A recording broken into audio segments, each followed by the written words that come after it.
The Michigan State game being a night game. We're going to spend the next 2 weeks occasionally and more so as we get closer to remind all the adults in the room to act as such. Let's get this back to what it was, which is a good, fun celebration in our state. It's gotten kind of nasty, and not look backwards. Let's just look forward, and everybody behave themselves. This can be a great thing, and it should be a great thing. And so I'm not crazy about the night game for personal reasons, but I wish all games were at noon. Right.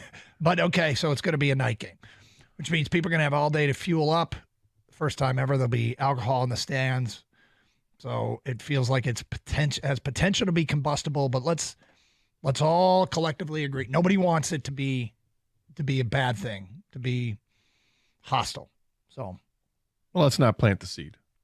Well, let's encourage people to be adults. There you go.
We did not know that the candle was lit in studio today. In fact, it's a scented candle. I didn't smell it. And then all of a sudden we saw smoke. And I saw smoke. Gator saw smoke. Kang even saw the smoke. And apparently the candle burned out. So look at the inside of the candle. Because it's closer to grab. I'm guessing that what happened was that because it's getting near the end of the candle, that it just drowned in its own wax. Yeah. Is that what happened? Yeah. Yeah, it's already down to the bottom there. But we didn't know the candle was even on, and then all of a sudden there's smoke. I think you just said the Lions can't lose, and I was like, what? All right, I'm not betting that game. 10 texts.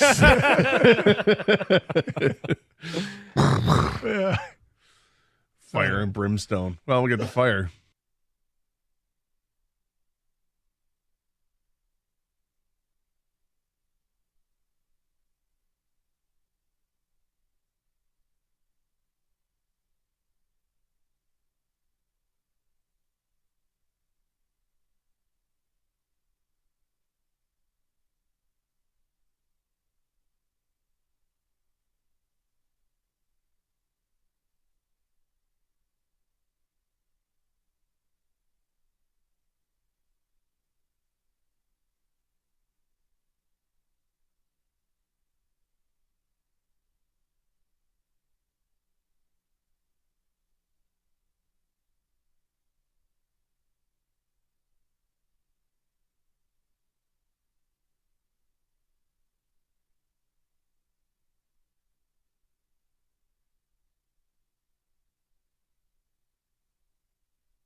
They showed Eminem on the big screen. That place went nuts, I know. man. Oh man, that was so cool. And Who he needs wasn't just Taylor like Swift. We got Eminem. right. Yeah, that's what I said. And he wasn't just sitting there, kind of trying to hide. Like they put the camera on him, and he was, like you could read his lips, LFG. Like getting everybody going. I mean, that was pretty cool. It was. Stars are coming out for this team, man. It's been like every game. You look at the sideline, you're just like, whoa, like this. All right, that's cool. You're a good team. You're a good team. People want to come see you. They're America's team. Yeah, Where were they when we were bad? Bandwagoners. Yeah. They had better things to do at that time. They were becoming stars. Oh man.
The Michigan State game being a night game.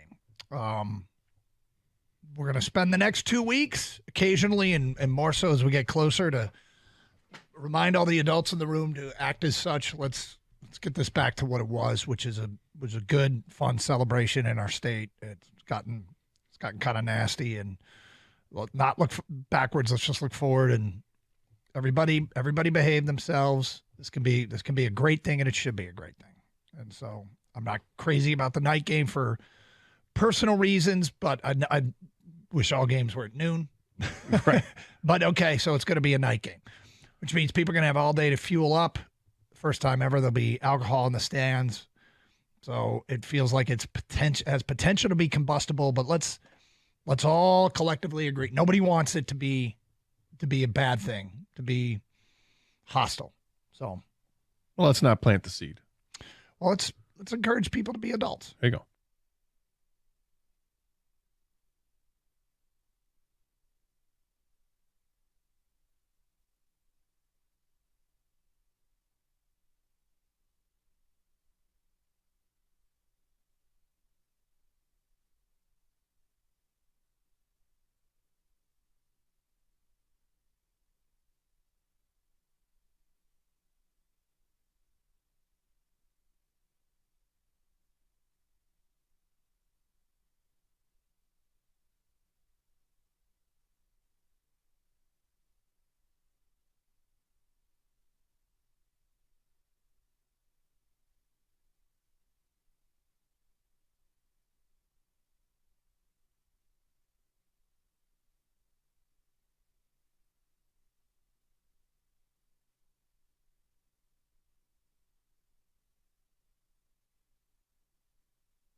All right, Jansen's back tomorrow, so this is with him out. Obligatory blue wall moment of the day.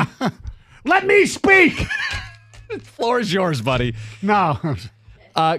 This was passed along. J.J. McCarthy plus 2,000 to win the Heisman. Any interest? Well, to use a word that you use all the time, value.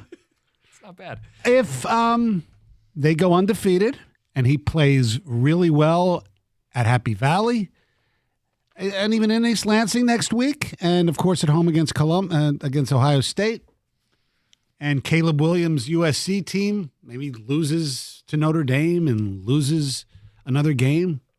So it doesn't make it right, but there is a bias against a guy winning back-to-back. Oh, there's absolutely a bias. And it's that wrong. that will hurt him. Yes. There's also a bias.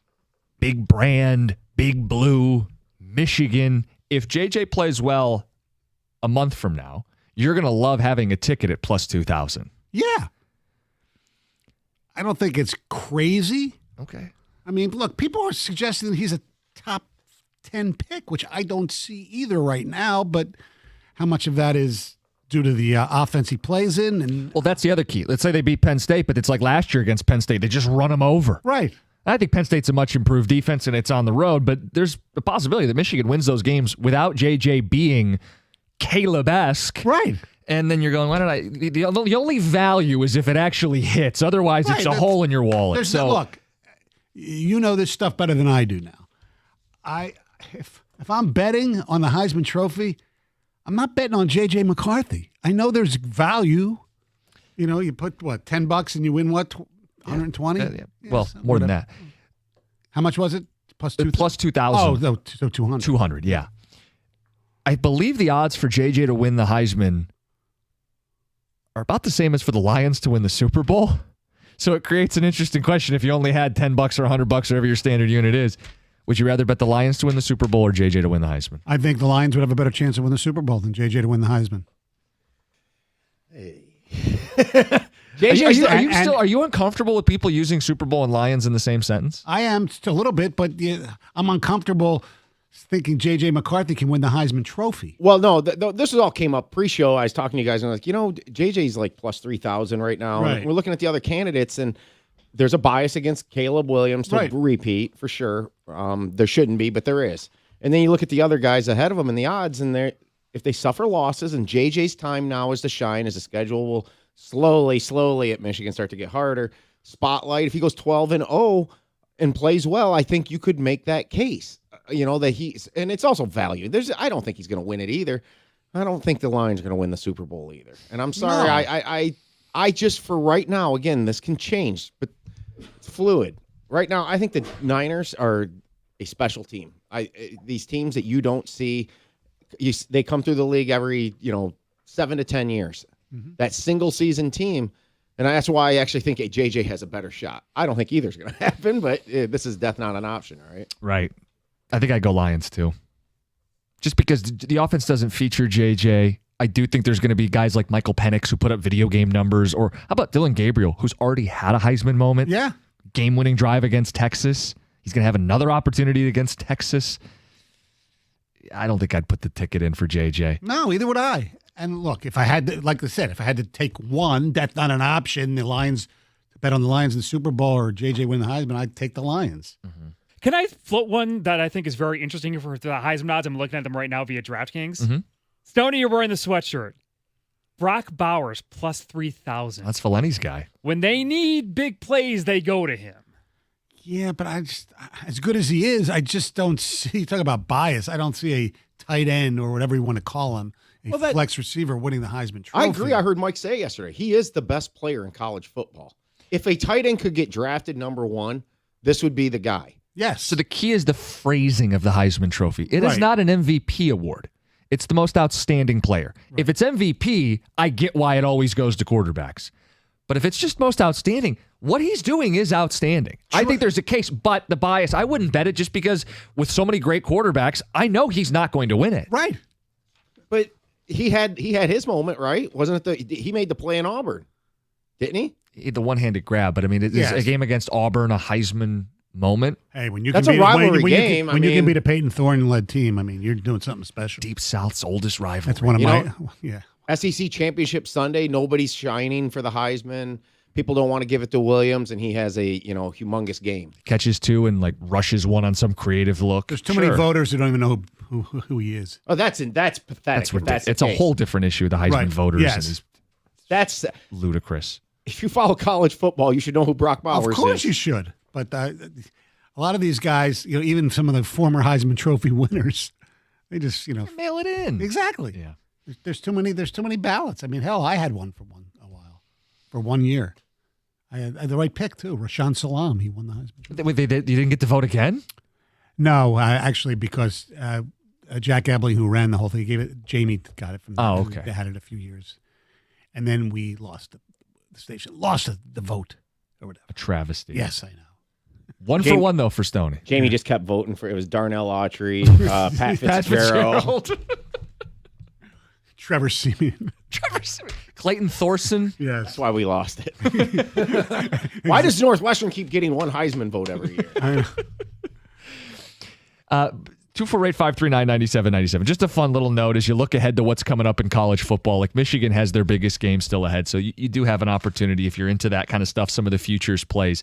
Michigan is listed. ESPN did their undefeated rankings. The number one undefeated team left of the 14 remaining. They put them number one ahead of Georgia, Washington, Oregon, Oklahoma.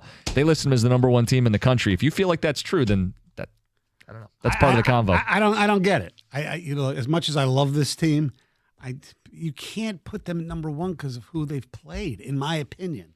Yeah, what I would say is I think Michigan is better than Ohio State. I expect the Wolverines to beat the Buckeyes in Ann Arbor at the end of the season. But if you're ranking teams today, Ohio State went to Notre Dame. That's a bigger win than anything Michigan's done. Oklahoma played Texas, beat them. That's bigger than anything Michigan's done this year. Florida State, they're undefeated, and they actually went and beat LSU and went to Clemson, Death Valley, and won that game. I think Michigan is every bit talented to win the national title, but I wouldn't rank them one right now. Michigan went to Lincoln and Minneapolis. That's right. Back-to-back weeks, baby. This week they have the Hoosiers. Have you seen the spread? It's open at 35. I think it's been dropped about 33 and a half. Yeah, the rain might, slow it down a little bit. The rain is worth a point. I don't know. Yeah, Michigan plays this weekend. Michigan State plays Rutgers. You guys will have that in the picks tomorrow. Jansen will be back. We are going to get to the Super 6 at 9:35. The NFL Super 6. Where do you put the Lions? That and more. But first, Heather with the news. Well, the NFL is considering fining 49ers tight end George Kittle for that T-shirt he wore under his uniform Sunday night that contained a profane message about the Dallas Cowboys. So under the terms of the NFL's fine schedule, personal messages carry a fine of close to $11,000. Now, if you didn't see it, the shirt said F Dallas. And on Monday night's episode of Pat McAfee, the Pat McAfee show, Kittle said that he might have been mildly inspired by former 49ers linebacker Gary Palmer, who wore a similar T-shirt during the 94 NFC Championship game against the Cowboys. Should he have been fined, Stoney?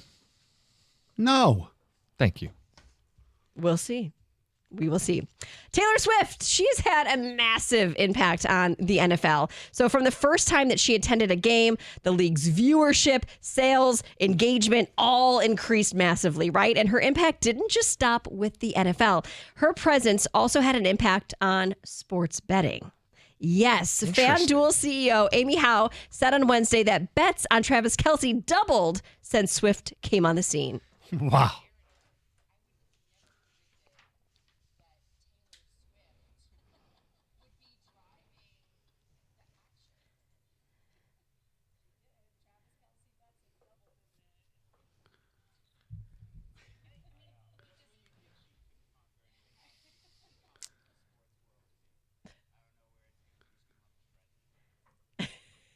I'm fascinated by these Swifties. So I know. Some of them had never watched I think football I'd vote before. for her over the two guys that are going to be probably running right now. But hold on. So these people have never watched football before, and Yes. their thought is like, I got to get on my app. FanDuel's the CEO there. I got to get on the app, and I have to wager on it. They don't even. If they don't watch football, what do they know they're wagering on? Catches, I guess? Yeah. Yards? I'm sure they're doing overs. They're not doing unders. Nope. It's crazy. It is wild, the impact that she has. She is just the biggest superstar. You know what there you might be is. able to say? Because tonight, she allegedly is going to be, TMZ reporting she'll be at the game. and it's an Amazon game, and I wonder if they're going to be able to track, or at least make public, how many extra people signed up for Amazon Prime just to watch the game tonight. You know, I think I may bet Kelsey unders just to counter the public. You don't want to be betting with the public. I don't think you want to be betting with Swifties. Maybe the move is to take Kelsey unders at games Taylor Swift attends. I'm going to keep an eye on that. Yeah. So there's a new advertisement for Lunchables that has been placed over that iconic whale mural on the Broderick Tower in downtown Detroit. So it's been about a month and a half since an ad on the painting was removed. And in 2021, there was this temporary ad for rocket companies that was placed over the mural, and then storms damaged that, and that came down. But there has been a lot of controversy over whether the artwork should be covered up by advertisements, and that has been going on for years. It is a big... I love that. Yeah, people get really up in arms when the whales got covered. I know, and they're covered now. I mean, I love Lunchables, but I like the whale mural better. I mean, I haven't had a Lunchable since I was a child, but I did love Lunchables. Isn't it like a pretzel sword, I think? Yes, it's about the pretzel. But it is. All right, so some people think that Bigfoot just made a totally legit appearance in Colorado. And interestingly enough, the agency that's in charge of the location of this alleged sighting isn't really calling it off, isn't saying it's not real. They're not saying it is real, but they're definitely not saying it's not real. So a rep for the USDA Forest Service says that they're well aware of this new video evidence that was recorded last weekend, but they're not prepared to weigh in on its validity. So they basically said, hey, we know it's there. We have seen the video, but they said, we'll be sure to alert the media if and when a Sasquatch is sighted by officials on National Forest System land. So they're not going to investigate it any further, but they're not calling it BS. So, I mean, it looks real. It does. It really does look real. I mean, I'm the ultimate skeptic. So. I am too. I have no reason to believe in it, but when I see that video, it looks real. It also looks like a man in a costume, but it looks real. Could be John Jansen out there in the hunting gear. Oh, that's where he is. Maybe. Yeah, maybe that's what it is. It's just a disguise so that it's a hunter. Yeah, it could be. Blend in. Yeah. So there's a couple from Munich that traveled all the way to the U.S. to celebrate their marriage at a Michigan McDonald's. They're like McDonald's super fans. They say they travel all over the world, and everywhere they go, they stop at McDonald's because, you know, they just love to have something that's iconic and makes them feel like home everywhere they go. So this couple, Mike and Kathy Haller, they had a ceremony, they had a meal, they had 23 guests, and most of their guests all traveled from Germany, and they celebrated at this McDonald's in Croswell, Michigan on October 8th.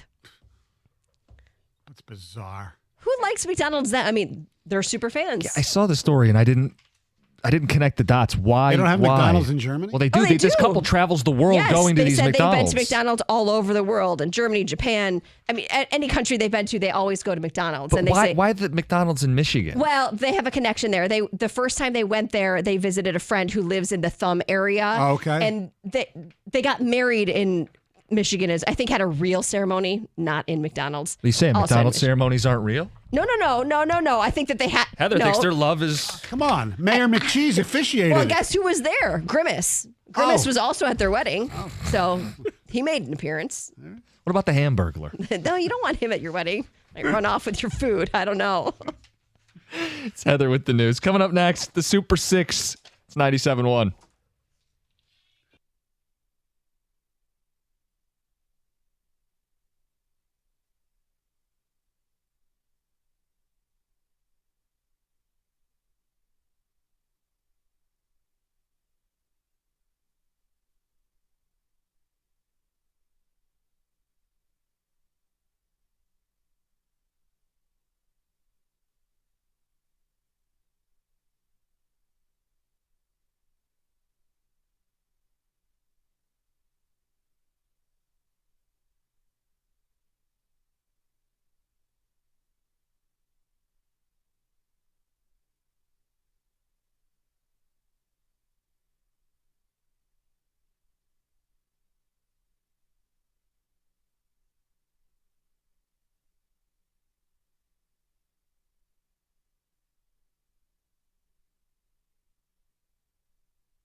We did not know that the candle was lit in Had no studio idea. today. In fact, it's a scented candle. I didn't smell it. And then all of a sudden we saw smoke. And I saw smoke. Gator saw smoke. Kang even saw the smoke. And apparently the candle burned out. So look at the inside of the candle. Because it's closer to grab. I'm guessing that what happened was that because it's getting near the end of the candle, that it just drowned in its own wax. Yeah. Is that what happened? Yeah. Yeah, it's already down to the bottom there. But we didn't know the candle was even on, and then all of a sudden there's smoke. I think you just said the Lions can't lose, and I was like, what? All right, I'm not betting that game. 10 texts.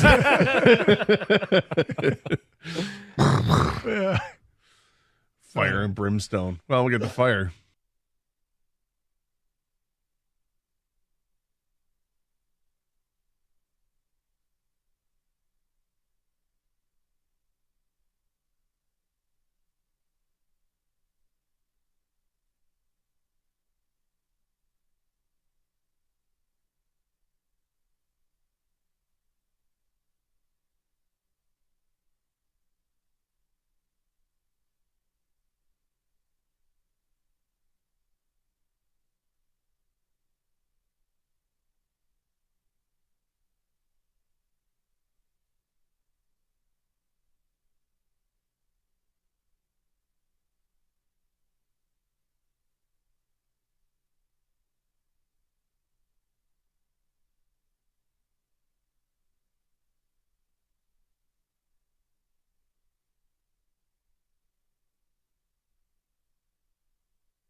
I just did a Bryce Harper, who our boss, Jimmy Powers, who's a Braves fan. Just stared at him. Did you? And he gave me the finger. It was great. For people who missed that moment, Bryce Harper has such a sense of the moment. Mm-hmm. He got called out, and he delivered 2 home runs, each with stare downs against the Atlanta Braves. Yes. Do you want to hear the home run? Yeah, why not? Here we go, Greg.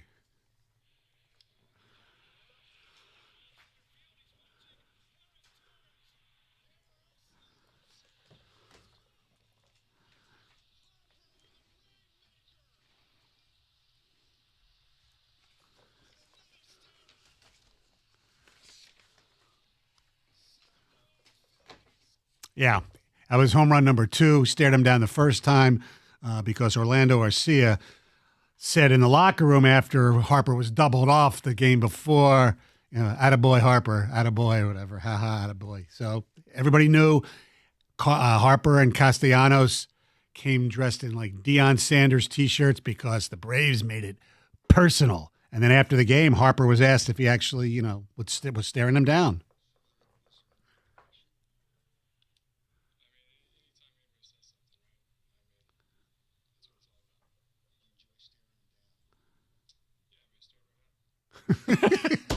Love Bryce Harper. Yeah, and elsewhere in baseball, the Dodgers are gone. They get swept by the Arizona Diamondbacks. Quick, name 3 Diamondbacks. That's crazy. Zach Gallen, Corbin Carroll, and Evan Longoria. Yeah, there you go. Mm-hmm. And then in the American League, our American League Central Twins, they're done.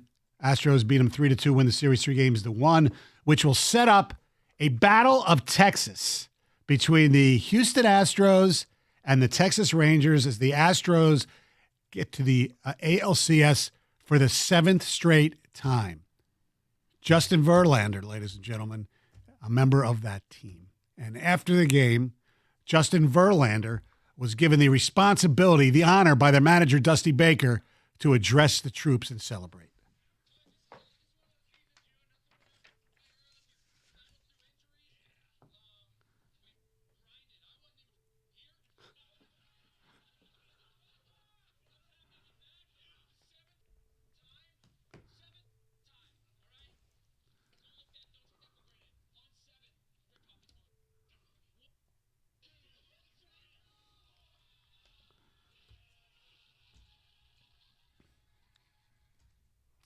And then the announcer, this was live after the game.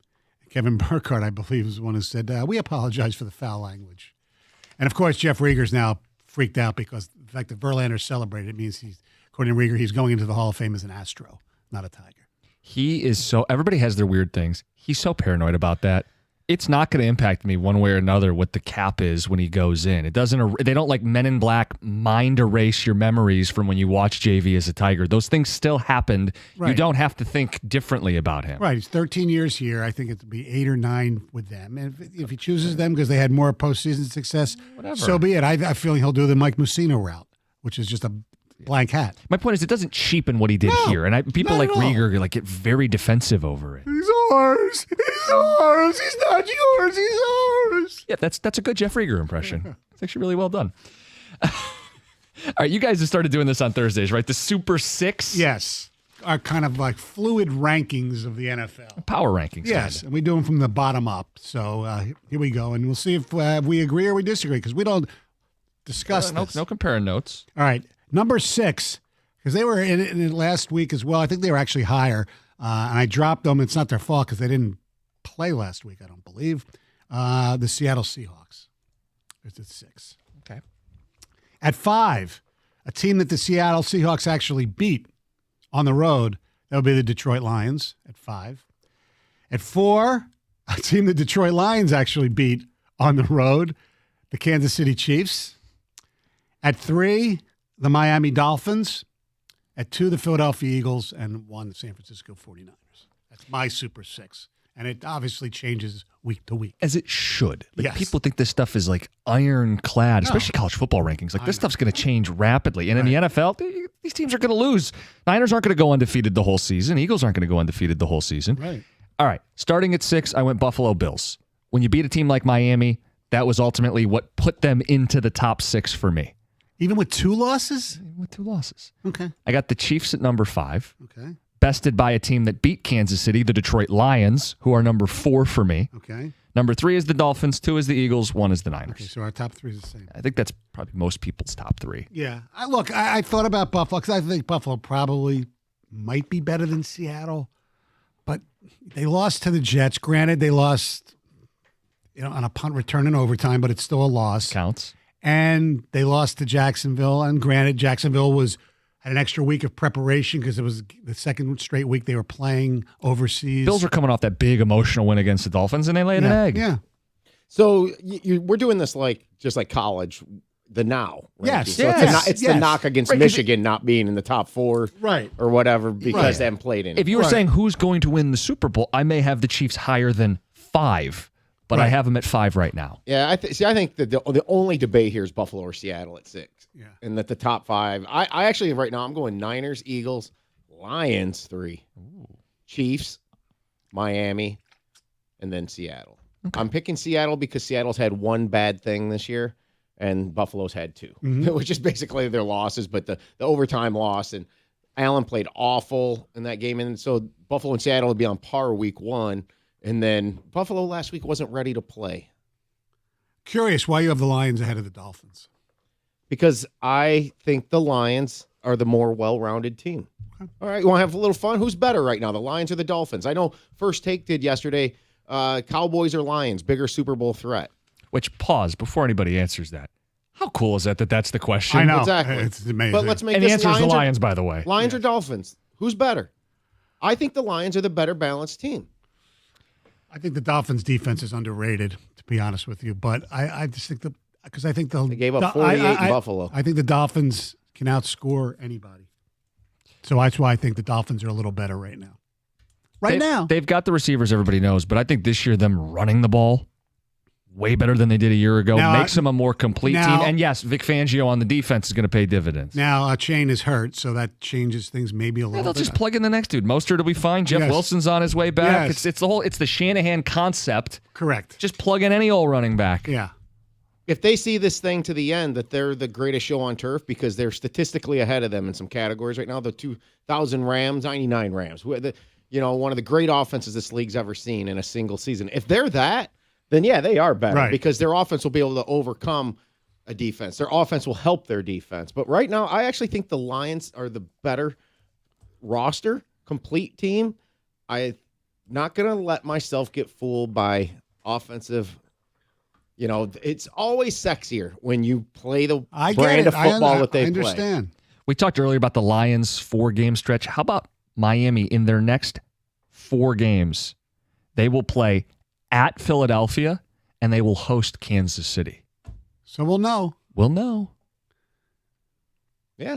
Telling. I mean, same with the Lions. I mean, let's see where these two teams at this 4-game window thing. Go to Baltimore and the beauty of the Super Six. They got Carolina this week, so they're going to light them up. Right. And they got the Patriots in there, too. I mean, the Dolphins have some gimmies and some freebies. They'll play the Raiders, too.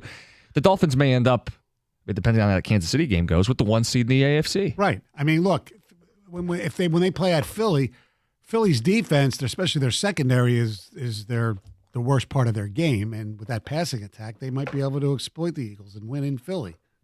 Who knows? Then you're putting them number 1 in your Super 6. They go into Philadelphia and win that game?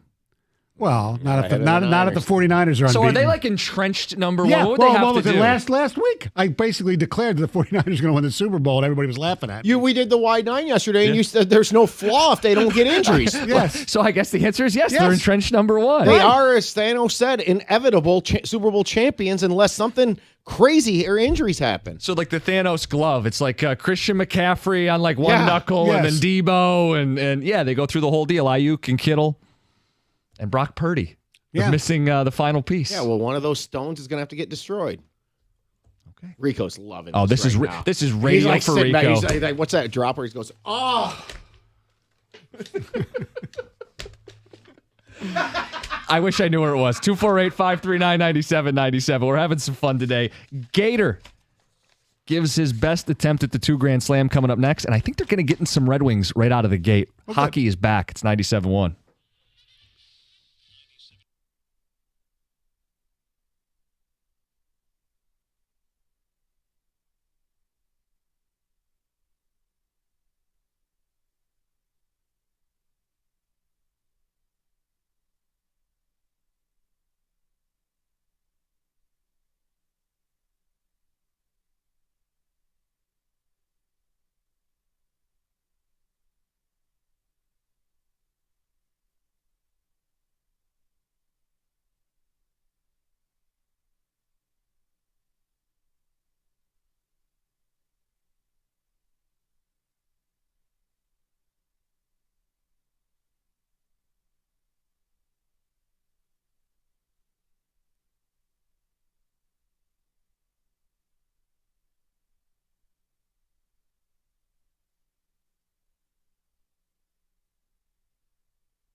They showed Eminem on Yeah, the big screen. That place went nuts, I know. man. Oh man, that was so cool. And Who he needs wasn't just Taylor like Swift. We got Eminem. You're right. Yeah, that's what I said. And he wasn't just sitting there, kind of trying to hide. Like they put the camera on him, and he was, like you could read his lips, LFG. Like getting everybody going. I mean, that was pretty cool. It was. Stars are coming out for this team, man. It's been like every game. You look at the sideline, you're just like, whoa, like this. All right, that's cool. Hey, you're a good team. That's you're a good team. People want to come see you. They're America's team. Yeah, where were they when we were bad? Bandwagoners. Yeah. They had better things to do at that time. They were becoming stars. Oh man.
The Michigan State game being a night game.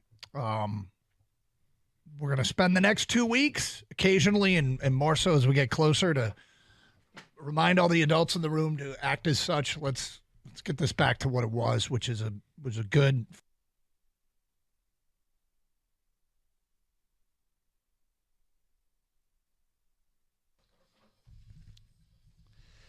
Got some ticket text coming in. We just did the Super Six in the NFL. Just an in-the-moment rankings of where the teams are. No, more football's going to get played. Texter says, I would take Detroit over Miami, but there's a great story with Michigan native, Miami defensive lineman Zach Seiler. Walk-on from Pick-Me High, Ferris State, 7th rounder. He's making a difference for Miami. Yeah, he's been good for a couple of years there. Do the power rankings, are they based on who would be favored on a neutral site? Miami would be favored over the Lions right now, but I still think they'd be 5 behind the Niners, Eagles, and Chiefs. Who, the Lions or the I think, assuming they mean the Lions. Yeah. Where did you have the Lions? I had the Lions 5. Yeah, we both had them at 5. Yeah.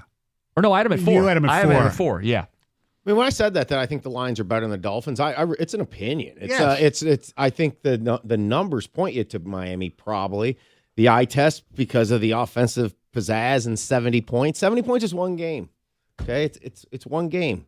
Something happened. I remember the Bengals beat the Oilers one year, like 61-7. They lost in the play. It's like, okay, don't get fooled by one thing. And it's not saying that they're not good. I just personally believe the Lions have a better overall team and approach to playing the game. What about this argument? Lions are the best one-loss team. Their only loss came in overtime. So you can make that argument. You could put them high as 3 then? Yeah. As the top one-loss team? What if the Lions go 16-1 and they lost because they never possessed the ball in OT?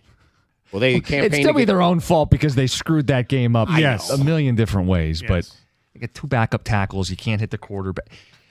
I didn't mean to. You go right back into wind it. them up. Yes.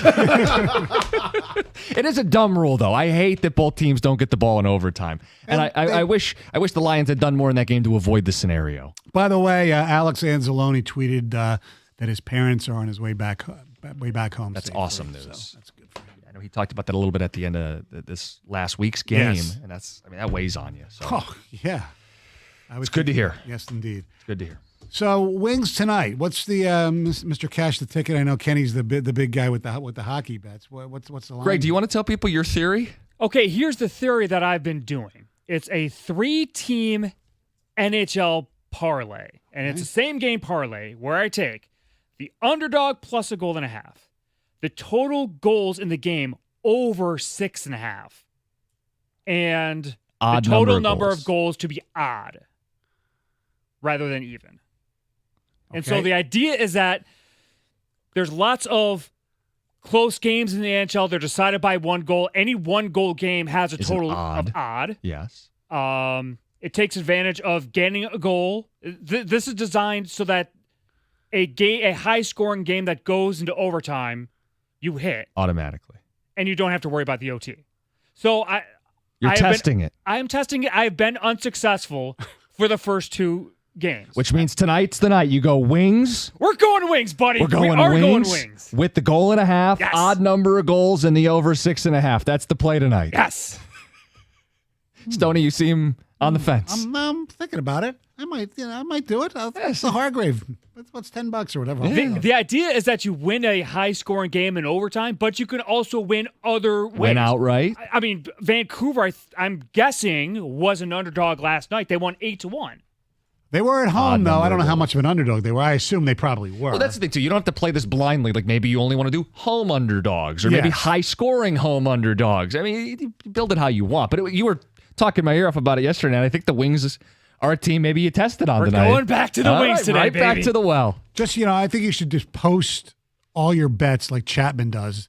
And you suggest, I give him credit because he's honest, but to post, his record is like, 22, 375. I mean, why would anybody care or follow his advice? Is my question. It's a great point. It's called no value. Cactus is all dried up. Yeah. The big Red Wing talking point today was like whether or not you think this team can make the playoffs or not. New Jersey is a playoff team. Yes. This is a very good hockey. This is a Stanley Cup caliber hockey team tonight. No doubt. It's kind of fun to open up the season that way, right? Yeah. Even Malone kind of said that, right? The idea, no disrespect to Montreal, who they opened with in the past, right out of the gate, let's see what we're made of. And they've treated this like they want to be in the race. Yeah. Keep the kids at home. Add players who contribute immediately, top line guys, top power play guys, top D pairing guys. Let's see what they're made of, baby. This is fun. Go up against, you got to go up against the Hughes brothers, 2 of them. Mm-hmm. And, Jack Hughes is now turned into one of the best players in the league. And his younger brother, Luke, is pretty damn good, too. It took Jack Hughes a little bit. It did. Yeah. If everybody who preaches patience, and that's your thing, the tortoise. Steve Yes. Yzerman's on the back of a tortoise, and Yes. slowly but surely they'll be in the Stanley Cup. My point is along the way you get to the playoffs. And I Yes. think there's an argument that that's the expectation. We're basically just a year off of our opinions. So my tortoise is a little faster than your Your tortoise. tortoise is faster than my tortoise, yes. But yeah, we look forward to this season. We look forward to getting them back in the postseason because, like Stoney, when the Wings are in the playoffs, I mean, there's not much better. I know.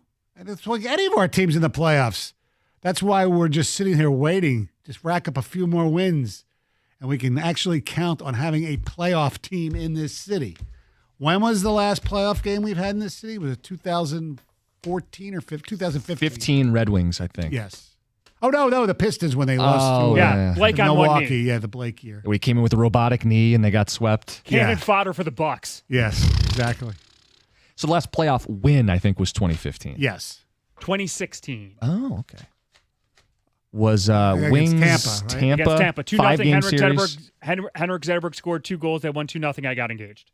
Oh, wow. Congratulations. Speaking of engaged, today is my wedding anniversary. Happy anniversary, Stoney. Happy anniversary. How many years? 27. October 12th, 1996. What kind of gift do you give for the 27th anniversary? Diamonds, gold. Phillies Braves. What a treat for her tonight. No, we're going out to a Capitol Grill tonight. Oh, look at you. Gate, if you just walked in, Stoney's anniversary. No kidding. Yeah, thank you very much. It's my brother's birthday today, too. Ah.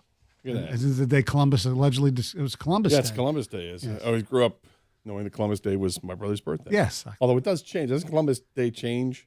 Well, they've moved every holiday to a weekend except basically Thanksgiving, obviously, and Christmas. It was Monday, right? Yeah. Yeah. Which has always been in my lifetime. Yeah, like that Monday in October, 1st or 2nd. Mm-hmm. It's Columbus Day. All right, Gator. Yes. Time for the $2 Grand Slam. Oh, boy. The contestant got 2 right. Oh, no. That's okay. Believe me, All you'll do. You should like that. You'll do much better. Okay. You've been on a roll lately. You've done very well. All right. Okay, here we You go. want to follow along, Doug? Okay. All right, here we go. The Red Wings open the regular season against this team tonight. New Jersey. The Kansas City Chiefs host this team tonight. Denver. Belfast is the capital of this country. Ireland. Do I have to say Northern Ireland? The Indianapolis Colts drafted this quarterback 4th overall last April. Richardson. The Washington Huskies host this Pac-12 team Saturday. Oregon. This artist has the current hit song Paint the Town Red. Dua Lipa. What is the nickname of Iowa State University? Cyclones. This actress played Clarice Starling in Silence of the Lambs. Foster. This player led Major League Baseball in home runs this past regular season.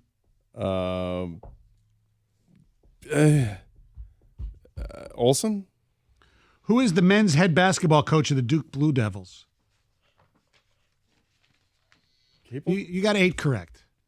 Now I'm giving you Belfast, but Yeah. it is Northern Ireland. You said Ireland first, but if it was a real 2 Grand Slam, they would say no, right? They're 2 separate countries. So we really only got 7. What else? I would have given it to you. That's crap. But go ahead. I know. What did I miss? Doja Cat. Doja Cat. Of course, it was Doja Cat. Ain't the town. Yeah. And John Shire is the head coach of Shire. I would the not Duke have known John basketball Shire. team. Yeah. I should. I suppose I should know that, but it's Duke. Yes. It's By the way, I did mention. Krzyzewski lackey. Yeah, I did. There was no reason to do a big topic about it, but nice that the NCAA just gave Bill Self a nice little slap of the wrist, basically, so they take down their banner for faking the Final Four. That's a joke. Kansas is a bunch of cheaters. Anyway, what's up, Gator? How are you? What's going on? Hey, you want to expand it? Go ahead. No, man. I'm I good. mean, I don't think we love Bill Self here. I mean, go ahead. No love lost. It's okay. Feel free. I mean, that's look. That's the NCAA these days. Right? I know. Doesn't matter what you do. Go ahead. Exactly. Yeah, we're going to talk a lot about the Red Wings opener tonight. We got some bold ass predictions, and of course, getting ready for the Lions. Big weekend on Sunday. A lot going on. All right. Blitz thing at 10:30. Oh yeah, that's yeah. right. Plus, we got football questions. Carson Anderson coming up next. 97-1 the ticket.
We did not know that the candle was lit in Had no studio idea. today.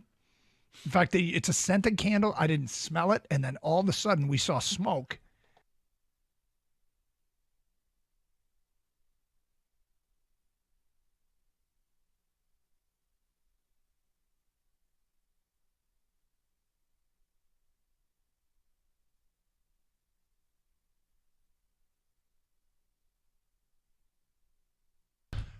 All right, Doug Carr, Scott Anderson, 97.1 The Ticket. Hope everybody's doing great on this Thursday. Weather's been gloomy, and it's going to stay gloomy, it looks like, for much of the weekend, which sucks, but all right. So be it. So be it. We're owed some sun. Mother Nature, we're owed some sun. Can we get some sun soon, please? How are you today? I'm all right. Yeah? Anything exciting going on? Just watched hockey and Hockey! baseball and football last night. I watched I got a fever. 3 of them. Yeah. The only fever is more hockey. Yeah, but that baseball game provided something hilarious, which I posted on Twitter, on our Twitter account. Yeah, you can check it out for yourself. We'll bring it to the air a little bit later on, But yeah, no, I watched Connor Bedard score his first goal last night. How about that? That was good. Yep. I was sitting there. It was actually, believe it or not, I was in a sports bar looking at one TV because it just happened to be the TV in my line of sight, and I knew that the Blackhawk game was going on over my left shoulder, and the TV in my line of sight was the pregame for what appears to be the WNBA Finals. So that was going on, and below, you know how they have the crawling score? It said score update. And it was Blackhawks 1. Who are they playing? Boston. Boston, nothing. And then it said Connor Bedard scores his first goal. And I snapped my head around to try and see it, but it was too late. They'd already started playing again. I had no replays or anything like that. But yeah, he scored his first goal. Yeah, and then he went crashing into the boards a little bit later, and I think all of Chicago was holding their breath, going, no! Yeah. He slid feet first in there. It looked kind of nasty, but he was all right. Yeah. So did that. That's about was about the extent of my That was the extent of your evening? watching sports and stuff. Any non-sports? No, I was watching sports. I was also on my phone, and it's so easy to get down the rabbit hole of watching videos, reels, or some are TikTok, but it just comes across on my Facebook account. So as I find some reels, I go to click that, then you slip on the next one. Next thing you know, you're just gone for an hour, and it's so stupid. So what was it? I don't know. What was the algorithm showing me last night? Yeah. A lot of dog rescue videos, a lot of Dave Chappelle. I love Dave Chappelle. Yeah. I think he's unbelievable. And so I couldn't stop watching Dave Chappelle videos 1 minute at a time. Just so stupid. But yeah, stuff like that. There were some sports videos in there too. And I always like to watch there are these, I don't want to label them, so I won't say what I want to say there, but there are videos that people put out there where they test the patience of police officers. Oh. And sometimes the police are in the wrong, and sometimes you just ask yourself, why on earth are you even provoking this situation? So I don't know why I watch those videos, but I do. And then there are usually some snippets of movies I've never seen before, but that are up on Netflix. Come up, they're little teasers that get you, oh, well, I'd like to see that. Make you want to watch a show. Yeah. So stuff like that. Gotcha. All right. So the big news today is that the Detroit Red Wings start their season tonight. How about that, huh? Yeah. Let's go. Let's go. Yeah. I've kind of spent the last couple days like really digging into what I think this team is going to be. And we'll get to some bold ass predictions a little bit later on. But we are relying heavily today on listener feedback. We tweeted out a question early today. Do the 2023-2024 Detroit Red Wings make the playoffs? And we take your comments as well. You can vote and then comment. So hopefully you follow us on Twitter at DougGator971. If you don't, go to Twitter or X, whatever you want to call it, and we're right there at DougGator971, and you can vote. Do the Red Wings make the playoffs? Currently, Gator, what do you think the percentages are at? I think it's got to be pretty close to 50-50. I'll say 53-47 in favor of them making the playoffs. The yes crowd has 67.3% of the vote. The no crowd 32.7%. Now, if you go on the Vegas, what the Vegas says, what the casinos are putting it at, what the sports books are saying, it doesn't look quite as promising as maybe some people see it.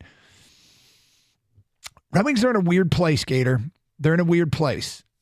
I'm all about being patient through a rebuild. I think it's incredibly important to be patient through a rebuild. Rebuilds require patience on the organization's part, on the fans' part. I got to tell you, this looks like an organization that I can't shake this feeling that they lost patience in the rebuild. They just said, all right, we're going to give it some gas, even though rebuilds are based upon drafting, developing, and calling guys up, right? Mm-hmm. Do you know how many Heisman draft picks are on the roster? There can't be many because wasn't Sider his first pick? Yeah. So there aren't many. There's two. I was going to say there's two. There's Sider and Raymond. And Raymond, yeah, Lucas Raymond. There you go. That doesn't feel like a team that the rebuild was ready for gas. I can't shake this feeling that they got impatient. And they're going to be better than they were a year ago. But the type of signings they made strike me as ones that would make more sense a few years from now when there were 5, 6, or 7 guys. Now, we can talk about whether there should be more than 2 players in 5 draft classes on the roster. And as much as I have faith in Steve Yzerman, and I do, I can't help but shake this feeling that they gave it gas prematurely. Now, they didn't sign old guys. Now, their roster is getting older for sure. They have the 20th oldest roster in the NHL as it stands right now. Some of these guys should be around. But clearly they signed guys that are blocking some of Yzerman's draft picks, or they just seem simply better than Yzerman's draft picks. So, I don't know. Am I wrong? I think you're slightly wrong. I mean, I understand why you would feel that way, but I just think that this plain and simple answer is that the guys aren't ready. Mm-hmm. That's all. And I think fans might get a little scared with that because it feels like that was a Ken Holland type tactic where you over-ripened players in the minors. But if you look at it, I don't think these players are over-ripened. You know, I mean, Marco Kasper played 1 game with the Wings last year. And he did not play in Grand Rapids, if I'm not mistaken, because I thought he played in the Swedish league. So he's now getting a chance to play in Grand Rapids, go to the AHL before he go to the NHL. I don't think there's anything wrong with that. Simon Edvinsson played quite a bit last year. Was he forced into duty because they didn't have enough competent defensemen? Quite possibly. And maybe he was disappointing with what they saw in training camp. They expected him to be part of the big club, and he just didn't pull his own weight. Go back down to Grand Rapids, prove yourself. You'll be up real quick. You'll be the first defenseman we bring back up. So I think they got a bunch of players like that. And then the veterans that they've signed over the last couple of years, they're not signed to 6-year deals. You know, so these are going to start falling off the books soon. And when these guys are ready to matriculate, they will. 248-539-9797. Red Wing fans, do you think your team makes the playoffs? And then I guess the follow-up question is, in year 5 of Yzerman, do they need to make the playoffs? Like, is this the first year where there is some pressure to perform? 248-539-9797. We'll get to your phone calls and feedback on that. We have a big announcement. Well, it's an announcement. I don't want to oversell it, but we have an announcement that will interest you coming up today at 10:18. And then we got the Wide 9 Omaha 4 Down Around League Blitzing at 10:30. So we'll talk some NFL. It's Carson Anderson, 97.1 The Ticket. Hey, if you want a better night's sleep, do what I did, okay? And go to True Sleep Mattress Store. They've got a bunch of different locations, including Shelby Township, which is where I went, talked to Paul, test drove a bunch of different mattresses, and came away with the one that I really liked. But I'm telling you what the game changer of the whole situation is the adjustable base. Now, you want to splurge? Get what I got. The BedTech BT6500 adjustable base. It's top of the line. It is fantastic. You want to raise your feet a little bit, raise your head a little bit. You want some lumbar support. You want a little bit of a foot massage or a neck massage. They got the vibrating bed like the Magic Fingers back in the day. It's amazing. It's got a USB port to charge your phone. It's absolutely incredible, and it gives me an amazing night's sleep. True Sleep also has reasonable pricing for high-quality mattresses. Check them out for yourself and find your perfect sleep system at True Sleep. It's Michigan's largest Nectar dealer. They're in Troy, Warren, Shelby, and Lake Orion.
We did not know that the candle was lit in studio today. In fact, it's a scented candle. I didn't smell it. And then all of a sudden we saw smoke. And I saw smoke. Gator saw smoke. Kang even saw the smoke. And apparently the candle burned out. So look at the inside of the candle. Because it's closer to grab. I'm guessing that what happened was that because it's getting near the end of the candle, that it just drowned in its own wax. Yeah. Is that what happened? Yeah. Yeah, it's already down to the bottom there. But we didn't know the candle was even on, and then all of a sudden there's smoke. I think you just said the Lions can't lose, and I was like, what? All right, I'm not betting that game. 10 texts. Yeah. Fire and brimstone. Well, we get the fire.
Now, to be fair, I think there's eight of Heisman's draft picks are at Grand Rapids, on the cusp of maybe becoming regulars at the NHL level. And I understand why the Bergerons and the Caspers of the world are down at AAA, if you will, because they're going to get ice time. They're going to get a chance to develop there. Whereas if they are here and they are not earning, Simon Edmondson not earning the ice time, then they're going to be sitting in the press box, and that's That's not great for anybody, but maybe the question is whether they should have signed veterans that block those guys' way, because I felt like the rebuild wasn't ready for gas, but they went and gave it gas anyway and got to Brinkett. Now, Brinkett's young enough that he can be around for a while, but going to get Jeff Petrie, he will help them now. But would you rather be watching Jeff Petrie play or Simon Edmondson play? That kind of thing. Well, I mean, for now, I'd rather watch Jeff Petrie. I think Jeff Petrie's a heck of a player, but I get your point. There'll be guys, and we had the caller last week who was very upset with Ben Sherratt being on the roster. Well, whomever it is, right? I mean, there'll be players you'll see. And I'm not trying to pick on Jeff Petrie. No, Let me be clear. He is a good player. The point is that they're not going to bring the guy up unless the guy is playing well enough to be brought up, or if somebody else isn't pulling their weight at the Red Wing level, then they're not going to be on the roster long, and they're going to find somebody else who is. See, I disagree a little bit. I think if you're not trying to make the playoffs and you aren't signing and acquiring veterans, you bring the guy up if in the organizational depth chart he deserves to be there. And then that guy gets ice time at this level for a chance to develop at this level because you're not as concerned about the winning and losing. They're trying to make the playoffs this year. And at what seems to me to be the expense of developing some of their players. I don't doubt for one second that Justin Hull or Jeff Petrie or whoever is better than Edmondson, but is better and ready to contribute now. It's just whether or not they should have done that. And I have no issue with how they're doing it. Okay. Not at all. No, right. because I know that if guys are playing well enough in the minors, if they end up getting to the level that they expect them to be playing at so they can play NHL hockey, that they'll be playing NHL hockey. And all this at the same time, they've got veterans on this team right now that they expect to play well enough to keep this team in the hunt to be in the playoffs. And hopefully that's exactly where they're at. So, I mean, I think it's just two different philosophies more than anything else. But so we asked the question, do you think the Red Wings will make the playoffs? If so, why or why not? And 66.8% of you right now have said yes. You have 3 hours left to vote. 33.2% say no. Some of the feedback from Jeffrey Pitt on Twitter. Vegas has Detroit as the 13th best team in the conference and 7th in their own division. Well, I believe they'll be better than last year and exceed Vegas's projection of 86.5 points. I believe they will be in the hunt, but just miss out, and I don't think the team defense is there yet.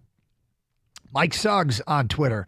This is the best roster they've had in the rebuild, but even if everything goes right, DeBrincat scores 35, Raymond pops, Sider takes another step, Compher and Kopp are 50-ish point guys, goaltending holds up, etc. You still have to bet on regression from Toronto, Florida, Tampa, Boston, etc. From doubles, improvement on both ends of the ice with guys like Ghost, Cat, and Sprong help to manage Husso's ice time. I think with those changes, they have a roster to compete for a wild card spot.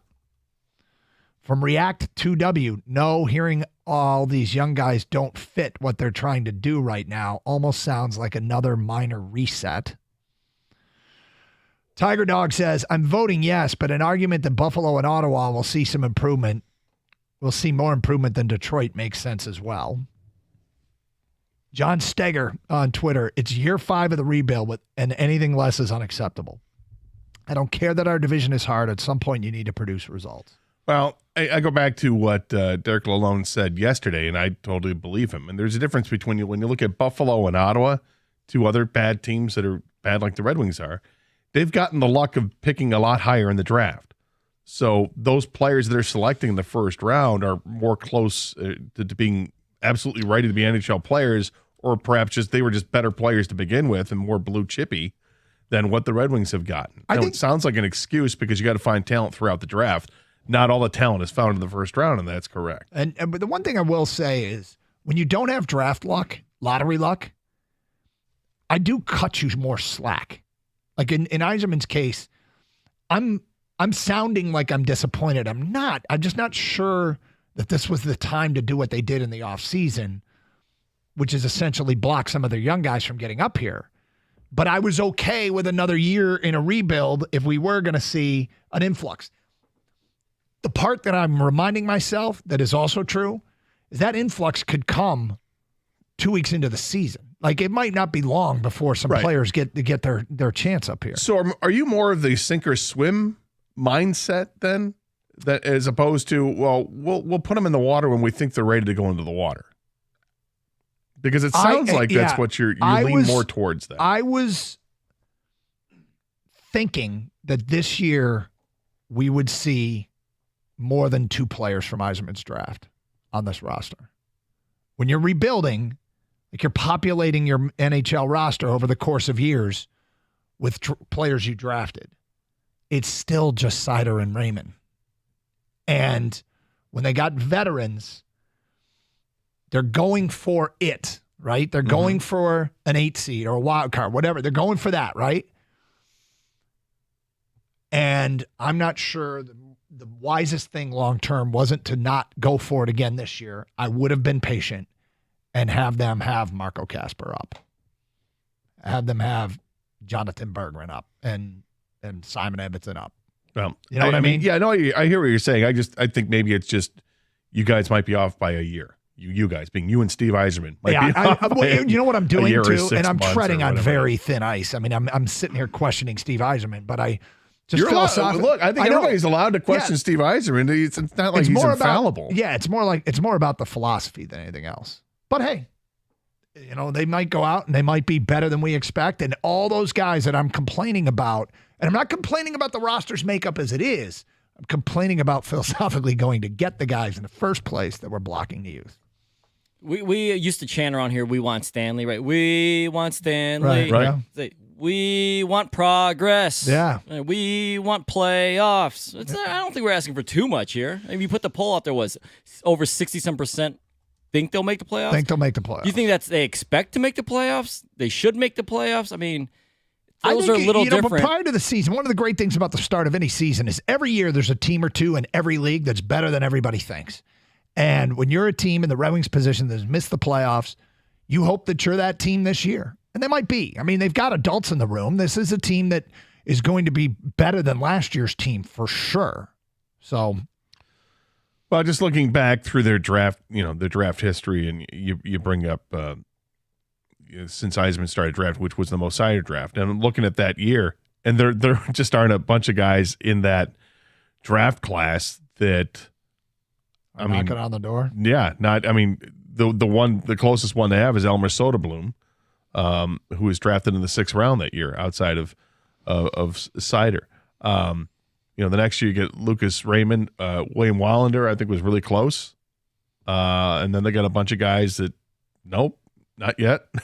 Yeah, the Edmondson class is. I mean, Evanson isn't that old. That's 2021, so he's like 20 years old. Sebastian Cossa was the other 1st round pick, the goaltender, and he's going to be at Grand Rapids this year. And then they got a couple guys that are in the playing some college hockey that are in that draft. It's just I get where you're at, and I think to an extent I want to be there too. Like I want to see Edmondson. I really want to see Marco Kasper. Because I saw one game last year and I was like, that guy's ready to play. Here's the thing. And he's not, apparently. It's funny because I want to see him too, and yet it's kind of like, not now, not after they did what they did in the offseason, not when they went and got all these veterans that are going to block those guys. Those veterans, since they're here, they have to play. But I guess it goes back to more questioning what they did months ago more than questioning what they're doing with the roster now. Something else I like what Lalone had to say about these players is, and there's comparisons with the Lions and the Lions practice squad, right? Mm-hmm. He said, well, something to the effect of the Red Wings can have these players, all these prospects up, but they're not going to get the chance to play. He goes, so our way of having our practice squad is 2 hours away in Grand Rapids, but they actually get to play games, right, and get real meaningful minutes, and it's not just, mop-up duty or whatever. Talk some NFL next. Wide 9 Omaha, 4 down Raleigh. Blitzing straight ahead, 97.1.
They showed Eminem on Yeah, the big screen. That place went nuts, I know. man. Oh man, that was so cool. And Who he needs- wasn't who needs just Taylor like Swift. We got Eminem. right. Yeah, that's All what right, I said. I apologize. Forgot and the he wasn't announcement. just Let me sitting get to there, the kind announcement of right trying to now. hide. We it. got They put the Lions camera on him, tickets and to he give was, away for Monday Night Football. You could For read his Monday lips, Night Football. LFG, you know, Yeah. getting We got a everybody pair of going. tickets to Miller Lite Tap Room, Lions and Raiders, Monday Night Football. Here's the thing. You need to be listening to the show. We'll ask a Carson Anderson quiz question today at 1:41. 1:41. We'll ask a question. First one with the correct answer, they get a pair of tickets to see Lions take on the Raiders on Monday Night Football. If you don't win, stop by Buffalo Wild Wings in Dearborn on Michigan Avenue tonight for Thursday night's football feast with Wojo and Rieger from 6 to 8 and another chance to win, courtesy of Miller Lite and Buffalo Wild Wings. A question might be, what did Gator watch on TV last night? Although I guess that's not real specific. He watched a bunch of stuff. What would be a better question than that? Who scored their first goal last night? You know, something we Something say like on the that. air. Something Yeah, we I mean, talked on the air. it's got to be something we said on the air. That's not even. You could be able to look that up. So, hopefully, you understand how this works. 141. Maybe What what about this? algorithms were taking Gators on, what Yeah. videos he was watching. What announcement did Doug say he was going to make at 10:20 and then he didn't make till 10:31? There you go. That would be an example. And the correct answer would be that we're giving away Lions tickets. So start the clock right now. Keep listening. 141 will be the Carson Anderson quiz question for those tickets. All right, Gator, let's swing around the NFL.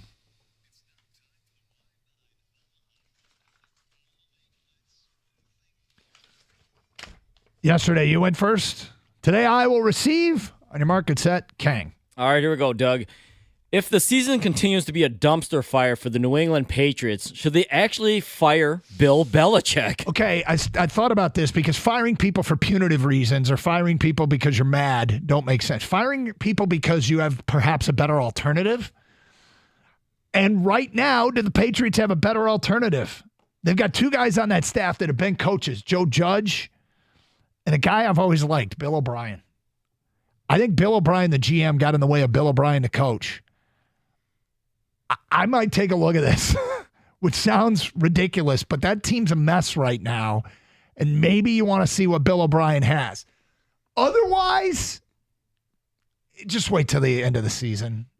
You would fire him at the end of the season, maybe. I might, although I find Bill O'Brien to be a guy in need of a second act as a head coach.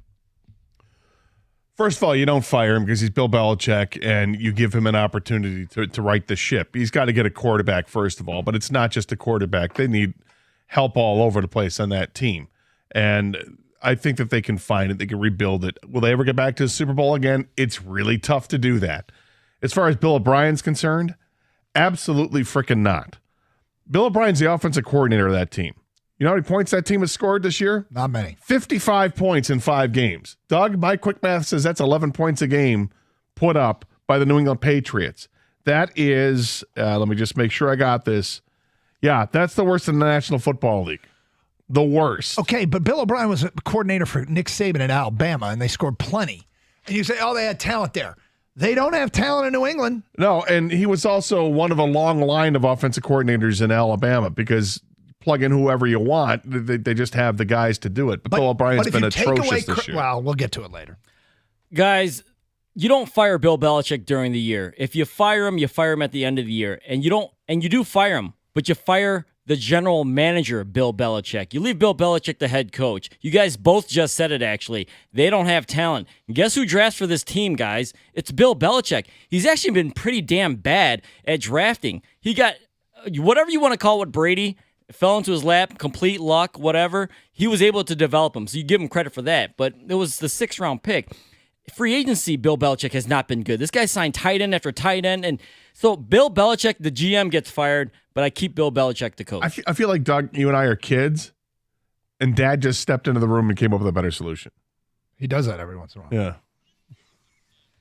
All right, Marcus Peters. He illegally tackled Packers wide receiver Christian Watson with a horse collar this past weekend. It was on a 77-yard catch. Watson was on a clear path to score a touchdown, but it was a great play by Marcus Peters because he got him down, took the penalty, and the Packers ended up having to settle for a field goal instead of that touchdown that would have happened.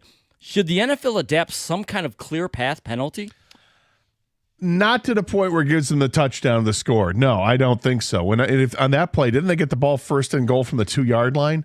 I mean, you change and make it first and goal from the 1 automatically if you have a clear path penalty. Well, if you want to go down that road, they got half the distance, which was the 3-yard line. Okay, so if you're going down the road for a clear path penalty, I can support it, but I think that the automatic clear path penalty is not a touchdown. The result is first and goal from the 1. We have goaltending in basketball where points are awarded when the ball doesn't go through the hoop. So we would get used to a rule like this. I watched that play a bunch to try and figure out if he was clearly going to score, and I'm not sure that he was. And that's where the debate would make this one very tough. I'm going to go ahead and say, yes, you can do this and should allow and make a rule change. I'd be for it, but I think it would lead to some controversy. Well, NFL's used to that, right, with their rules.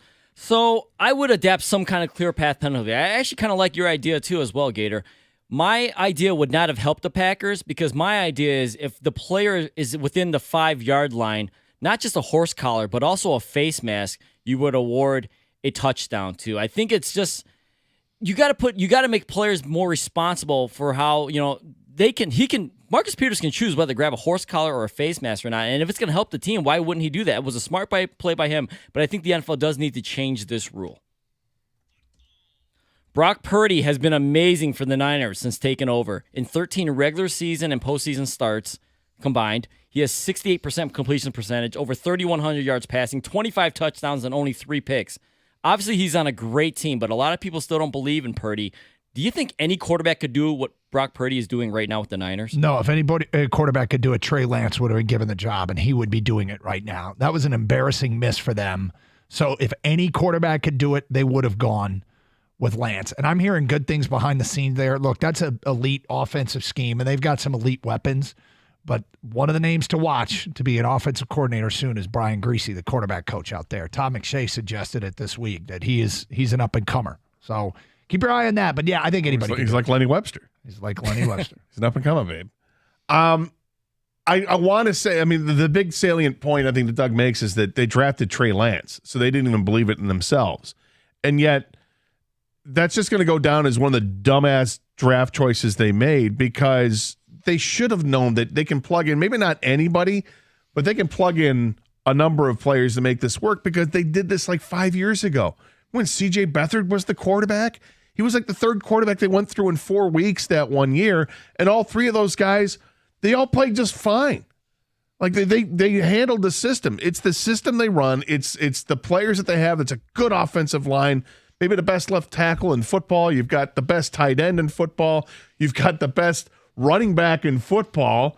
You've got amazing receivers to work with, or at least good receivers. I'll say, maybe I'm overinflating the Ayuk and Deebo Samuel, but suffice to say, it's a really good offense to plug somebody else in.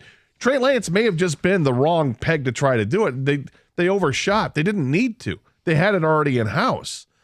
But I saw people debating yesterday whether or not Mac Jones could step in and quarterback the Niners offense. And some people think that it can. It didn't work with Trey Lance. It doesn't mean it couldn't work with other players. I like Brock Purdy. I'm buying into what he can do because I think at the very least, he's a solid game manager and he knows how to take care of the football. But I do kind of think it leans towards most quarterbacks could do well in that system. Put some respect on his name, Gator. No, not every quarterback could do it. The obvious one, of course, the obvious one is Trey Lance. We all know that didn't work out, but Trey Lance, maybe he's just not that good of a quarterback. But to put any other quarterback, could they win some games with the Niners? Sure. Could they do what Brock Purdy is doing? No. Like I said, 3,100 yards, 25 touchdowns, 3 INTs. I just don't think people, because he was Mr. Irrelevant. This might be the closest thing to Brady it's actually happening right now. I'm not going to say he's the next Brady or going to win 6 Super Bowls, but this is damn close. I can't believe it's actually happening. Bryce Young, another quarterback. He has struggled to start his career, but C.J. Stroud has not. Did the Panthers make a mistake in drafting Young over C.J. Stroud? I mean, different quarterbacks going into different situations. Obviously, there's a size difference between the two. I think they both have chips on their shoulders for different reasons. I was a Bryce Young guy. I would have taken him first overall.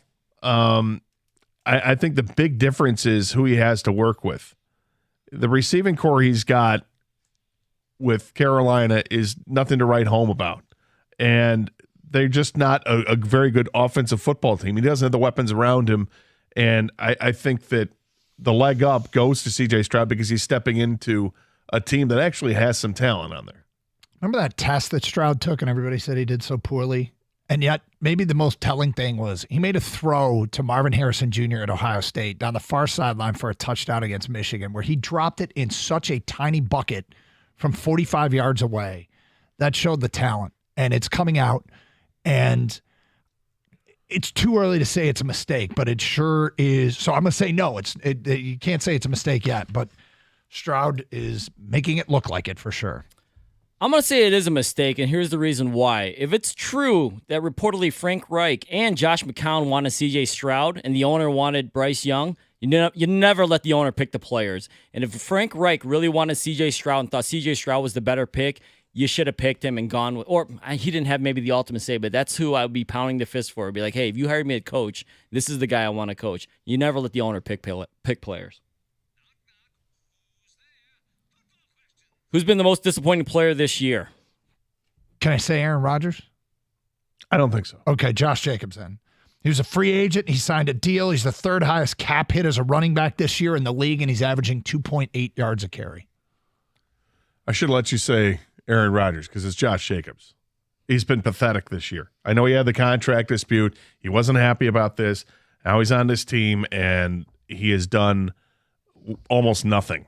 I agree with you 100%. It's Josh Jacobs. You two are ignorant. It's Josh Jacobs. He only has 235 yards and 2 touchdowns, like you said. And no, he is not on my fantasy team. What team has been the most disappointing this year?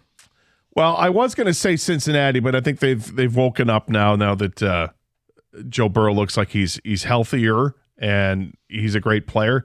So I'm going to go with the Denver Broncos. It's year 2 with Russell Wilson. If you want to say last year was a fluke, okay, come back and prove it this year that you're better. And then they gave up 70 points, over 70 points to the Dolphins, for crying out loud. You've got the new coach here, Sean Payton, who everybody loves Sean Payton, and he's not making a damn bit of difference. That team is terrible. What an amazing disappointment they've been. Those were the two teams I was debating, and the reason I went with Cincinnati over Denver is because of what the expectation is and where they're at right now. They're almost assuredly not going to reach the 11.5 win total.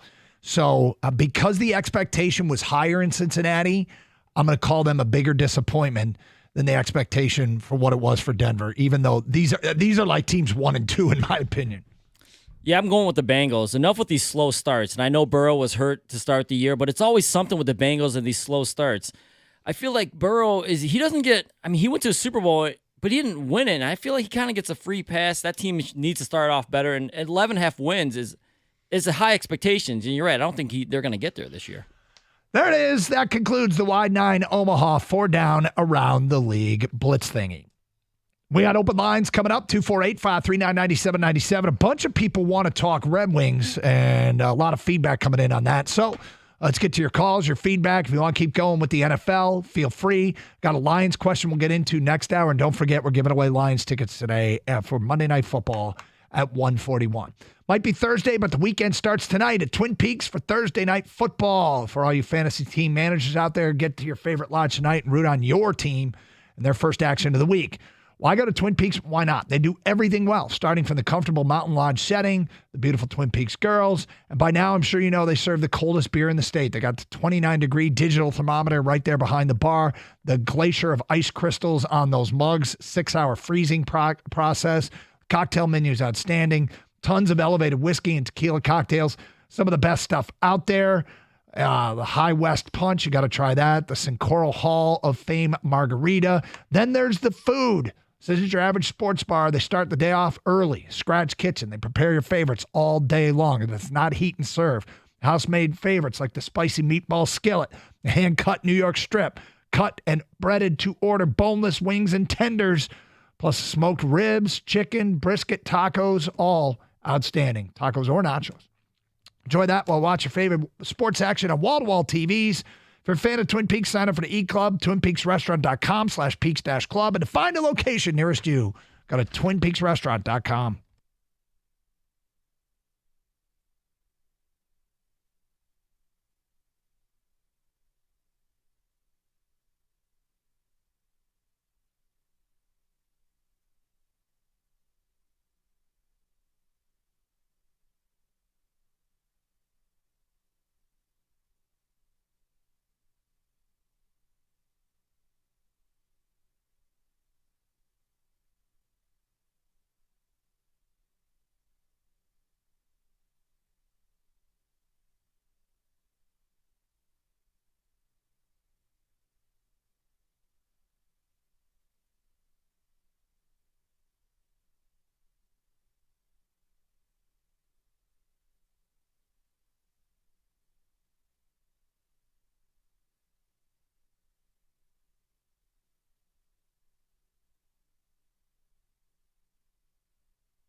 They showed Eminem on the big screen. That place went nuts, I know. man. Oh, man, that was so cool. And Who he needs wasn't just Taylor like Swift. We got Eminem. right. Yeah, that's what I said. And he wasn't just sitting there, kind of trying to hide. Like they put the camera on him, and he was, like you could read his lips, LFG. Like getting everybody going. I mean, that was pretty cool. It was stars are coming out for this team, man. It's been like every game.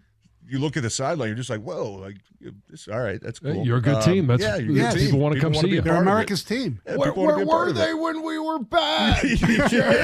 Bandwagoners. Yeah. They had better things to do at that time. They were becoming stars. Oh man.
Doug Harsh, Scott Anderson, 97.1 The Ticket. Hope you're doing well. 248-539-9797. Let's get to your phone calls. We go to Smitty, our 97.1 The Ticket. Hi, Smitty. Hey, how you guys doing today? We're good, thank you. Like I was telling the screener, hockey and baseball is probably the two hardest sports, especially hockey, to get a team that's going to be competitive for 7 years, 10 years. Red Wings is exceptional for 20 years. But if you look back when they drafted Heisman, them 6 guys they drafted, Peter Klima, Joey Kosher, Heisman, and I forget the other 3 guys. But, Peter Klima didn't make the cut. He wasn't there. He didn't stick enough. They didn't keep him around long enough to. And Joey Kosher, they let him go. Then they finally brought him back, and they won the Stanley Cup. Well, those guys played with the Wings for years. Yeah, but Joey Kosher had left the Red Wings. Yeah, but he had played here for years. I mean, you're saying those guys didn't pay. I mean, the class of 83 with Yzerman, Bob Probert, Peter Klima, Joey Kosar, Stu Grimson, also part of that group, by the way. They played pretty quickly in their careers. It took them. Some of those guys played right away as 18 and 19-year-olds, and the other ones played within a year. And then they played for several years. Bobby Probert. Yeah, they played for several years. But the difference is you can't go back to 83 and see how that relates to 2023, not just because it's 40 years difference, but there were 21 teams in the league in 1983. It's a different hockey league. You didn't have international players as prevalent as you do today. It's a totally different game. I agree. All right, thanks, Minnie. The thing about this only having 2 players from Yzerman draft class on the roster is it's been a rebuild. This isn't the Tampa Bay Lightning, where you're trying to break into an organization that's consistently battling for Stanley Cups. But it's almost done intentionally. Like, that's what I find strange about the whole thing and the whole offseason approach. I like what they did. They didn't do so much that I'm like, wow, they're going to make the playoffs. But they did enough that kept these young players from being deserving in the organization of spots on the NHL roster. There's some really good points, though, on why my the feeling I can't shake is not valid, I guess. This is from an unnamed texter who writes in, they brought in all the vets to try and bring the kids into a competitive environment. Constantly getting blown out kills the culture. And you want these kids confident, which is a huge thing for the prospects. Losing that confidence can destroy some prospects' chances of getting close to their ceiling. Well, it can be a setback. I mean, if it destroys you, I'm not sure you were going to be mentally tough to make it anyway. But it definitely is better when you bring in a kid that kid feels like he's on a team that can compete and doesn't feel hopeless every night. Well, he's got to feel like he can compete too, and that he's not outmatched. Yeah. And if you have competent players around you, you have a better chance of success. Doug, you're not wrong in the slightest. The roster is so mid. And fans think they're going to the playoffs this year. They're dreaming. That's from Dave in Rochester Hills. Feels like this wing season is going to be meh.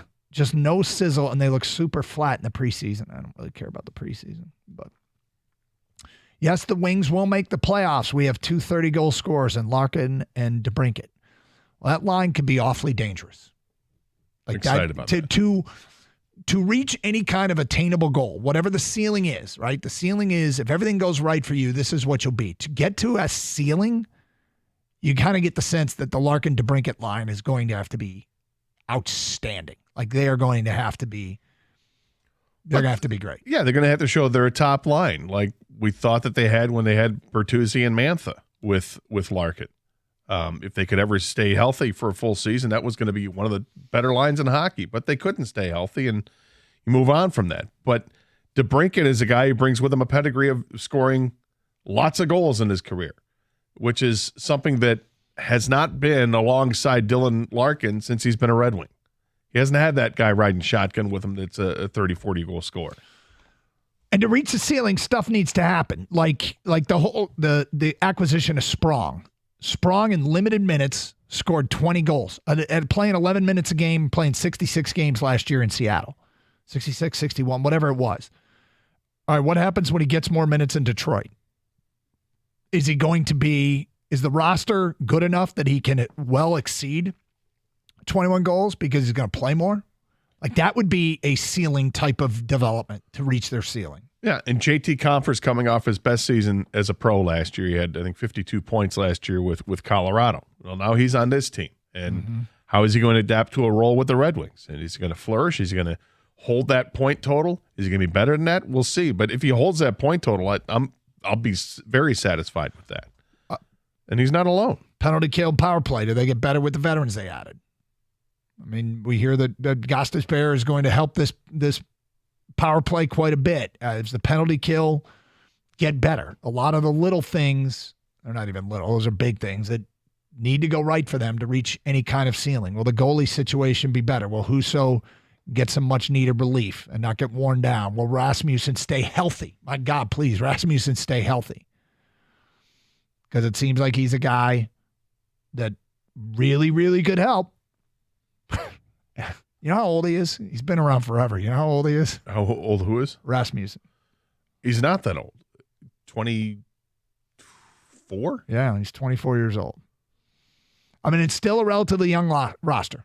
20th in the league in terms of there's 19 teams older than them. 248-539-9797. All right, coming up. Gator, we got a text here. Somebody saying it's fixed. It's fixed. That at 11:02. You're on Carson Anderson, 97.1 The Ticket.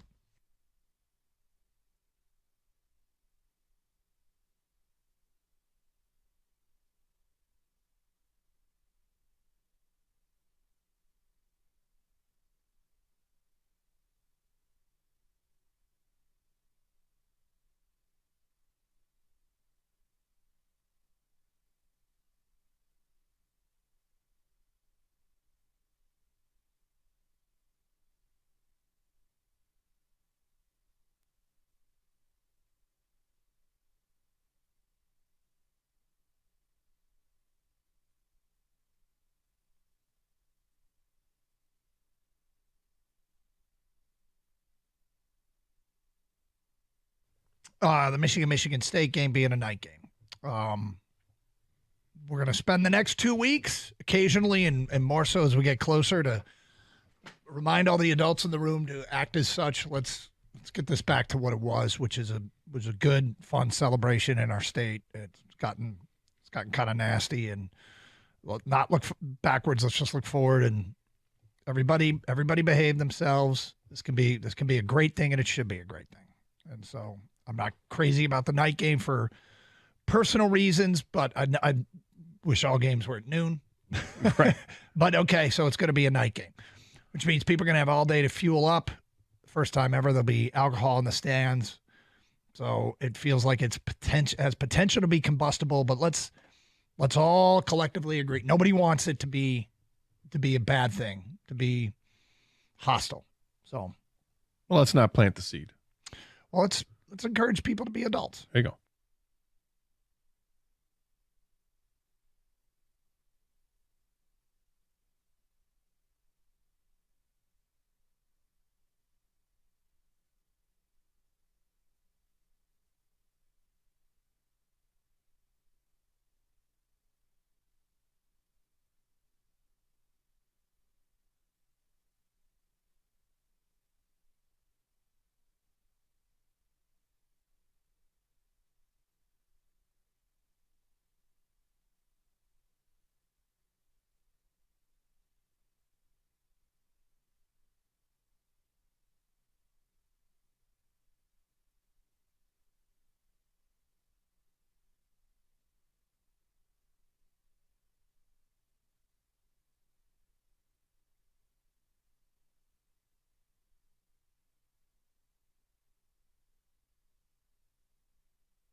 Brought to you by National Benefit Plans. The Red Wings regular season has finally arrived. They'll start their schedule on the road after a 5-2-1 preseason, taking on the Devils, who are top 5 in Vegas odds to win it all. Detroit is 70-1. That's the 8th longest odds, according to FanDuel. Coach Lalone has said that it's really just a reality within the division that they're in, as Ken Cal's first official call will be at 7:30 right here on 97.1 alongside Paul Woods. Tampa Bay quarterback Baker Mayfield has his new team 3-1 as they prepare for the Lions on Sunday afternoon. However, we'll be making sure to watch out for reigning Defensive Player of the Week Aiden Hutchinson, who's been on the tear.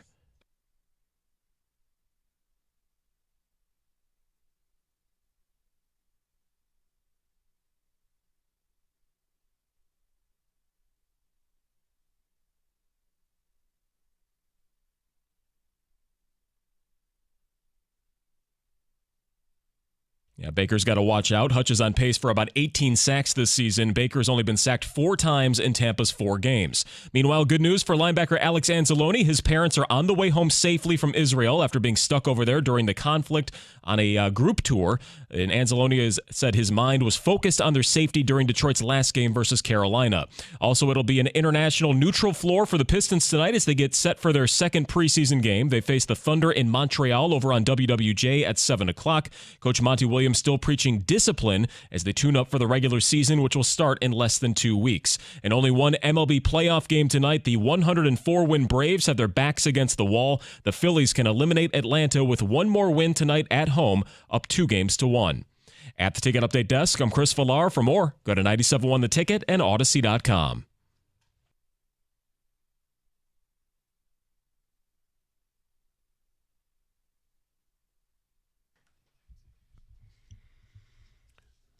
You pulling for Philly or for Atlanta in this one? I really don't like either team. Probably Philly, but I'm with you on really that. I don't really like either team. So I'm pulling for the Arizona Diamondbacks. They just Tonight dumped the Dodgers. Tonight when Philly plays Atlanta, I'm pulling for the Diamondbacks.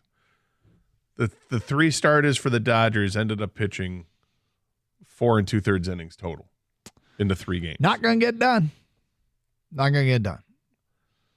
Well, it didn't get it done. They're done. No. They're gone. All right, so this is, I said somebody said the fix is in. We got this text. Powerball dreams crushed by yet another California winner. 3 in a row. Rigged. Do you think the Powerball is rigged for Golden State residents to win it? I don't think it's rigged for them to win it. I just think that they have more chances to win it because they have more people playing, more people buying tickets, would be my guess. It's the most populous state in the country, isn't it? By far? I don't know. I'll look it up. I mean, you got, 70 million people, 60 million? I don't know what it is that live in California. Maybe more than that. It is the most populous. 3 in a row, Gator. And everyone plays. It's Everyone, not, I know everybody if you plays. take- I'm just saying they got more kicks at the can than anybody else. Yeah, but it's California. It's all of us versus California. There's more populace everywhere else than California if you combine all our population. No, I understand that. And thank you for pointing that There are out. 39 million people in California. And how about the rest of us that have the lotto? We got to eliminate like Nevada. There's only 39 million? That's yeah, it? Huh. Yeah. That was more than that. It's like, isn't like 47 states have this or something? 47 states have the lotto? No, the Powerball. Powerball? Dude. Something like that. Whatever it is. It's, Did you just ask Doug Karsh that question? well, you're looking You've at some done, site. you've done a lot of research. Yeah. So you're not buying that the fix is in? No, I don't think the fix is in. If anything, I think if I were to buy into any of the conspiracy theories, it's just that the government stepped in and said, don't let anybody win just yet. Let it build up, build up, build up, build up, build up, because the government gets their chunk of change. Mm-hmm. And as it gets higher, more people are interested, more people buying tickets, and then that tax base gets bigger and bigger for them. So, Kang, was it the billboard that told you this morning? No, I actually missed it this morning. That's why I think someone won. Normally, I drive by and I see the billboard and I go, oh, the tree, as I get closer to the sign, it reveals. The tree reveals as you... Yes, it's like Vanna White, this tree. So there's a billboard on Kang's, for people who've missed it, but there's a billboard on Kang's drive into work. And as you're driving to work... It's covered by a tree It's first. covered... Yeah. Your line of sight is covered by a tree, but as you get closer, the tree reveals how much the Powerball... Is it just a Powerball? No, it's Mega and Power. Okay, they're both up on the billboard, and you will see how much the drawings are worth. And each day, if there was a winner the night before, because it will be reset to whatever it gets reset to. 20 million. 20 million. I went out last night to go get tickets. And, Poverty. Right. And I knew that I was going to have to hit a money machine. So I thought, I'll just there's an ATM right where I'll get the tickets. So I went into there, went into to this place and went right to the ATM, and the ATM was down. Like, oh. What? So and I started looking at my wallet and see how much money I had in my wallet. I'm like, I can get a couple tickets, but I wanted literally like 2, but I wanted more than 2. So I left the store, got back in my car, and took off. Wait, you can't pay with a credit card? No. Really? No. Yeah, I think you can pay with a debit card maybe, but not with a credit card. Interesting. So I went out, found an ATM, got some money, came back and did it. And then watching the news last night, and here come the Powerball numbers. I'm like, whoop. You watched the live drawing? Not the live drawing. This was at 11:15 on Fox 2 last night. So hit pause, got my ticket out and looked at them. And did you guys know I was that? saddened. Alas, I did not win.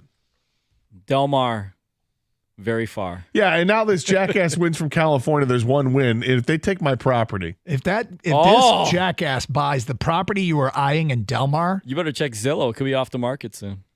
dude. So Well, did I'll you be know? checking. Cruel irony.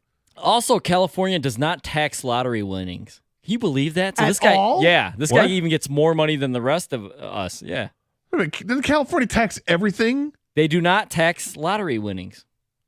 Oh my God. Yeah, so that Whoa, lump whoa, sum and then, Whoa, yeah, wait. So the lump sum payout. is less. Okay, Okay, it's so still a I'm lump sorry. sum, but There's then no they don't state tax tax yeah, on it. Okay, yeah, I'm yeah, sorry. yeah. There's still federal tax yes, taken out. yes, it's this California state tax. All right. Okay. So the lump sum's not 1.7. It's whatever hundreds Well, of it's like millions. $780 million, Yeah. and then the federal government will take the taxes out of that. So Yeah, it and then ends up that's being. it. Yeah. So for California, it's probably close to $500 million. Who knows? More than here. All right, so we reset to 0, huh? When's the next drawing? Well, it resets to 20. 20 Right. When's the next drawing? Saturday. Are you buying tickets? No. Of course not. $20 million. Come on, Doug. Don't be stupid. Not that. Might as well take the annual payout if it's going to be 20. Seriously. I mean, what's Mega at? I think it was at 35 or something like that. someone had just won that like last week. Yeah. So that's not even up there. Yeah. I'd switch if it was still climbing. Of course. All right, well, my vault of would you buy questions gets packed away for a while. I had another one too that I don't think you used. Okay, well, we'll add it to the list. All right, don't say it now. Wait. No, well, go ahead, say it now. I was gonna ask you, Gator. Would you invest in like a doomsday shelter? Is that a good one, right? I thought of that last night. I'm like, oh, that's a good question. I should give it to Doug. God, is that fantastic? Don't answer it because we gotta. hang on to it. Hang on. What a great question. Yeah, that's a good question. Mega Millions is up to $48 million. All right, if you win Mega Millions, are you going to buy? Is that enough? No. All right. What do you have a line? Is there literally a line of delineation? I will buy tickets when it's this price, or I think. I mean, I don't know exactly what it is, but it's past a couple $100 million when I start to buy. Okay. Usually, I think it's. What is the number for me? I guess I don't know. 400 million maybe is when I start to get in. No, I think you buy before then. Come on. Not too much before that. I think when the station starts putting out the lottery emails, you start getting interested. Well, when you're right about that, but they don't usually put those out until it gets to 300 or so. No, I think 100, 200 million. We could ask Cheryl. But did we know if the station won any money? Yeah, it was like $40 bucks. What are you guys getting? Roll it back in. I think they're rolling it into Mega Millions. Oh, really? Yeah. Good idea. Good or idea. everybody Like here's $44 or something. Or everybody in the crew, here's $1. No, it's like 50 cents. Not even 50 cents. I think there ends up being like over 100 people to do it. There are over 100 people in this building. I knew you were going to say that. Yes. I am shocked. Got a lot of stations here. I know we got a lot of stations here, but I'm amazed that we have that many people to play. Yeah. You were in on that group too, right? Yes. Okay. Yeah. People that aren't are you and Valenti. That's it? No, I'm sure there's others, but Mike was bitching about it yesterday. What because was he he's saying? like, "Well, the station does this. How come nobody ever told me?" And somebody goes, "Well, if it was sent to email," and Mike goes, "Oh yeah, I don't look at email," which always makes me smack my head. Like, you don't look at your email, you don't look at station email. No, okay. Yeah. Well. And then he starts floating some other things. So, well, how do I know we can trust? Oh, well, if you look at your email, you know you can trust Cheryl because Cheryl literally prints out all the tickets she buys. Mm-hmm. Okay. And by the way, how do we know we can trust Cheryl? Sweet, awesome, right? Station aunt Cheryl. Well, Mike goes, look at 1.7 billion. I mean, a lot can change. You can change her. I got to tell you, Cheryl on the run would be hilarious. There's no way Cheryl would do it, but Cheryl on the run would be dropping $1,000 to everybody she sees. She's so sweet. Yeah. Cheryl would still work here, I think, if she wanted to help us out with stuff. Yeah.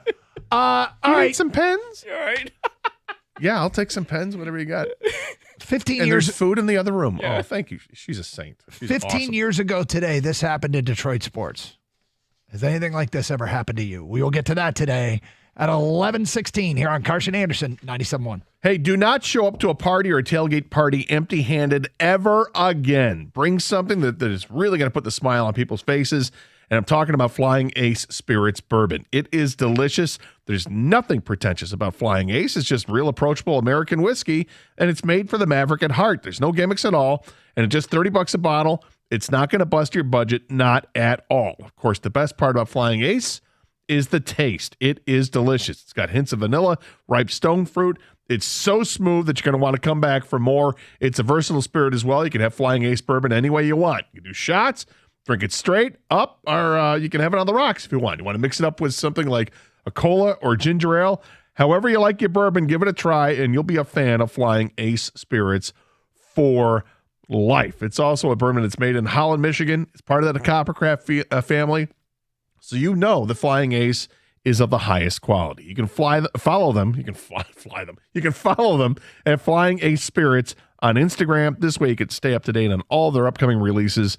And as always, please drink responsibly and never drink and drive.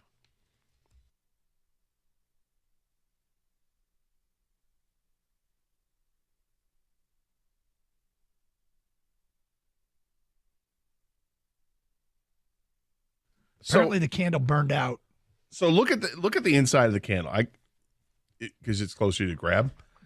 I'm guessing that what happened was that because it's getting near the end of the candle that it just drowned in its own wax. Yeah. Is that what happened? Yeah. Yeah, it's already down to the bottom there.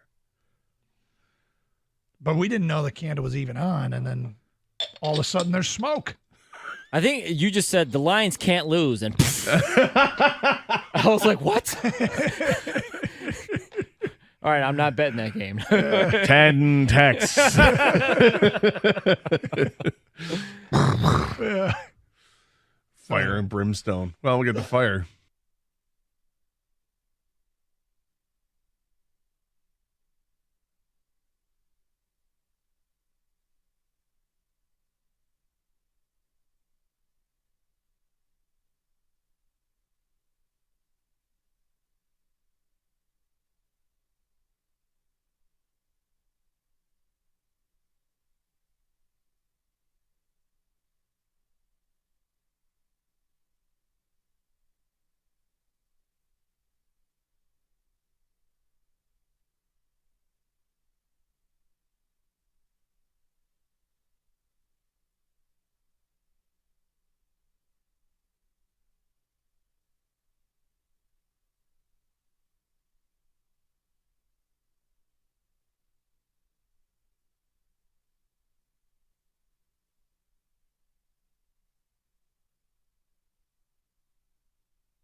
Don't forget, we're giving away Lions tickets today at 141 with a Carson Anderson quiz question.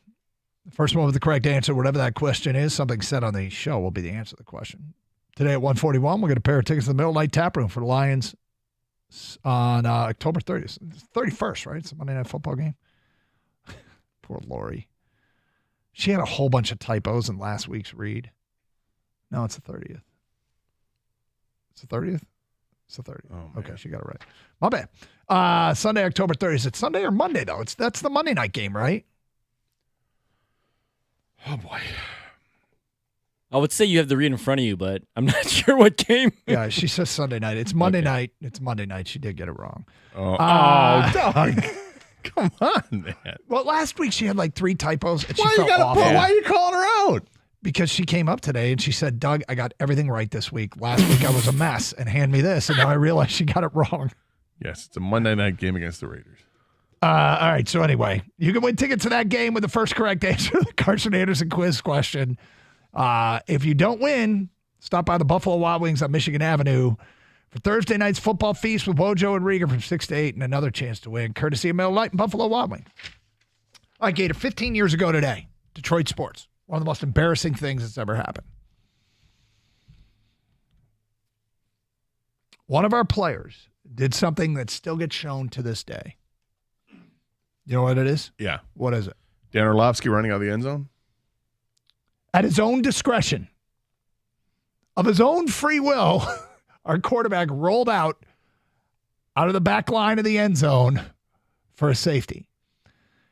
And the highlight is one that will live in infamy. Mm-hmm.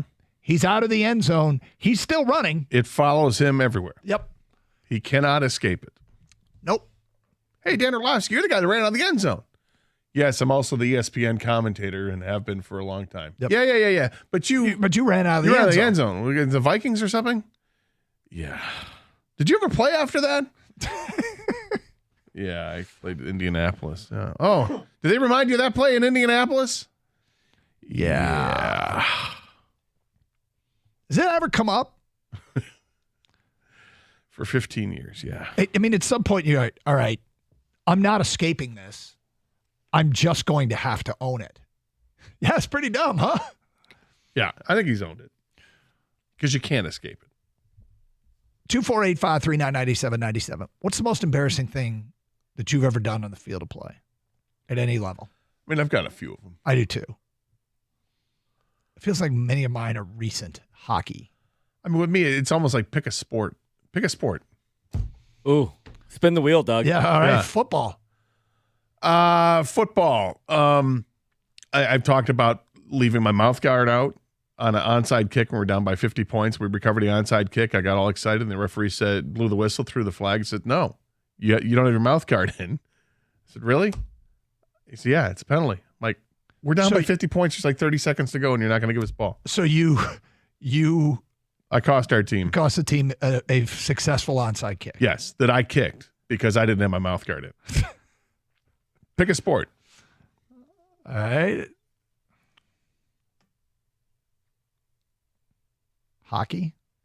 Hockey class when I took at Michigan State. Yep. My brother came out to see me. He was at grad school at the time that I was my last semester there, or senior year anyway, not my last semester. I go to skate out onto the ice, and I fell down immediately. I get back up, and I fall down immediately. Why?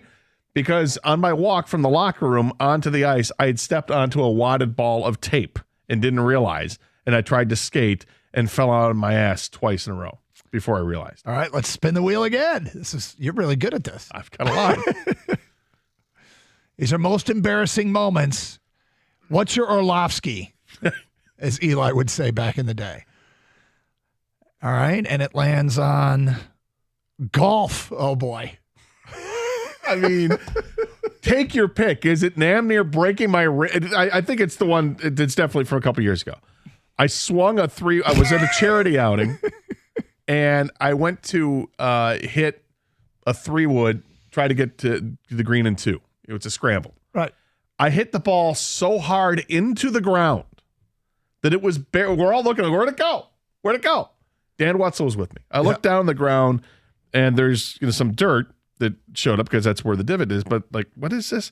I had to take a tee out and do a cesarean section on the ground with my tee to free the ball that was buried 4 inches into the ground because I beat it into the ground so hard. That's where the golf ball was. Let's spin the wheel again. And this time it lands on basketball. So, my skills have eroded over the years for sure because I just don't play anymore. But there was nothing more embarrassing than when I suited up to play in a charity event to raise money for dwarf awareness. So there were a lot of little people were there, and their lives are not easy by any means. So this was a great cause and was part of this great event. And I was in fear of taking a shot because I thought that one of the little people was going to jump up and block my shot. And I just got flustered when he came at me when I was getting ready to do a 3-point shot. Yeah. And it ended up being like the worst air ball ever. I launched it way too early. It was the ugliest shot you've ever seen in your life. Why? Because I thought that somebody that was 3 feet tall was going to block my shot. Absolutely pathetic. That's my favorite one. It's an embarrassing one. Yeah. I mean, this wasn't like trampoline basketball. No, this was not. No, we had different rules. If for the celebrity team, you had to any pass had to be a bounce pass. The ball had to bounce before it got to your teammate because otherwise it makes sense. Right. Yeah. And so that happened. I was afraid. You can keep spinning the wheel. Pick a sport. Any sport. I didn't expect this to be this rewarding. Any sport. And this time it lands on, I don't know if you got one for the sport. Tennis? Oh, yeah.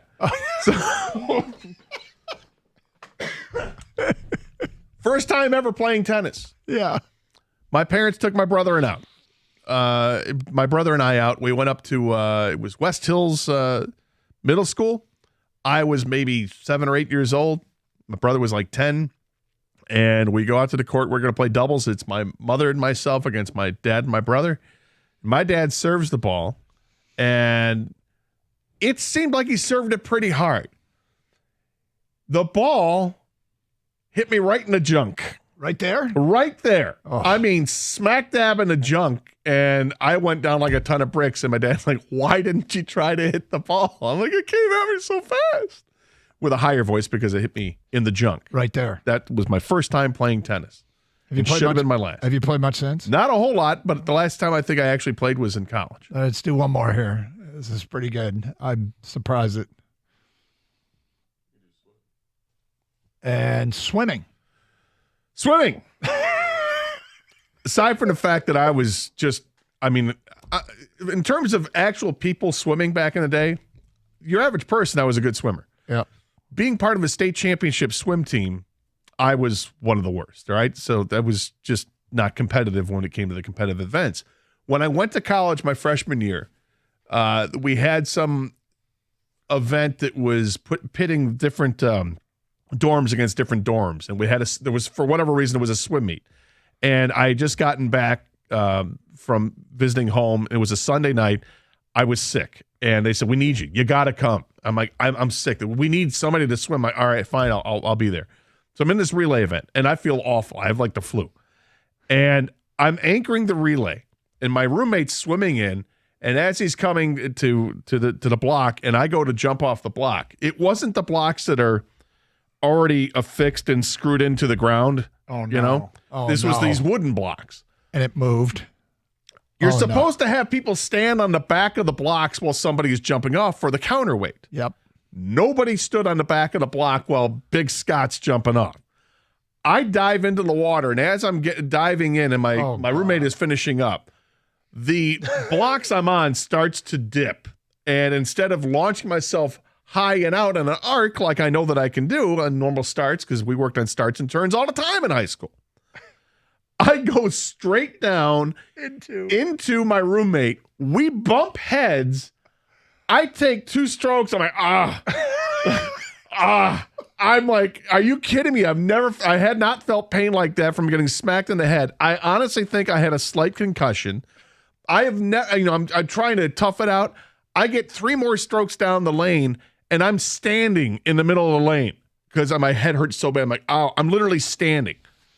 And I end up finishing the race, and I get done. I get home, and I get back to the dorm, and my roommate's laughing about it. I'm like, dude, I shouldn't even been there. I had the flu, let alone nobody helping me out by standing on the blocks. Kang, solid idea for a topic. I didn't realize how rewarding this was going we to be. can't top any of this. More. This is great. Well, maybe we'll spin the wheel later. But we're doing that, the most embarrassing thing that ever happened to you on a field of play in a competition, because Dan Orlovsky, 15 years ago today, without hesitation, ran out of the back of the end zone, and a highlight that will live in infamy. 248-539-9797, 97.1 The Ticket.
They showed Eminem on the big screen. That place went nuts, I know. man. Oh man, that was so cool. And Who he needs wasn't just Taylor like Swift. We got Eminem. right. Yeah, that's what I said. And he wasn't just sitting there, kind of trying to hide. Like they put the camera on him, and he was, like you could read his lips, LFG. Like getting everybody going. I mean, that was pretty cool. It was stars are coming out for this team, man. It's been like every game. You look at the sideline, you're just like, whoa, like this. All right, that's cool. You're a good team. That's you're a good team. People want to come see you. They're America's team. Yeah, Where were they when we were bad? Bandwagoners. Yeah. They had better things to do at that time. They were becoming stars. Oh man.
Doug Carr, Scott Anderson, 97 a ticket. So 15 years ago today, Dan Orlovsky ran out of the back of the end zone, and it will follow him for the rest of his life. And we all have our moments. I mean, I had relatives come in from California, and they landed. We picked them up at the airport, and I had a hockey game. So I had the gear in the bag, went straight to the rink, suit up, and they're not like they're not a hockey family. Like, okay, this will be interesting.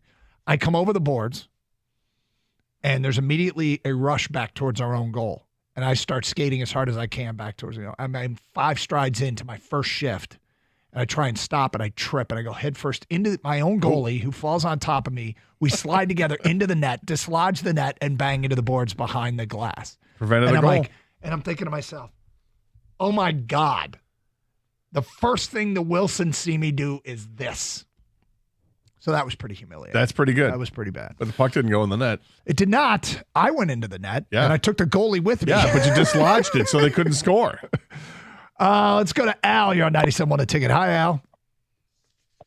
Hey, what up, though? Hey, man, I was like 14 years old playing church league basketball in a packed gym, literally standing room only. I'm from Benton Harbor, so as you know, basketball is huge there. I'm playing 2 guard. We're on defense. I go to double team the other team's point guard. I get lucky. Boop, knock the ball out.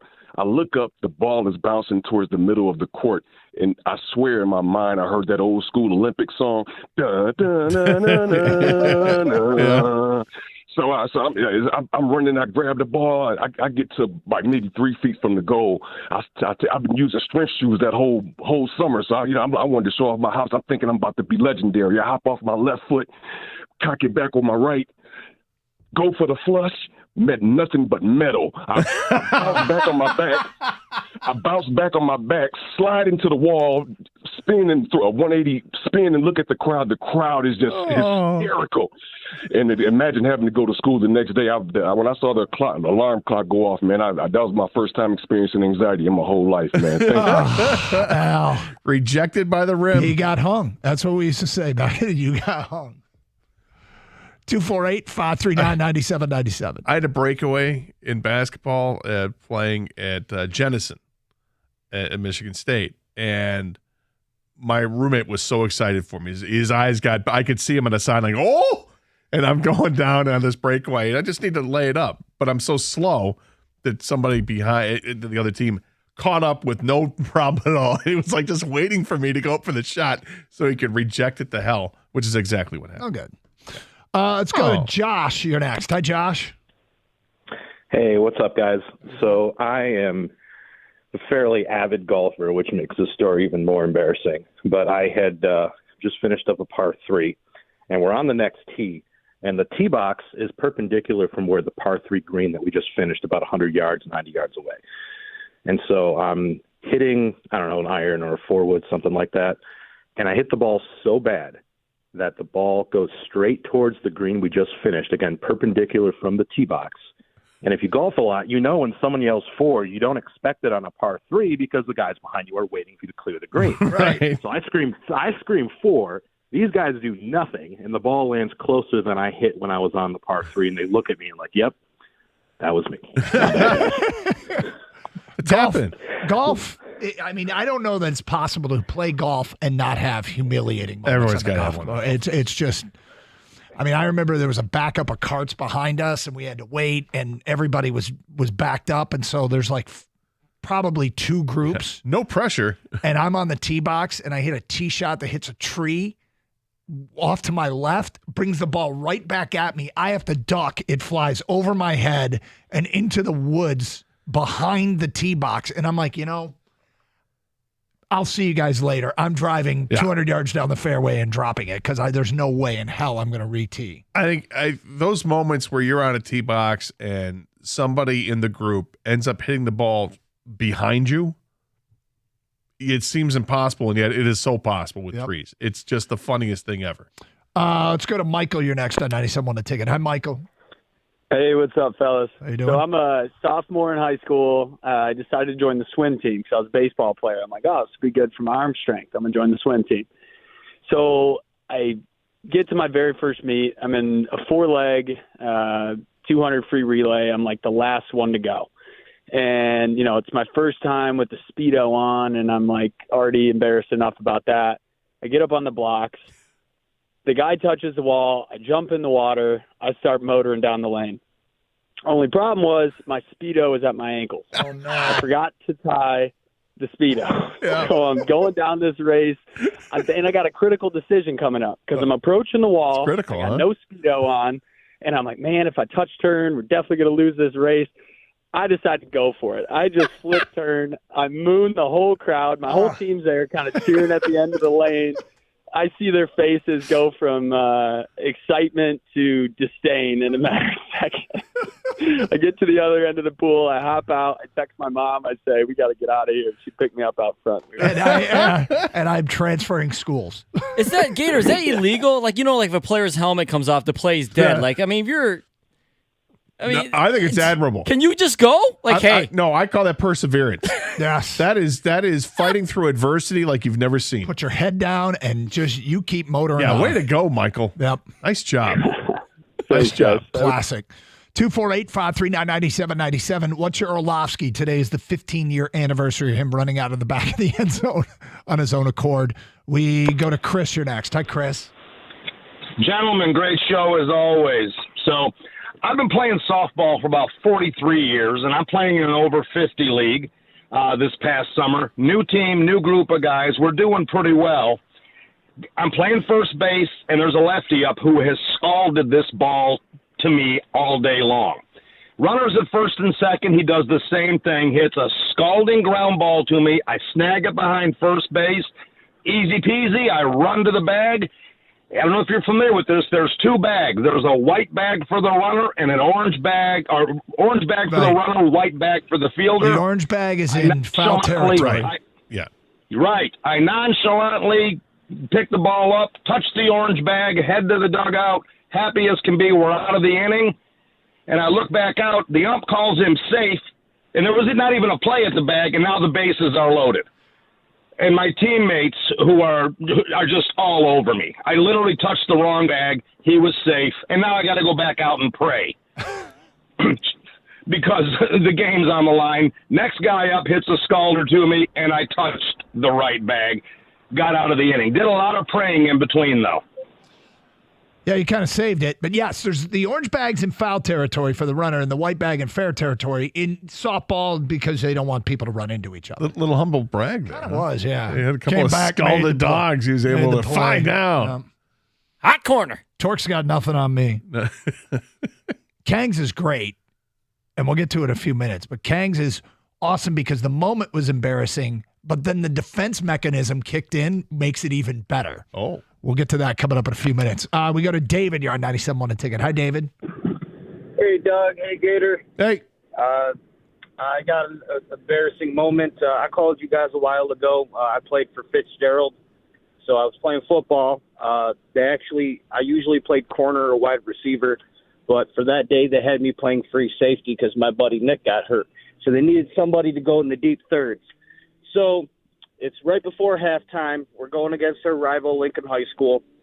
Guy throws the ball up. The other safety runs up and is one of a star players. So I got an interception, and I took it from my own player up in the air, and I thought, okay, I got to run.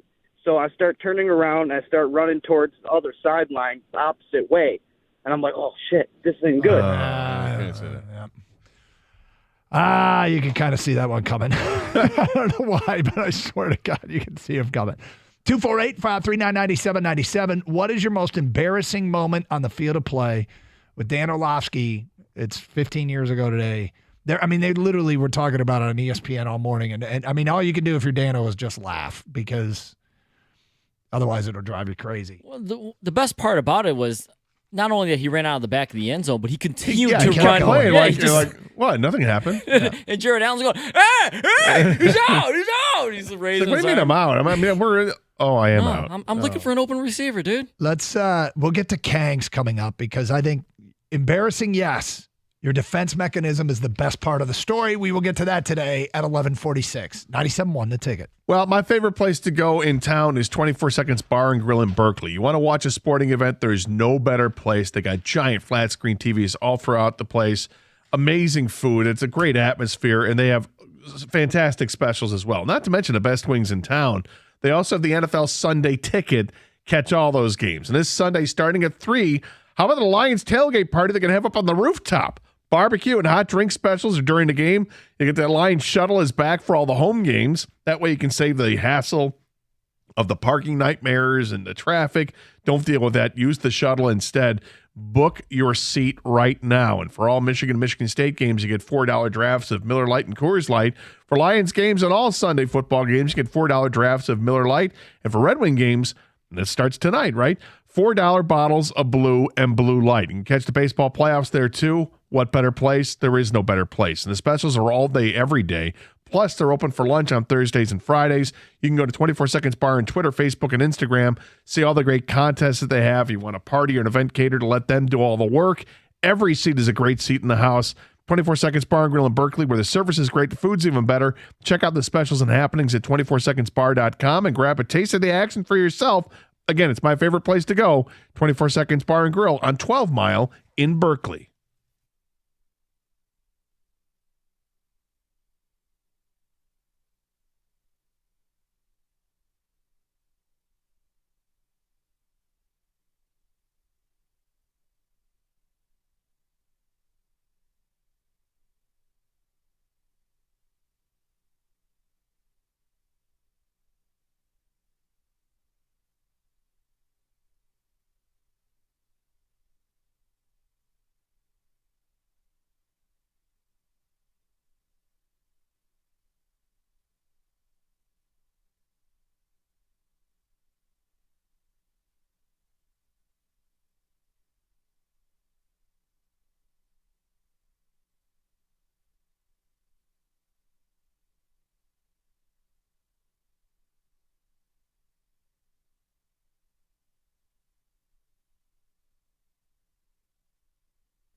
The Michigan State game being a night game.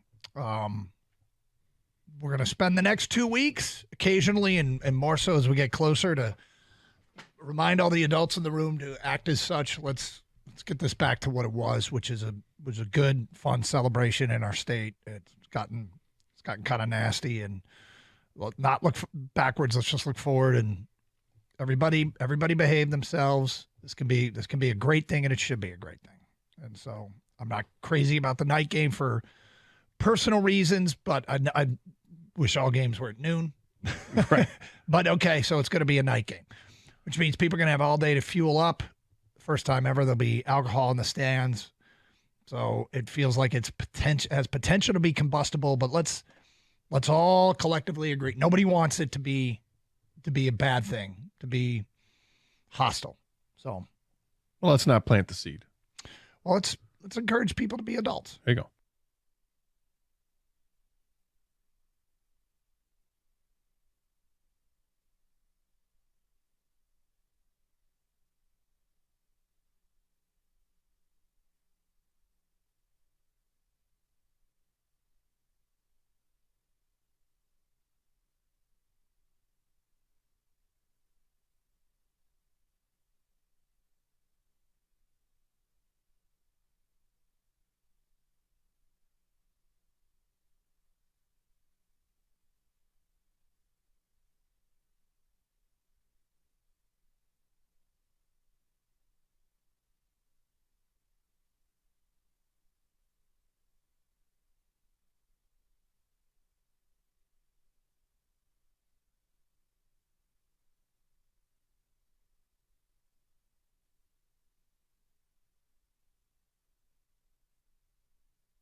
Doug Carr, Scott Anderson, 97.1 The Ticket. So, Kang, just let's get to your story because I love this story. And we're talking about the most embarrassing thing that ever happened to you on the field of play because Dan Orlovsky 15 years ago today ran out of the back of the end zone. And he was kind of owning up to it this morning on ESPN. And we said, well, we got to talk about this. And we have shared some. Gator, in fact, had to spin the wheel because it's happened in just virtually, he said, pick the sport, and we had them all. Love it. Yeah. Wheel of misfortune. There are more. I've got more stories. Vanna, what do we have? Yeah. Well, you got to say, when he's talked about when he was sick at the swim meet and the block, when he went to dive in the relay and the wooden block, nobody was supporting as a counterweight. So he went straight down and fell on the previous swimmer. All while battling the flu and made it a few strokes in and then just couldn't continue. One of the listeners on texted what? That was Gator's flu game. And the guy you fell on was your Scottie Pippen, right? Yeah. Look, it's not even my only flu game for swimming. I have another one where my last competitive meet that I was in high school, I was sick with the flu, had missed the last couple days of school, and I'd called the coach and said, look, I've missed school the last couple of days. I can't make it to the swim meet. And they had two league meets, one for the good swimmers, and then they had the B league. So I was part of the B meet. And he said, look, I'm not going to tell you what to do, but you may regret not doing this, because he knew this was going to be my last meet. I'm like, well, I'll try to get out there. So I finally make my decision that I'm going to go. I'm going to go for it. I'm going to go swim. So for the league meet, most swimmers will shave body hair off, right? You shave your leg hair off and your arm hair off so you have less resistance. I'd never shaved in my life because I was like 15 years old, 16 years old, and I just don't shave. So I didn't know any better. I go to shave one of my legs, and I did not use shaving cream. Oh, did you grab like a Bic? Dry shave, and it was a Bic. Yeah, it's not like a nice dry shave with a Bic. Dry shave with a Bic on one leg, and I'm like, you know what? This is uncomfortable. Oh, shaving cream. I'll use that for the other leg. Okay, fine. And then I'm like, oh, this works a lot better. And shave my arms. Within 10 minutes, my right leg is completely inflamed. It is like pink as a pig. I mean, you could it just looked awful. I get to the pool.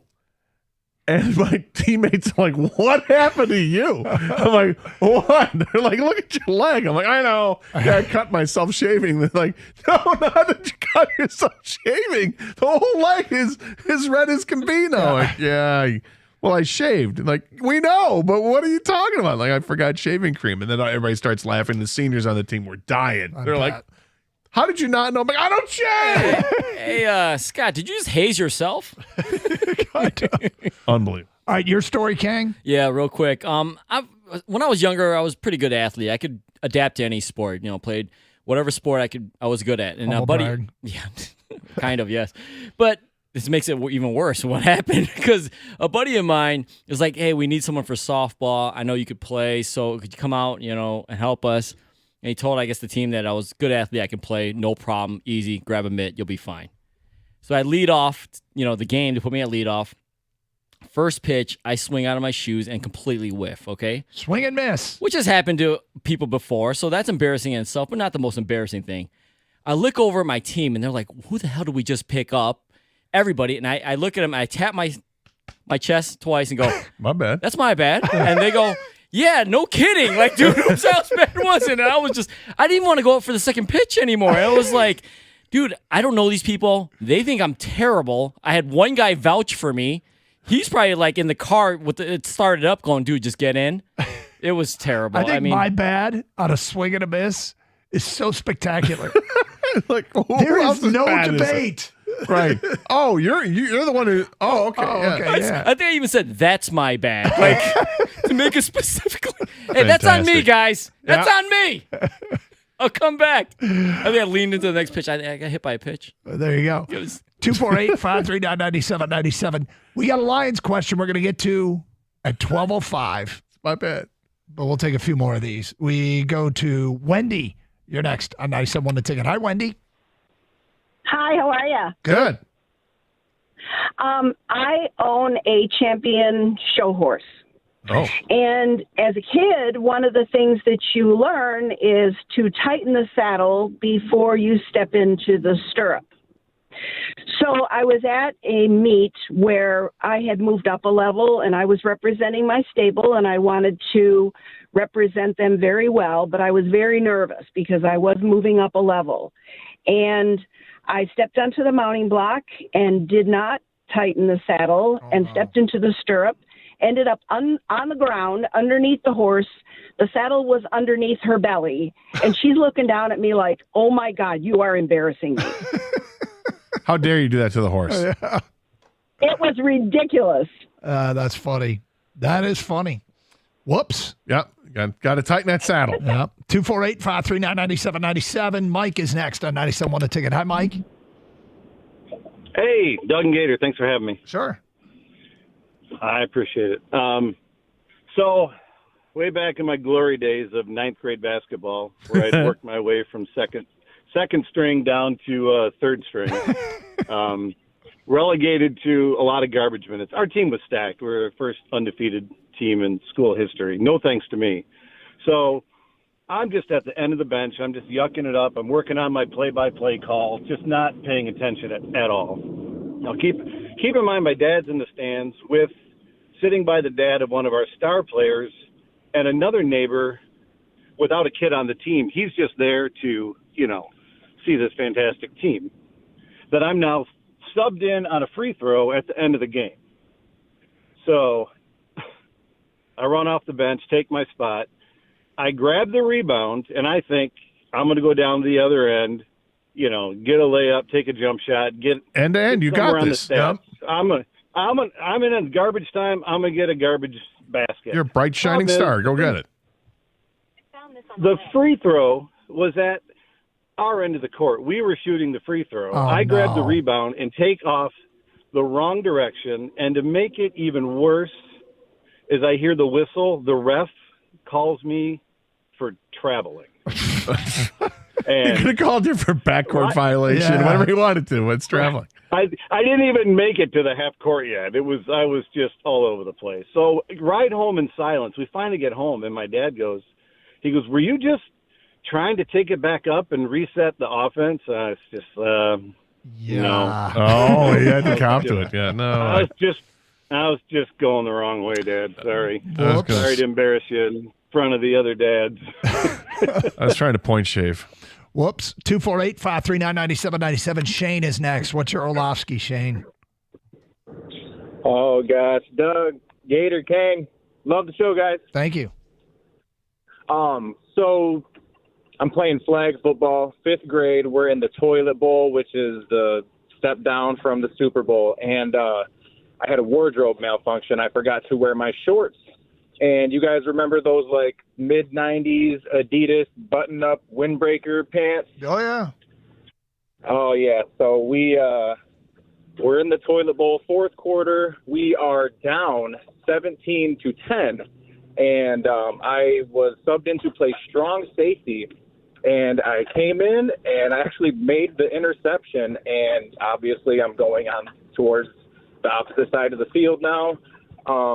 Somebody reaches for my flag, and they grabbed the hole on the windbreakers of my pants and ripped my pants completely off, and I dropped the ball, so it obviously becomes a fumble. The other team recovers, and our team never recovered from that, and we lost the toilet bowl because because you got pantsed. Yeah, you got pantsed. You got pantsed. Exactly, yes.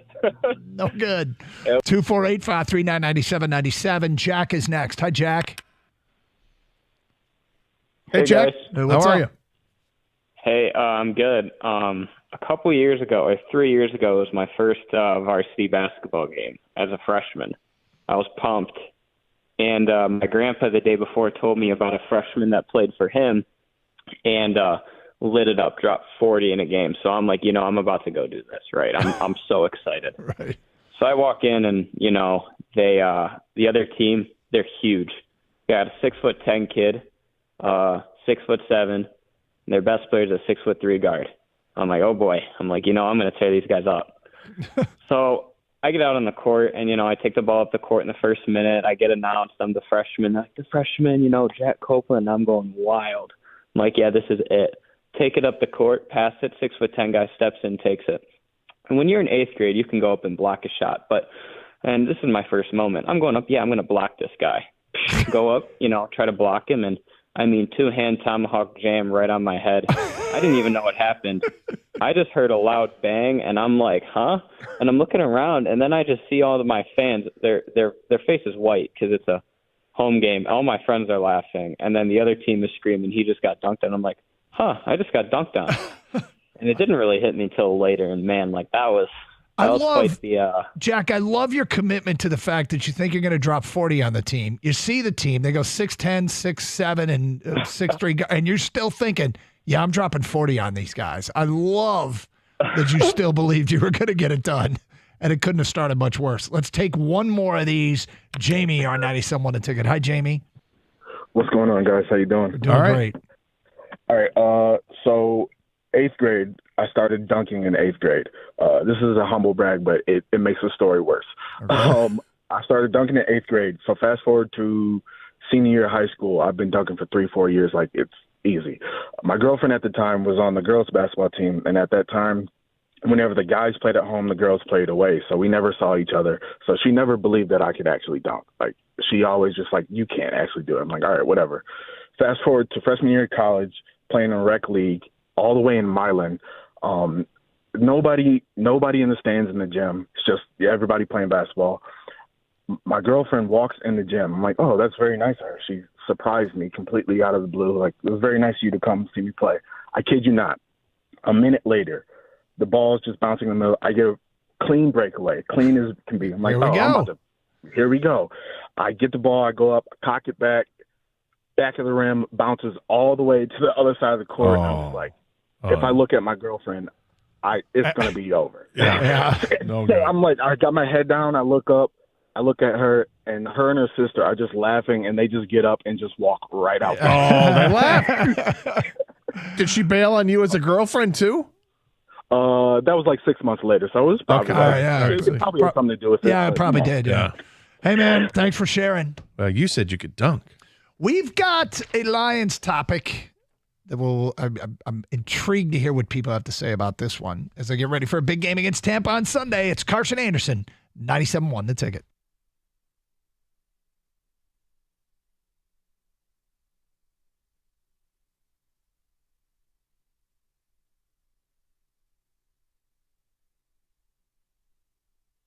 We did not know that the candle was lit in studio today. In fact, it's a scented candle. I didn't smell it. And then all of a sudden we saw smoke. And I saw smoke. Gator saw smoke. Kang even saw the smoke. And apparently the candle burned out. So look at the inside of the candle. Because it's closer to grab. I'm guessing that what happened was that because it's getting near the end of the candle that it just drowned in its own wax. Yeah. Is that what happened? Yeah. Yeah, it's already down to the bottom there. But we didn't know the candle was even on, and then all of a sudden there's smoke.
All right, just to let people know, Gator, out of the kindness of his heart, decided to buy the whole crew lunch today. Bravo. Thank you, Scott. And it wasn't Taco Bar. It was not a taco bar. We got some Chick-fil-A. So I tried the grilled pimento cheese sandwich. Grilled chicken. Grilled chicken. It's the grilled chicken with pimento cheese. Whatever they're calling it. What are they calling it? Is it just the pimento with cheese? The hot pimento cheese grilled chicken sandwich. Pretty good. Pretty good. It's fantastic. Yep. Yeah. You didn't get grilled, did you, King? Come on now. Come on now, Gator. I know. I just want to make sure. Okay, yeah. Thank you, Gator. You're welcome. Well, don't thank me. Thank the parlay I hit over the weekend. Okay, there you go. Kenny just came in and said that is the greatest fast food chicken sandwich he's ever had. You hooked up. It's high praise and accurate.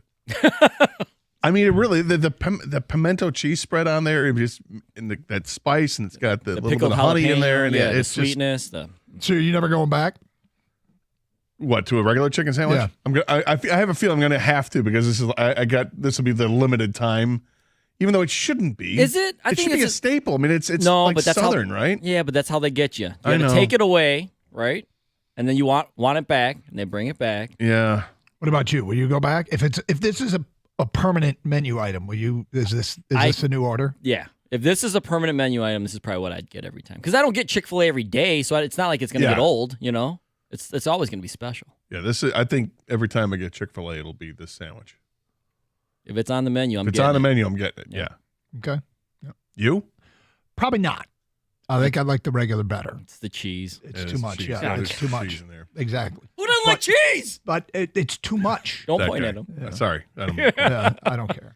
It was good. It was very good. I like it, but it was a bit much on the cheese. I'd just rather have the Chick-fil-A sauce.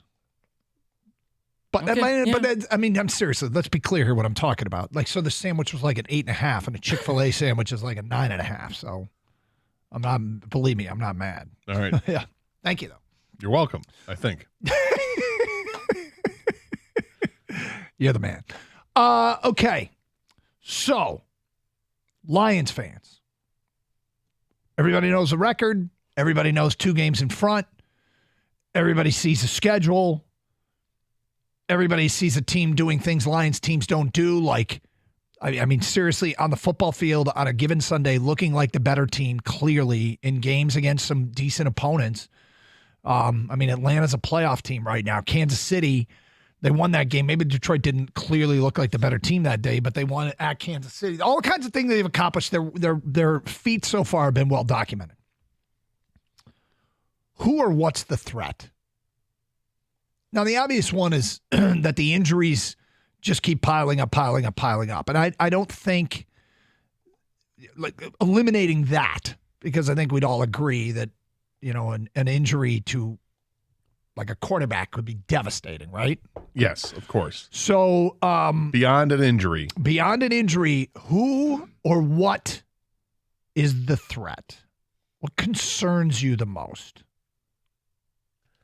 I think this is such a tough question because an easy button I would normally go to would be themselves because they believe in the press clippings or whatever. And I don't think that's the case with this team.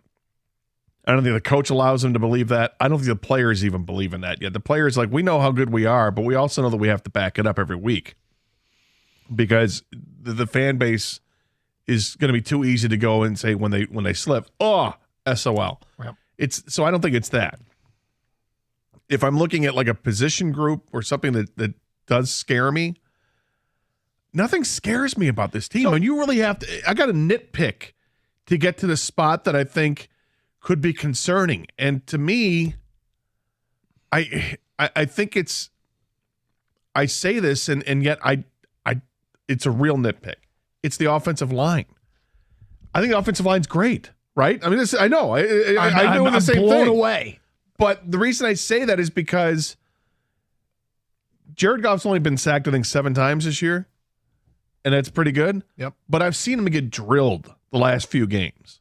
Even though he's been kept pretty clean, he's taken some rough hits. There was one last week where... Hold on, real quick. Is he circumventing the we know injury to Jared Goff is the number one answer? Are you kind of circumventing that?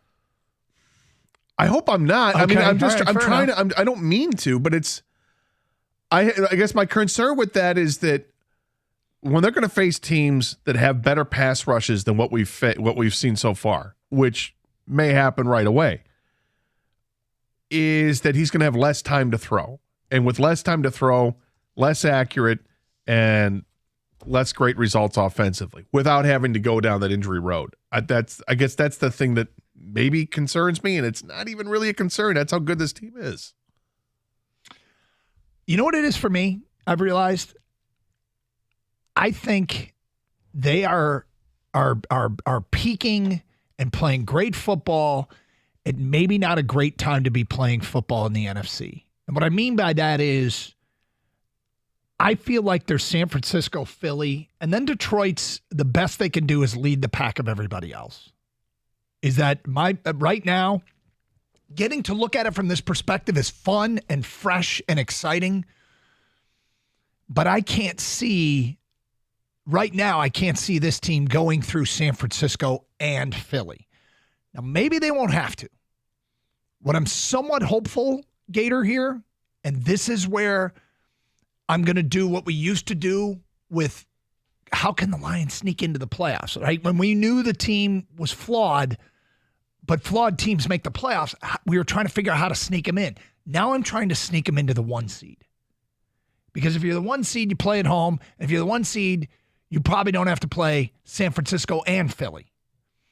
And what makes it possible is if everything about the schedule, which is the easiest in the NFL moving forward, if you use 5 games in opponent win percentage, which is not the most reliable thing in the world after 5 games, but what's clear is that their schedule isn't one of the tougher ones in the league.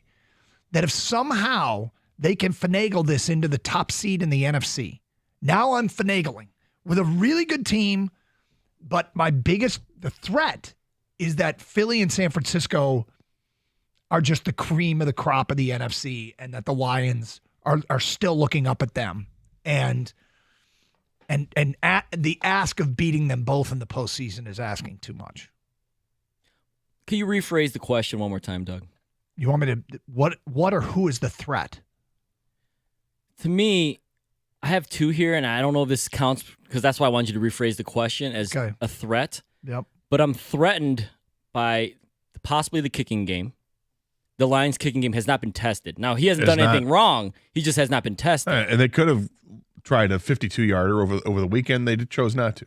And that goes to my other possible threat or fear that I have, and it's Dan Campbell coaching decisions, okay? I don't think he's done a terrible job or anything like that this year. There have been moments where I questioned, and I think that could creep up again. We all remember the end of the game where, was it playing for halftime or whatever? Yeah. I didn't like that explanation. Did not like that explanation. And if he's going to continue to go for it because he doesn't trust his kicker to kick 50-plus yard field goals, there's going to be some sticky situations where you're going to question his decision, right? Whether to kick it or go for it.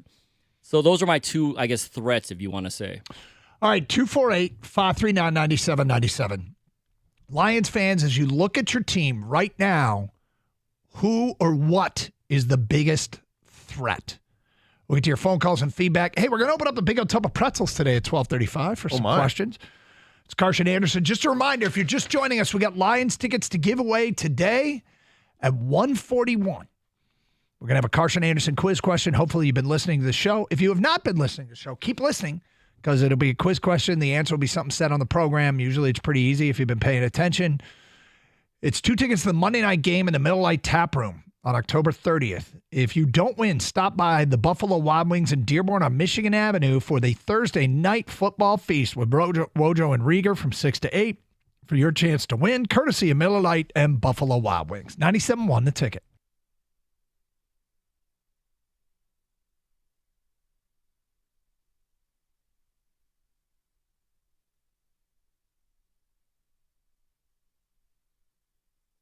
I think you just said the Lions can't lose, and I was like, what? All right, I'm not betting that game. 10 texts.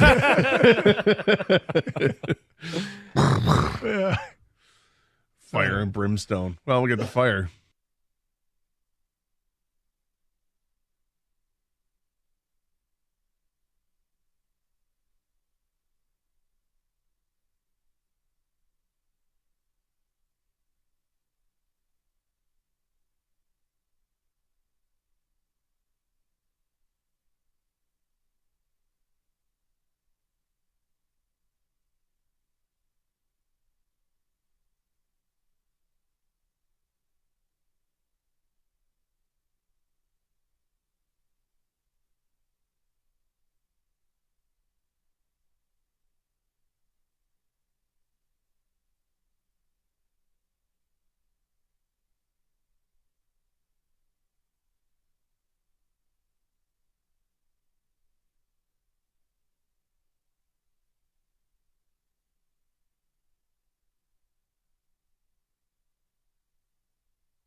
Doug Hart, Scott Anderson, 97.1 The Ticket. We're going to have some Red Wings bold-ass predictions for the season coming up a little bit later. So make sure that you think of yours. Bold-ass predictions for the Detroit Red Wings season. Opens tonight. First hour was almost all Red Wing talk. But we're getting into this. The Lions here, as they prepare for this game against Tampa, things are going very well, and it's kind of acknowledged, and I think Detroit fans are actually going more comfortable with the idea that it's okay to have confidence in this team, this group, this coach, this staff. So we're asking, other than an injury, like a catastrophic injury, what is the biggest threat, in your opinion, to the Lions? What do you worry about with the Detroit Lions right now? And we've all given our answers. Gators worried that the offensive line has let the quarterback get hit a little too much. Kang is more worried about coaching decisions. You know, the explanation at the end of the regulation against Seattle being part of it. And I am worried that, hey, they're good, but Philly and San Francisco are great, and you can't go through both of them. Now, can they finagle their way into the top seed because their schedule is easier and maybe they can have the best record? Maybe. Maybe they can. That's what I'm hoping for. Let's get to your phone calls. We go to David. You're on 97.1 The Ticket. Hi, David. Hi, Doug and Gator. Hey, what's up? How you doing? Good. Real good. This team is not that good. Decker's about to go down for the season. Who is? Yes, he's about to go down for the season. Who? He has a bad ankle. Who's about to go down? Taylor Decker. He's going to miss the rest of the season. What? Because he's got a bad foot. You haven't played. You've beaten bad teams the last 3 games. Bad quarterbacks, bad teams. Green Bay, Atlanta, Carolina. Now you're going to lose to Tampa because Tampa is a good team. In the next 3 games, you're going to lose. So just real quick, David. Just real quick, because I'm. What happens? What happens if they beat Tampa? Well, they beat Tampa. But does that mean maybe at 5-1 with a win over Tampa and a win over Kansas City, win over an Atlanta team that's 3-2, that maybe they're not a bad team? This team is not good.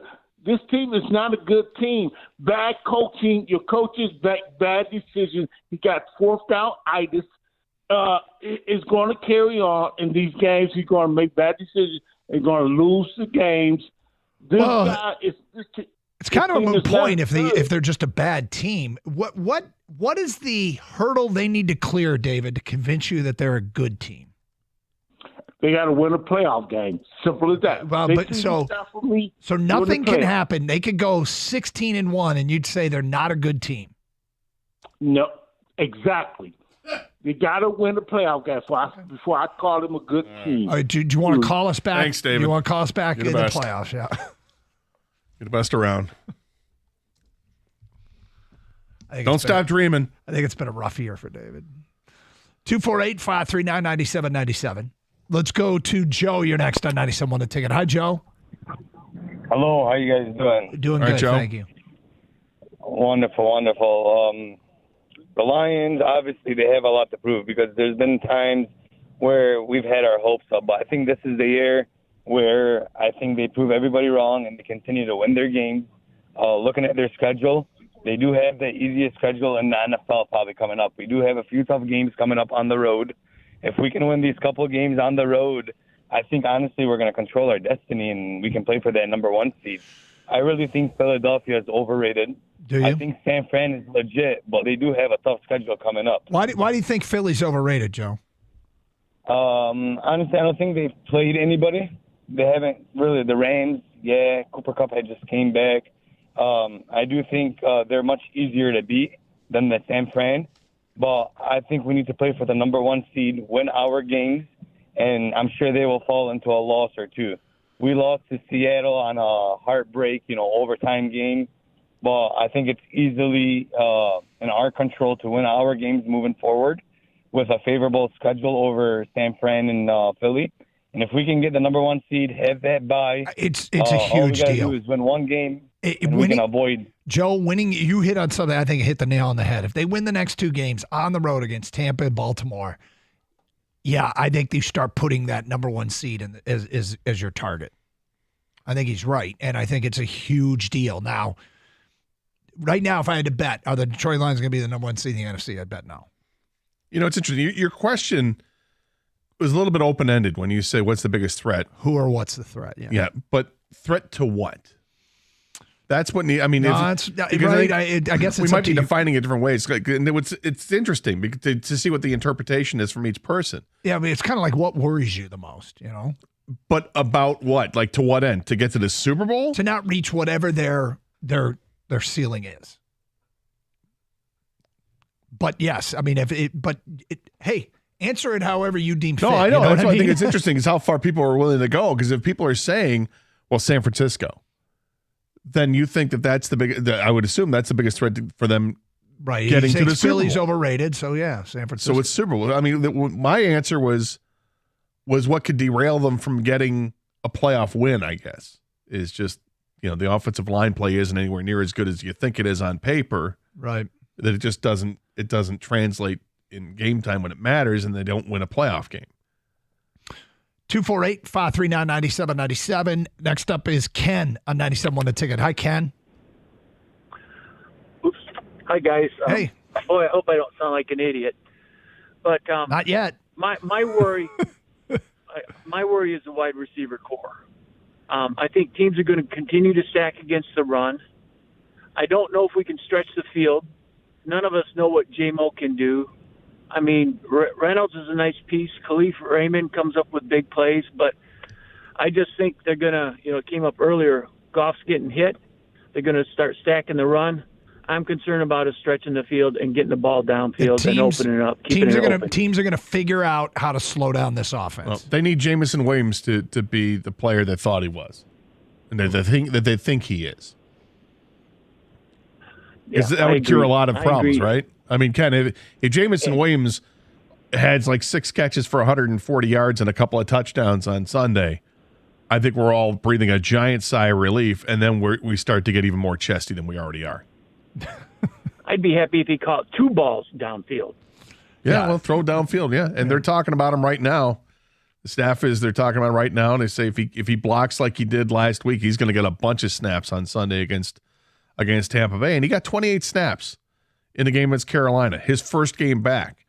It was by far and away the highest snap total he had of any game in his career so far. And I love that they didn't force him the ball. He still has to earn. He still has to get open. And that's on Goff too. He reads his progressions, and he's going to go to the open receiver or what the defense gives him. If you want to look at something, they don't have this big splash plays, but the offense has been so good. It's like you almost don't even care and don't mind right now. So Gibbs and Jamison Williams are those 2 splash home run hitters that haven't hit home runs yet. But Ben Johnson with his dial up the flea flickers, the Khalif Raymond downfield plays, he's so creative. I guess the only thing you might need those home run hitters at some point if you're down big and you got to score quickly.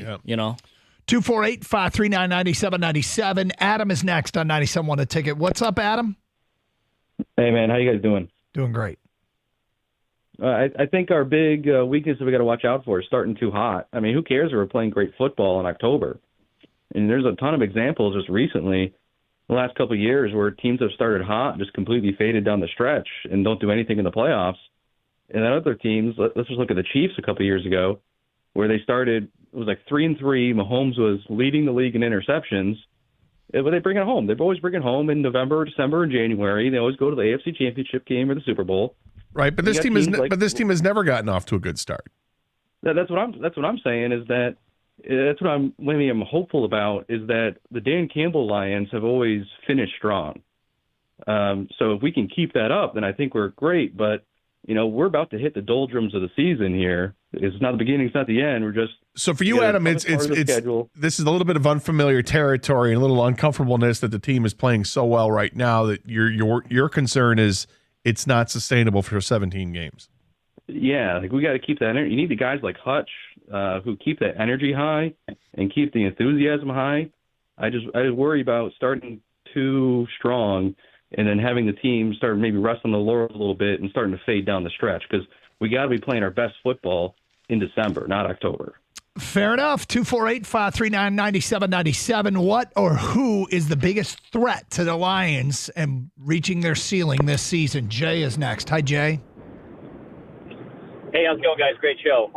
So I think the Dallas Cowboys are going to be an issue for us, like to your previous caller, basically like staying hot and trying to keep that mentality. My fear is they'll knock us out of like potential playoff or see them in the playoffs and knock us out because they just always kind of had our number. I'll let you guys think about that. Well, they're going to see them during the regular season.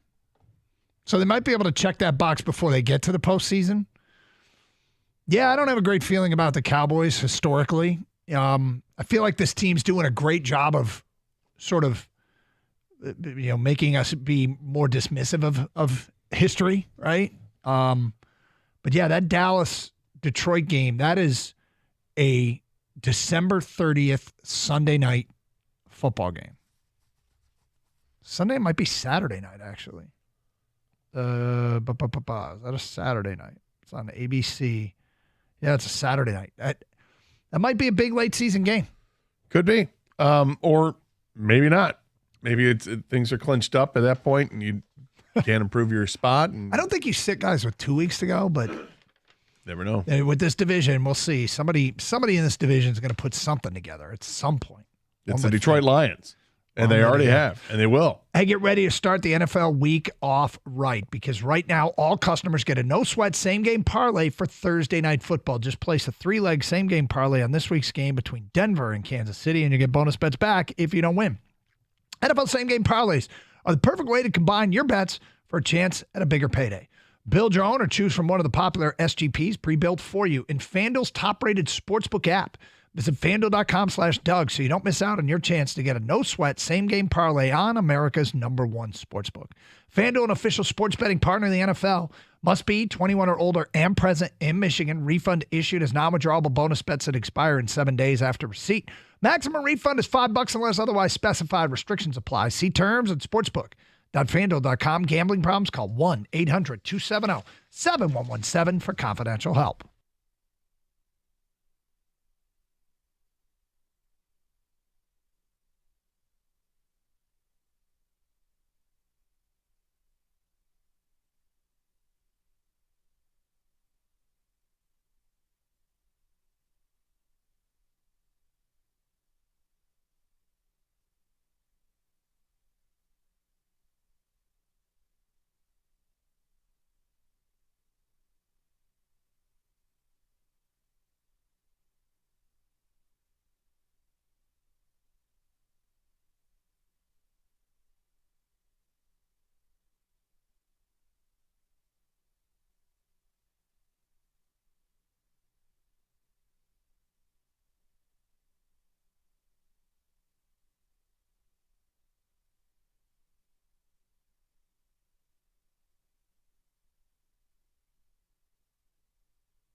They showed Eminem on the big screen. That place went nuts, man. Oh man, that was so cool. And he wasn't just Taylor like Swift. We got Eminem. right. Yeah, that's what I said. And he wasn't just sitting there, kind of trying to hide. Like they put the camera on him, and he was, like you could read his lips, LFG. Like getting everybody going. I mean, that was pretty cool. It was stars are coming out for this team, man. It's been like every game.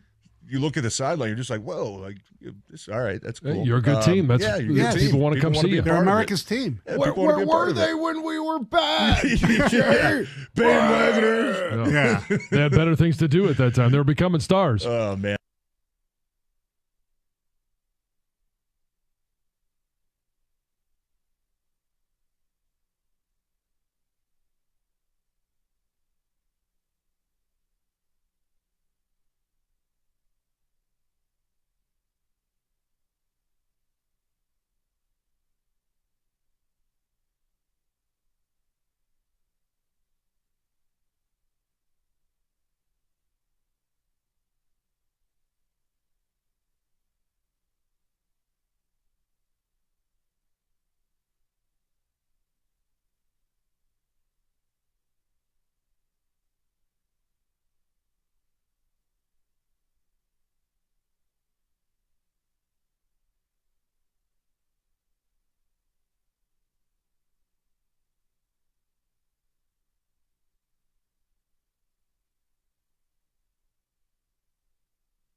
the Michigan State game being a night game.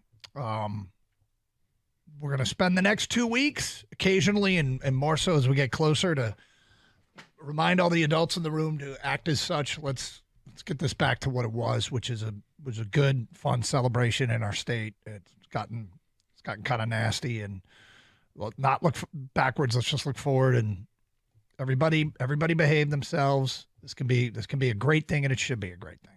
And so I'm not crazy about the night game for personal reasons, but I wish all games were at noon. Right.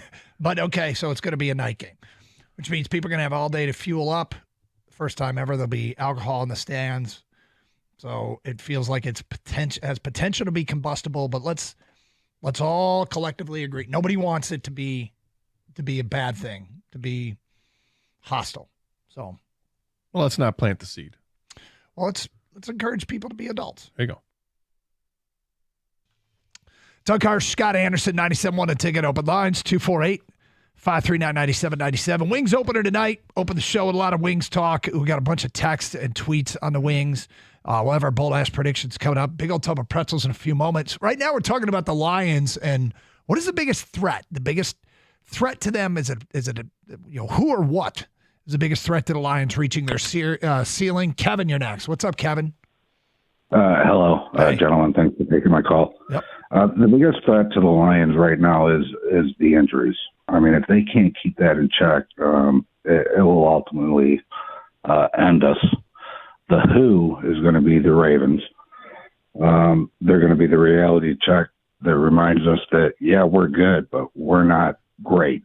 Interesting. Okay? So injuries are like the RSTLNN. Everybody, we've kind of checked that box. Everybody knows it can't afford too many. But you think the Ravens, what if they pass the Ravens test, Kevin? They won't. The Ravens are going to be the one team that gives us a reality check, and it's just going to be a game that we're going to lose. Tampa Bay, we're going to railroad them, and anybody else in the division or in our division or our season, I don't see as a threat. The only threat really is ourselves if we can't maintain consistency. I'm interested why the Ravens, you think, are literally unbeatable. They're not unbeatable. I just don't think we're going to be able to beat them. Well, it's an interesting test. I mean, obviously the Ravens beat the Lions, what was it, last year or the year before, a 66-yard field goal and the whole bit. And Lamar Jackson he's tough to corral. And he's working with a new offensive coordinator, and they've done some better things there. He's more than just a running quarterback, and he wants to prove that. I mean, the Ravens game is interesting for him to bring up because it's like it's a real test for this team. It's a real test for Aaron Glenn. It's a real test for that defense. And if they can pass that test, it feels like you can pretty much pass anything. And because doesn't it feel like if you can corral and contain Lamar Jackson, then you could do that to Jalen Hurts? I guess. I mean, the Ravens are 3-2. I don't know. I don't know why he's so scared of the Ravens. Let's say worst case scenario, the Ravens expose the Lions and they lose. The Lions lose big. So what? They're not in the NFC.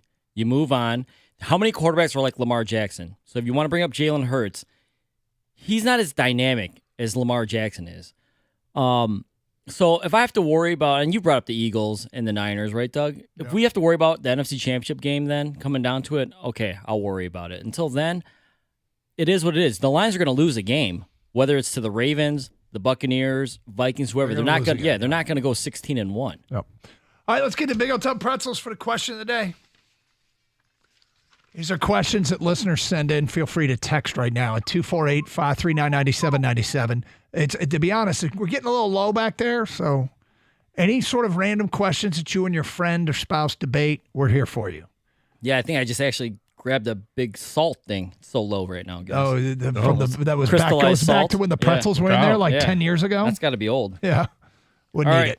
Here we go. This is a either or. You got to pick one, okay? Yep.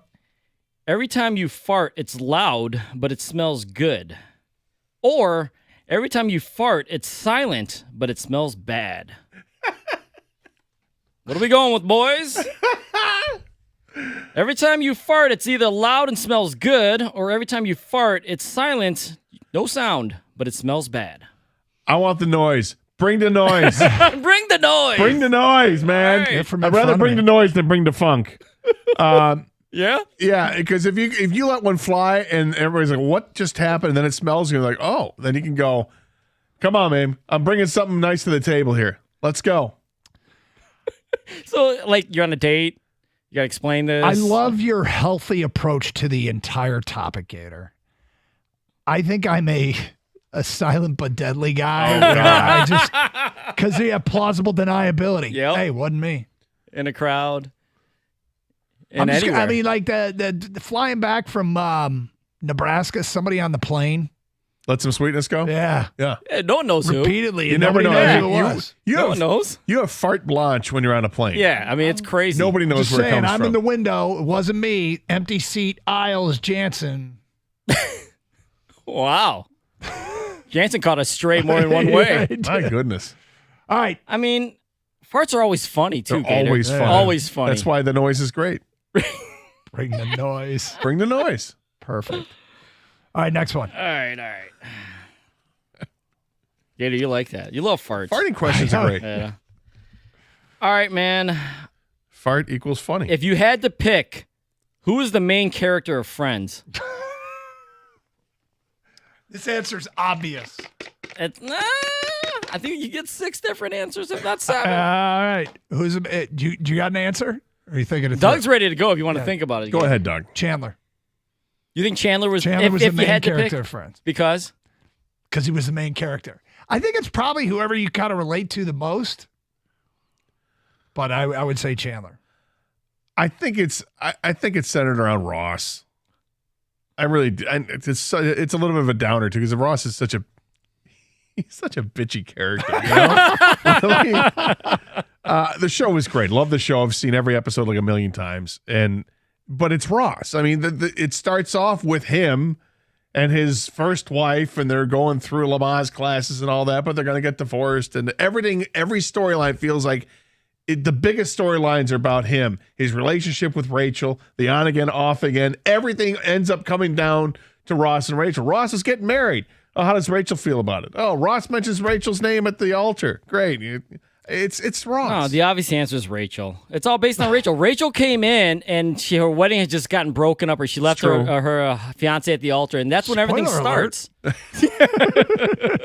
Sorry for those just catching up on what a great question. Whatever it is. What a great question. Yeah, it's Rachel. It's Rachel. I wanted to come up with something better and say, it's Gunther. Yeah, right? The show is seen through Gunther's eyes. Gunther's a voyeur, Like Gunther's living in the apartment building next to Ross that nobody knows about, and he's got the binoculars in on what happens in that apartment. Yeah, show's about ugly naked guy. Right, exactly. Yeah. We got time. Let's do one more. One more? Yeah, love it. You guys like this. We do. This is a big old topic. Pretzel's question of the day. I love it. All right, you are in a public restroom and you are pooping. Someone knocks on the door. What's your response? Do you let them know it's going to be a while or what? Okay, I think, does everyone say the same thing? Someone's in here. Occupado. That's what you say? Yeah. Is that the go-to? I think so. Occupado. Yeah? I thought everybody said someone's in here. I think they got to know right away when the door is locked. I got to tell you, one of my favorite things, though, is I've heard people say, come on in. That's their go-to line? Yeah, which is funny. I always say you're late. You're late? No, just kidding. Well, if we go back to embarrassing moments, I had an embarrassing moment where somebody said, well, come on in. It was embarrassing because I just walked over to the bathroom door and I just kind of pushed it with my hand. Oh, and it wasn't latched very well. And it opens up and I take one step in and there's a guy dropping dirty and he goes, oh, well, come on in. I'm like, I'm really sorry. He starts laughing. I start laughing. Do I know who it is? I mean, I toned down the impression. I could do the full-on impression, but he's no longer here. I don't think he's no longer with us. No, period, I don't think so. But all right, we're in a safe space here. Funny situation. Safe space. If what have you guys ever used the larger stall for the handicapper? Yes. Yes. What happens if you're in there and someone's knocking and they're actually handicapped? You might as well shoot yourself. Yes. You're a horrible human being. Like, what's the reason that you have to go through the reason everything else was why full. you used the handicrapper? Yeah, all right. Everything else was full. Everything else was full. What if Everything everything- else was soiled. And we had nobody. an emergency break glass Yeah. situation over here. Yeah. I'll be a second. I'll hustle. Yeah, the toilet seat over there was broken. This one, somebody did not treat it well.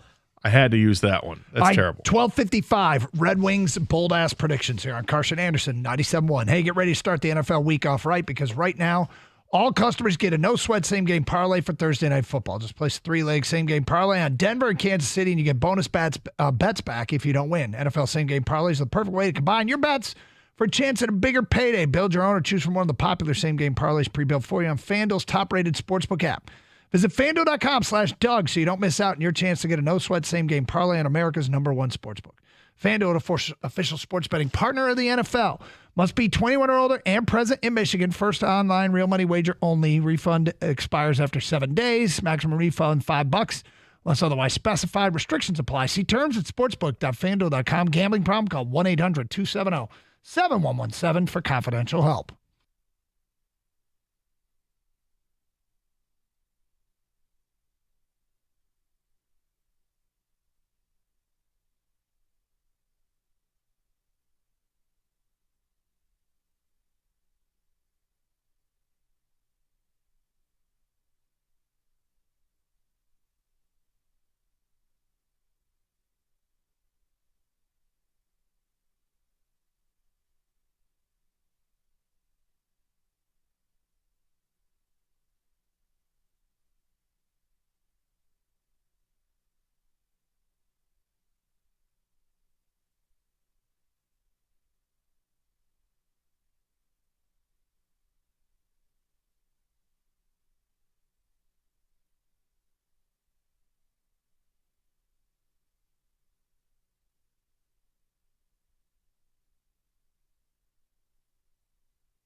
We did not know that the candle was lit in studio today.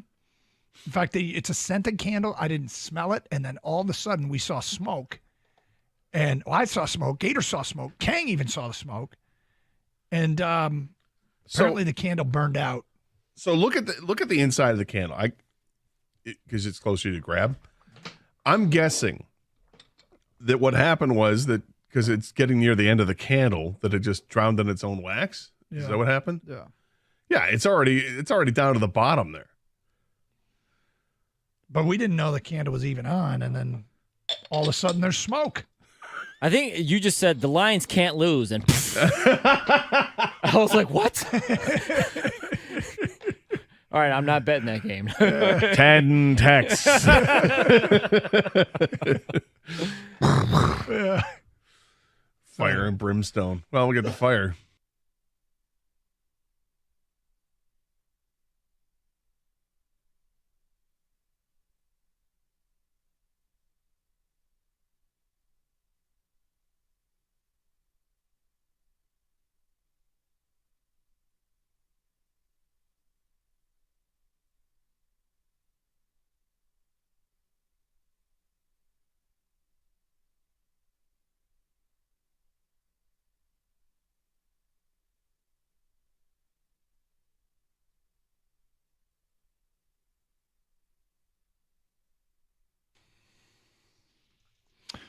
Doug Carr, Scott Anderson, 97.1 The Ticket. Open lines 248-539-9797. All right, so we've been asking people what or who or what worries you as a Lions fan? What's the biggest threat? injuries, catastrophic injuries, injury to quarterback, those kinds of things, we got it. That's a given, right? It's beyond that. What would you go with? 248-539-9797. Just under an hour from now, we'll give away some Lions tickets to the game Monday night coming up against not this Monday, but October 30th against the Raiders with a Carson Anderson quiz question. Something said on the show is the answer. Usually it's pretty easy if you've been paying attention to listening, but it's the first correct answer. You get the 2 tickets to the Miller Lite Tap Room for that game. If you don't win, stop by Buffalo Wild Wings in Dearborn on Michigan Ave tonight for the Thursday Night Football Feast with Wojo and Rieger from 6 to 8 and a chance to win, courtesy of Miller Lite and Buffalo Wild Wings. Let's get back to your phone calls. Dave is next. What's up, Dave? Hey, how's it going, guys? We're doing great. Thank you. Good. Yeah, obviously you guys said it. Injuries are going to be a big one. I think we need to get Brian Branch back, obviously, and, kind of the whole corners are a big question mark. But I think the biggest two, late in the year, something that could really just deflate the team, deflate everything would be the Dallas Cowboys. I think that late in the year, you go in, you take an L there. That's kind of all the air lost for playoffs. And then, if you're looking at playoff matchups, obviously don't want to see them again or, any of the other powerhouses in the NFC. The Dallas game late in the year is an intriguing one if Detroit gets there in good shape. I don't know what's going to happen with Dallas. I feel like I've lost a little bit of respect for them. If you look at who they've beaten and who they've lost to. Well, it's the loss that's really hard to look at. Both of them. Well, yeah, losing to the best team in football, it shouldn't be shameful, except you look at the score and you're like, well, you're really not even in the game. They weren't in the game against San Francisco, and their other loss was to Arizona. Well, that's the thing. So their wins are over New York, New England, and I'm not sure you can find a trio of less impressive wins that anybody has this year. So, but I still respect them. I'm still hanging on to respect for them, but it's admittedly dropped a little bit. Now, seasons are long and teams do get better, but kind of a weird team to digest right now. Yeah, I think it's, a point of, if you do drop one of the Ravens, like, the previous caller said, or, you drop a division game, just that mentality going into that Dallas game could be scary. Yeah. So that's all I got. Thanks, guys. Appreciate the phone call. Let's go to Dan next on 97.1 The Ticket. Hi, Dan. Hey, how you doing, guys? Good. Hey, the field goal kicker scares me. To be honest with you, I don't even know the guy's name, and not because I'm not I don't even know his name. And he doesn't get a lot of chances because they're always going for it on fourth down in the territory. But you start getting either at the half or to win a game, I think there could be an issue with some close games. So Stoney asked Dan Campbell this week, did you go for it or do you find yourself, not wanting to kick field goals of great distance because you don't trust Riley Patterson? And his response was, we trust him. We have faith in him. We know he'll make kicks for us. I mean, he said what he's supposed to say. Sure. But what's his long this year? Hold on for a second. It's less than, I don't think he's kicked it from 50 yet. I don't think he's attempted from beyond. He's 4 for 4. He hasn't kicked one above 39 yards. Yeah, I'm just wondering if there's how many situations there's been where it's it's fourth and long, 4th and 5, and it's at the 40-yard line, 35-40-yard line. If he's attempted even considering that, it, yeah. Well, they had it last game. They did. They had the opportunity to and decided not to. Decided to go for it. What was that? Fourth and what was that? It was fourth and 4 from the 37. Yeah, it was in the same drive where Jamison Williams dropped the pass, and they went for it 55-yard attempt. Went for it on 4th and 4, and incomplete pass to David Montgomery in the flat. Yeah, that's mine. I could go either way, but it's not like we have Prater there. Where just has a huge leg. Yeah, it'd be interesting to see as this season progresses if they do. What's the longest shot Dan Campbell will give him?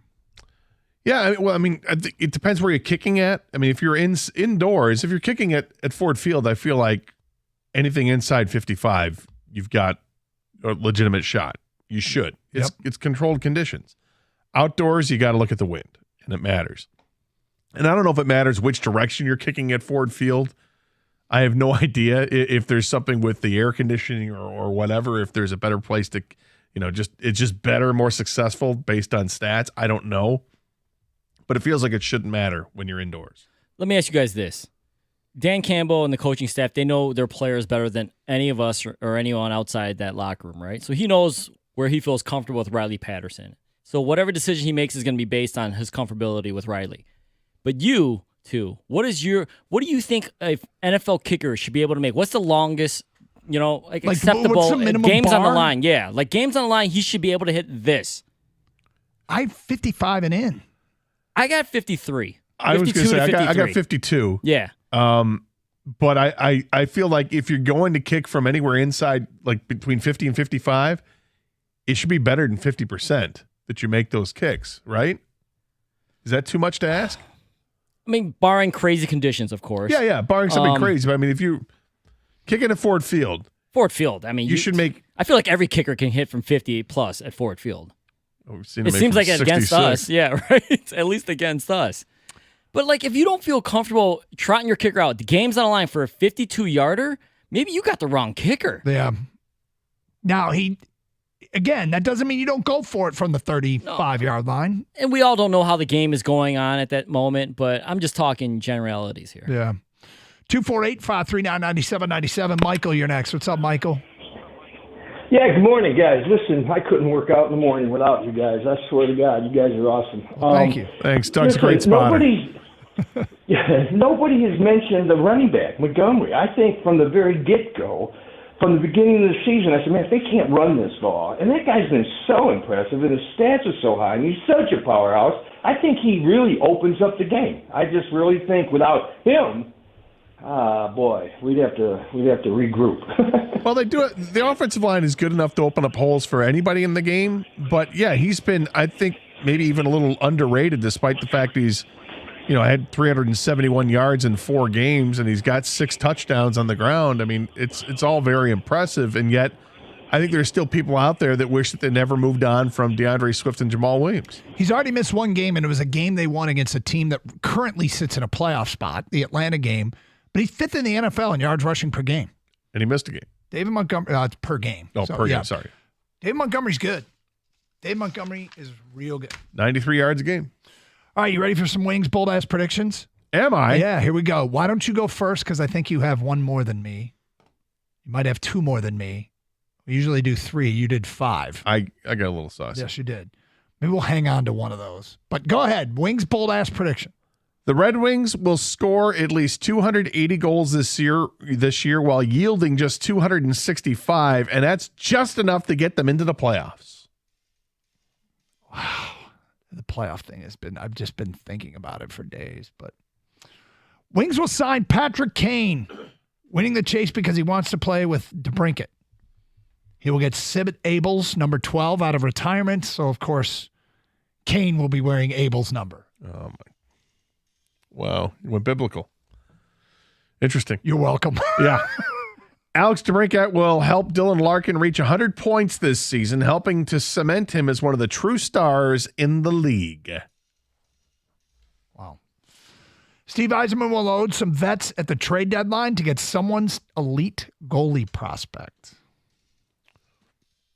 Michael Rasmussen will stay healthy and break out with a 20-goal season. Love that. Unfortunately, the Wings will be in the lottery, but they will win the lottery. Doug, Red Wings coach Derek Lalonde will not only embrace the D as in Detroit, but after the Wings make the playoffs, he'll embrace the D in his last name, and everyone will pronounce it as Lalonde. There it is. Get your Red Wing bold-ass predictions in, 248-539-9797. Why are you shaking your head back Because there? he had one with Lalonde last year, too. Did I? Yeah. Yeah, we found last year. No, not the same joke. Last year he would dress like Uncle Fester on the Halloween game at Buffalo. It's true. Yeah. Didn't happen. Didn't happen. No. Get them in. Your Red Wings bold-ass predictions. How long did you remember the bold-ass prediction from last year? No, we've got them in the desk. Yeah. Yeah. Okay. Yeah. We read them off. They're over. I think you had Soderblom finishing 3rd Rookie of the Year and scoring 20 goals. What did you have, Jack? Oh, he had a bunch wrong, too. Doug was all off, too. Hey, they're bold for a reason. Yeah. Get your bold-ass predictions in. Phone calls, ticket, text. We'll read some. Tough guy. 97 won the ticket. Hey, Michigan, it's another weekend loaded with college football. Michigan is a 33.5-point favorite hosting Indiana. Michigan State is a 5.5-point underdog at Rutgers. And don't forget about Eastern Michigan. They're a 10-point favorite hosting Kent State. Sunday Pro Football. Detroit has a record of 4-1, and they're a 3.5-point favorite going to Tampa. My listeners in Michigan are loving the Playgun Lake Casino and Sportsbook app. It's the only app I recommend in the great state of Michigan. I download the app, the Playgun Lake Casino app, right now, and all your favorite casino games are right at your fingertips. Plus, bet on college and pro football this weekend.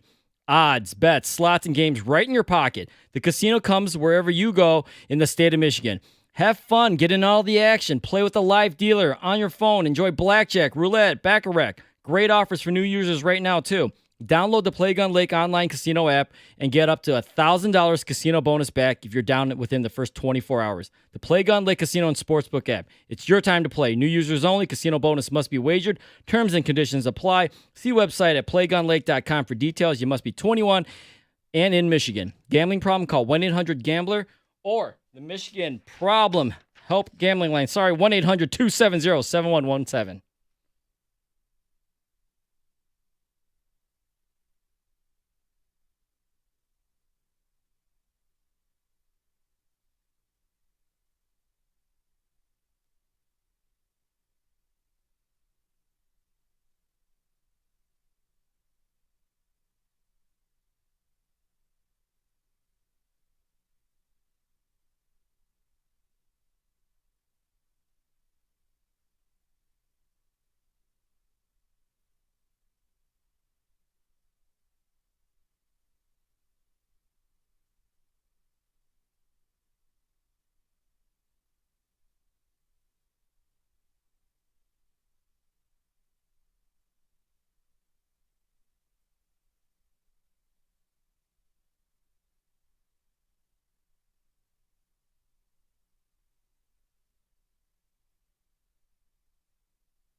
They showed Eminem on the big screen. That place went nuts, I know. man. Oh man, that was so cool. And Who he needs wasn't just Taylor like Swift. We got Eminem. right. Yeah, that's what I said. And he wasn't just sitting there, kind of trying to hide. Like they put the camera on him, and he was, like you could read his lips, LFG. Like getting everybody going. I mean, that was pretty cool. It was stars are coming out for this team, man. It's been like every game. You look at the sideline, you're just like, whoa, like this. All right, that's cool. You're a good team. That's you're a good team. People want to come see you. They're America's team. Yeah, where were they when we were bad? Bandwagoners. Yeah. They had better things to do at that time. They were becoming stars. Oh, man. Doug Karsh, 97.1 The Ticket, along with Scott the Gator Anderson, Kang behind the glass, Kenny answering phones, Evan keeping the web page running, having fun here. And we got Red Wings bold-ass predictions going on today with the season starting tonight. What do you got? What are the bold-ass predictions?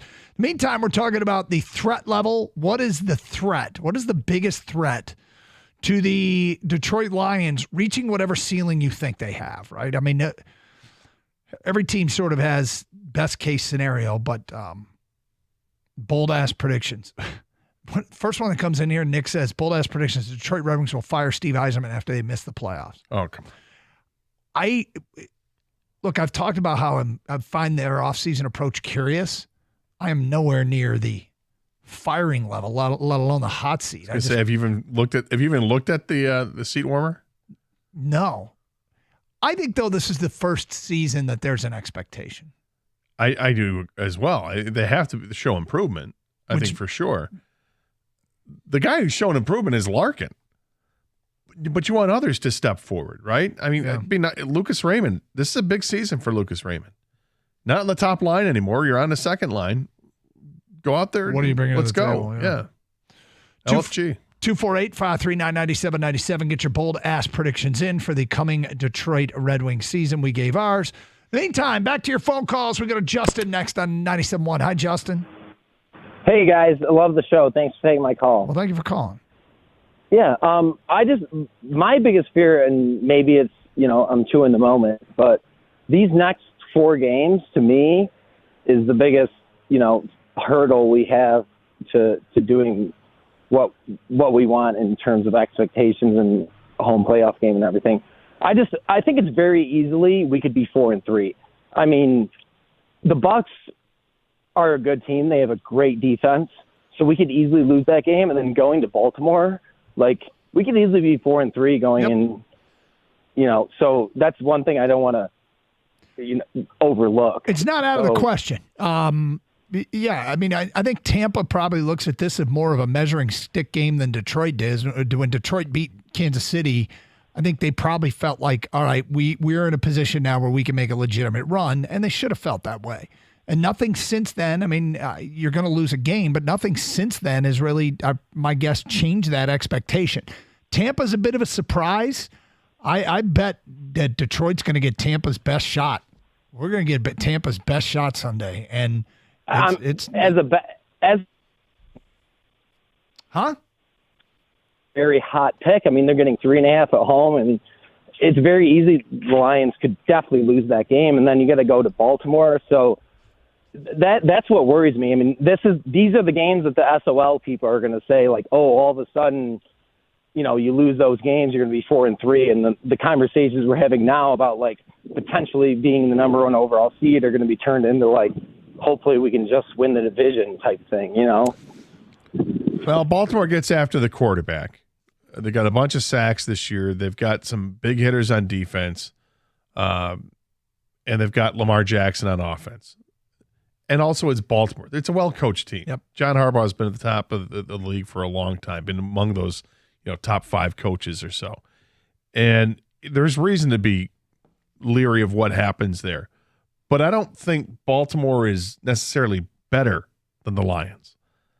In fact, I don't think they're better than the Lions. But I think they're in that group of teams that can – this is the one that you got to be prepared for. You've got to play better. You can't just – you can't sleepwalk and beat Baltimore. You can't sleepwalk and beat Tampa Bay. Now, you can sleepwalk and beat Carolina and maybe Chicago and maybe even Minnesota. But these games coming up, I think it's interesting that he talked about this next group of 4 games because, Tampa Bay, Baltimore, both on the road. Winning on the road in the NFL, not easy to do. Vegas at home looks like that's a gimme. Going back on the road out to Los Angeles, take on the Chargers. I think the next few games we're going to learn a lot about the Chargers and what kind of team they are. They got a really good quarterback. Is Eckler back? Are they going to have that weapon going for them? Or are they done? Here's a couple more bold-ass predictions for the Red Wings. Brandon and Clausen writes in, bold-ass prediction, Lucas Raymond will finish with a double-digit positive plus-minus ranking and finish top 10 in the Masterson voting, which is isn't that the sportsmanship perseverance player? It might be. Well, there's the Lady Bing, which is gentlemanly play, but that's not what you're describing. I think, the perseverance, I think, is the Masterson. Yeah. And then here's the next one. Lucas Raymond is not a Red Wing come trade deadline. Oh. Wow. Well, that's interesting. Yeah. The Red Wings have on their current roster players that represent 7 different nations. Oh, okay. So the United States. Yep. Canada. Uh-huh. I'm tapped out. What do you got? Swedish. There you go. We got a Finn. There's a Finn. Yeah. Do we have a Czech? Do not. No Czechs.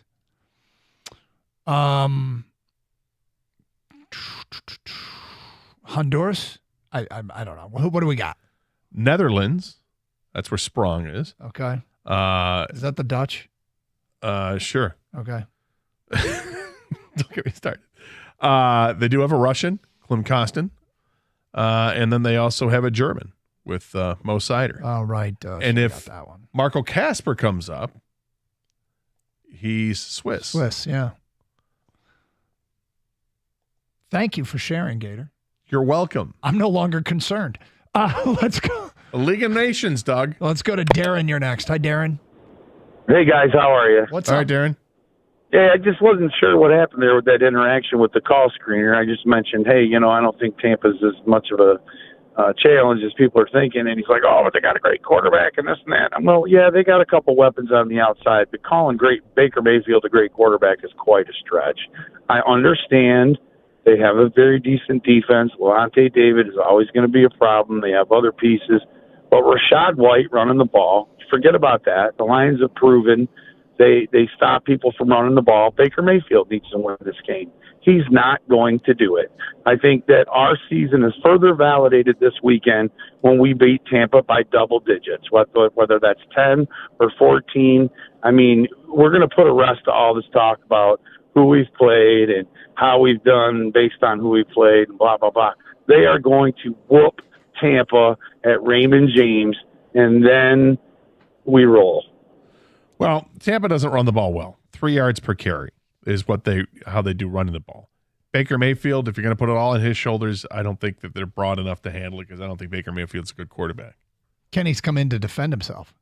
Guys, I didn't say anything that he just said. I said, I'll put you on hold. Just keep your radio down on your phone off speaker. I put him on hold. I didn't say a word about Baker Mayfield. I didn't say a word about Tampa. I didn't say anything about the Bucs. Where did that come from then? I don't know. He straight up lied on me. I don't know what happened there. I'm not in the business of arguing with callers on the phones here. If I do it, I'll do it on the air like you guys. Yeah, interesting. What just happened? got lied on, man. Yeah. Huh. That's wild. You didn't say. That's never happened. He literally said what he's going to say. You're like, okay. Yep. Hang up your Put phone. you on hold. I've heard your conversations. You're very cordial. And no, you're not. I try to be. Yeah. I try to be the most cordial guy here, but that guy's straight up lying on me. I don't know what happened there, guys. That's weird. It's very weird. I think it's funny. Yeah, it's hilarious. Was that caller Darren? Was that it? Darren, yeah. Darren's. Darren, you're in the timeout box now. Yeah, Darren's not getting. Ooh. Call in and lie on me. That's what's going to happen to you, man. That's right. It's a 5-minute major. 5-minute major. That's, for Darren. I'm in a good mood. It's hockey day. The Red Wings are back, and now this guy's lying on me. Yeah, not good. All right, Kenny. Thank you. We swing around the NFL coming up today at 1:30. It's Carson Anderson, 97.1, the ticket. Hey, snap into action this NFL season with FanDuel, America's #1 sportsbook. Right now, new customers get $200 in bonus bets guaranteed when you place a $5 bet. It's $200 in bonus bets, win or lose. If you've been thinking about joining FanDuel, there's no better time to get in on the action. The app is so easy to use. There's a wide range of betting options, including spreads, player props, over-unders, and more. So visit FanDuel.com/Doug to kick off the NFL season. FanDuel, official partner of the NFL. Must be 21 or older and present in Michigan. First online real money wager only. $10 first deposit required. Bonus issued as non-withdrawable bonus bets that expire 7 days after receipt. Restrictions apply. See terms at sportsbook.fanduel.com. Gambling problems? Call 1-800-270-7117 for confidential help.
The Michigan State game being a night game. We're going to spend the next 2 weeks occasionally and more so as we get closer to remind all the adults in the room to act as such. Let's get this back to what it was, which was a good, fun celebration in our state. It's gotten kind of nasty, and not look backwards. Let's just look forward, and everybody behave themselves. This can be a great thing, and it should be a great thing. And so I'm not crazy about the night game for personal reasons, but I wish all games were at noon. Right. But okay, so it's going to be a night game, which means people are going to have all day to fuel up. First time ever, there'll be alcohol in the stands. So it feels like has potential to be combustible, but let's all collectively agree. Nobody wants it to be a bad thing, to be hostile. So, well, let's not plant the seed. Steve writes in via ticket text. Here's my Red Wings bold ass prediction. Larkin and DeBrincat will score 40 goals each, and the team will make the conference finals. Wow. That's. I guess in hockey, I'll give it to them. Because anybody that makes the playoffs. At the playoffs, you can knock somebody off. I mean, how Florida was different last year, but wasn't Florida the 8th seed? I mean, get a hot goaltender. Curtis at St. Clair Shore says, Wings bold ass prediction, Alex DeBrincat will be in the top 10 in scoring. Rich in a truck. Rasmussen will score 25 goals. Perron will lead the team in power play goals, and we signed Draisaitl in the offseason. Whoa. All right, slow down. I mean, sure, great. Look, is Draisaitl a free agent? Well, if he is, you got to find a way. Well, guys, I don't know if he's the most underrated player in hockey, because I think if you watch hockey, you know how great he is, but he is overshadowed by his teammate. But Draisaitl's unbelievable. Yeah, I don't think he's a free agent. Hold on. Can Ken Holland hang on to both of those guys out there? Well, not just them. They got a bunch of players there because of high draft picks. Nugent Hopkins and others. He's under contract for another season after this one, so no. 248-539-9797. Ryan is next. Hi, Ryan. Hi, how are you guys? Good, thank you. So I got kind of like two of them, but my first one is Larkin and DeBrincat will be in the top three combined as like the most goals for a duo on the same line, or actually any duo in the NHL over McDavid, Draisaitl, all that. Wait. So hold on. Larkin and DeBrincat combined will be top three in points scored. They'll have more than Draisaitl and McDavid. Well, Top okay, three. maybe not more. I'll take that back. Not more than them, but in the top three. Sorry, I did Top say three that. duo and combined points. Okay. Combined goals scored, not points. Goals scored. Okay. All right. And then my next one is Patrick Kane will be a Red Wings by the trade deadline. That's going to be a popular one. I've seen it. Patrick Kane. Well, he's a free agent. Yep. He's free to do what he wants, but he's recovering from the surgery, and apparently he's doing okay. But rumor has it that he will let the season play out a little bit before deciding what to do or where to go. So hot start maybe, get him interested. Yeah, I mean, he loves to bring it. So yeah. Can he play is the big question. That's the teams have to find out if he can actually play. I mean, he's having a pretty major surgery or had a pretty major surgery. We've already figured out that they will give him the number 12, so we got that on. All right, Yeah. right. Kane, Abel. Yeah.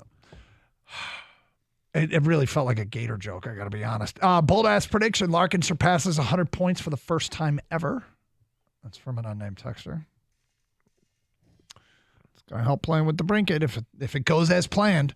Juan is next here on 97.1 The Ticket. Hi, Juan. Hey, what's up, fellas? Hey, sir. All right. I just want to talk about the Lions and the next 2 weeks, how they can really shoot off. If they win one out of the two or either two of the games, and I'm looking at Philly's schedule, I already think the top three seeds would, in my opinion, is going to be San Fran, Philly, and Detroit. But I looked at Philly's schedule. They got a super tough schedule over the next 6-7 weeks. Lions can easily be a 2 seed if they win it over the next 2 weeks, in my opinion. And my second thing I want to talk about is I know I'm a JMO fan. I'm rooting for JMO. But we got to start talking about this trade, which I think would be perfect for both teams. Brian Burns for JMO. JMO can go back with his quarterback in college. I think Carolina needs some young, fresh receivers. He'd be on a rookie deal. And I think we need Brian Burns. I think it's a perfect trade. Well, leaves the Lions thin at receiver, which people already think they're thin to begin with, but it certainly bolsters the defense. But you would have to then, Brian Burns is a free agent at the end of the year. So you're going to have to pay him a significant amount of money. Otherwise, it's just a rental. To keep him beyond this year. Yeah, that's if you try to keep him. Otherwise, you'd think is it a rental? Is it enough of a rental that puts you over the top and has you competing for a Super Bowl? So what's weird is we're kind of in that, how do you thread that needle where somebody is really interested in Jamison Williams, but he's not playing so well that the Lions want to keep him? You know what I mean? He's got to do, in theory, right, do well enough that there's a market for him that a team would give up. Because right now, do you think they could get Brian Burns for Jamison Williams right now? Probably not. Well, it depends on how they feel about retaining Brian Burns. If they feel like we're better to get something than nothing for him, and JMO is not like a nothing. He's just unproven. He's not a nothing, but he hasn't. That's exactly it. Now, if you're talking like make this trade today, probably not. Make this trade 3 weeks from now, we're getting close to that trade deadline, maybe. Yeah, well, the Panthers are 0-5. They have no draft picks because they traded it off for Bryce Young. Apparently, they want a number one receiver because their receivers, no matter how good Thielen's doing this year, he's old. DJ Chark's probably going to get injured at some point. Jameson Williams is just unrealized potential right now, right? My question is, and I love pass rushing. You can't get enough in this league, but is pass rush an issue for the Lions? Hutchinson leads the league in pressures, or he's up there with like T.J. Watt, and the whole front four does well. They do well, but think how much better it would be if you had another one there. So that now you got to pick your poison, who you're going to double team. The other guy's getting home a hell of a lot, and it's what this is. Don't be afraid to get the good for the great moment. But if you think this is the one to put you over the top, does a pass rusher put him over the top? I know, and that's the question. But also, this you can't answer this. But if J-Mo hits his ceiling or is really good this year, does that help you more than another pass rusher? That's the other way to look at it. Yeah, I mean, if he does, you'd think it would because you're taking your points per game from the high 20s, perhaps into the into the 30s. But here's the crazy thing: like, aren't they top 5 in points per game right now? They're very good on and offense. aren't they top 5 in pressuring quarterbacks? That's what I'm saying. Right now? Both, but I mean, we have these. We also know it's a small. It is a small size. sample size, but they're kind of with their play answering some questions and taking away the sense of urgency to make a trade. So I mean, just because you have some good stats, all right, because you know what's better than being a quarterback pressure is a quarterback sack. And they're top half of the league, I think, in sacks. They got to get home more. And adding another great pass rusher would make this defense just look like a beast. So it'd be hard to say no to a trade that would help your defense that much at the most coveted skill set you can have defensively for a player that they have operated offensively just fine, basically, without. But, Doug, you've fallen on the dark side, though. Remember what the dark side is. I don't remember what the dark side is. The dark side is offense wins in this league, not defense. That's true. No, and that's guess who's true. the offensive player? J-Mo. J-Mo, yeah. Just throwing it out there. That's valid. No, it's a valid point. I used to be a defense wins championships guy, and I'm not anymore. Damn it, now I'm confused. Oh, no. Oh, heavens. Who had the better defense in the Super Bowl last year? The Trade Eagles. Aiden Hutchinson for Right. get another receiver. Trade them all. Yeah. More offense. Defense does matter, but Of course. if you look at the predictability of teams that make the postseason, it's more likely to be the top offenses than it is the top defenses, for what it is worth.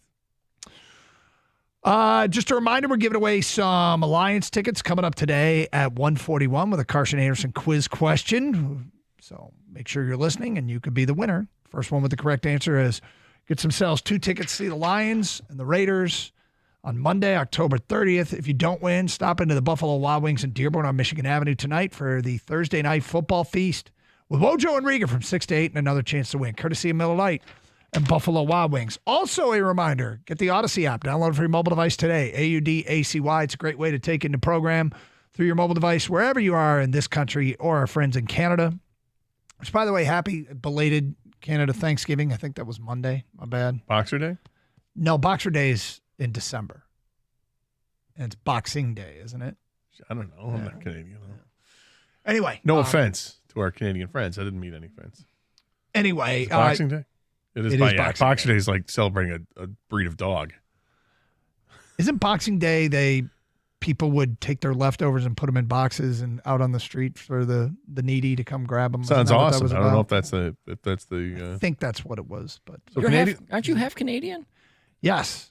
I was wondering if we got gifts for Boxing Day when we were up there as kids, and the answer was no.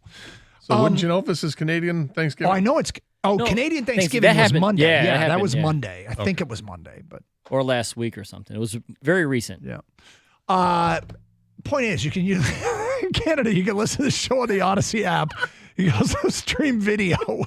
Twitch.tv. Anybody got a good Squanto story? Anybody? Twitch.tv. You can see the show. Myself, Gator Kang, Kenny popped in. Also YouTube.com. Check out the show that way. Let's swing around the NFL next. 97.1 The Ticket.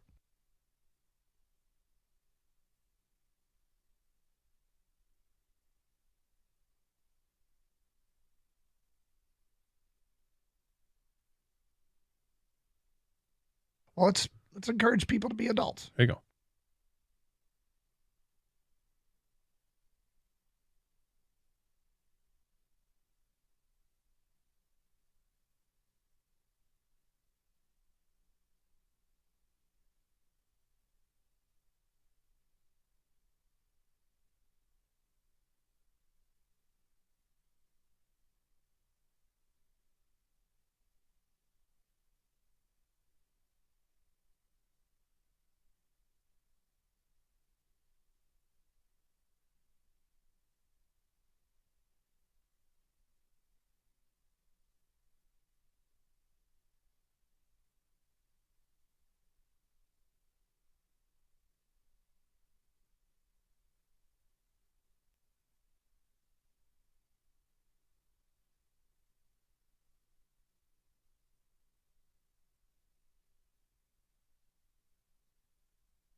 We did not know that the candle was lit in Had no studio idea. today. In fact, it's a scented candle. I didn't smell it. And then all of a sudden we saw smoke. And I saw smoke. Gator saw smoke. Kang even saw the smoke. And apparently the candle burned out. So look at the inside of the candle. Because it's closer to grab.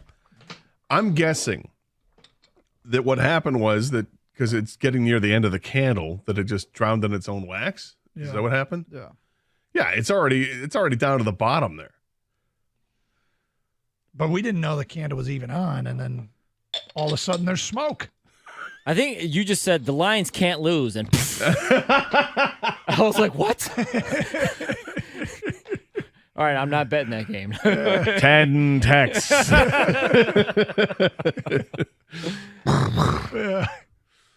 Fire and brimstone. Well, we'll get the fire.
They showed Eminem on the big screen. That place went nuts, I know. man. Oh man, that was so cool. And Who he needs- wasn't who needs just Taylor like Swift. We got Eminem. right. Yeah, that's what I said. And he wasn't just sitting there, kind of trying to hide. Like they put the camera on him, and he was, like you could read his lips, LFG. Like getting everybody going. I mean, that was pretty cool. It was. Stars are coming out for this team, man. It's been like every game. You look at the sideline, you're just like, whoa, like this. All right, that's cool. You're a good team. That's people want to come see you. They're America's team. Yeah, where were they when we were bad? Bandwagoners. Yeah. They had better things to do at that time. They were becoming stars. Oh man.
The Michigan State game being a night game.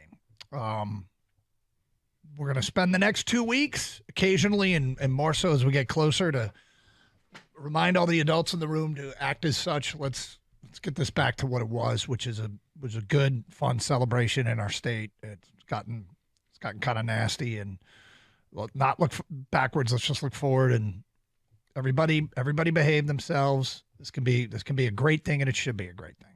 And so I'm not crazy about the night game for personal reasons, but I wish all games were at noon. Right. But okay, so it's going to be a night game, which means people are going to have all day to fuel up. First time ever, there'll be alcohol in the stands. So it feels like has potential to be combustible, but let's all collectively agree. Nobody wants it to be a bad thing, to be hostile. So, well, let's not plant the seed. Well, let's encourage people to be adults. There you go.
We did not know that the candle was lit in Had no studio idea. today.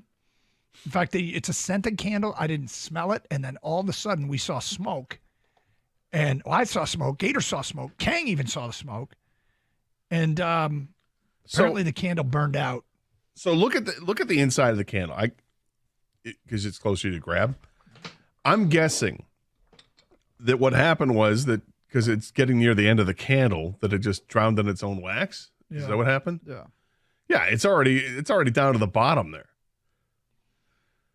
But we didn't know the candle was even on. And then all of a sudden there's smoke. I think you just said the Lions can't lose, and I was like, what? All right, I'm not betting that game. 10 texts.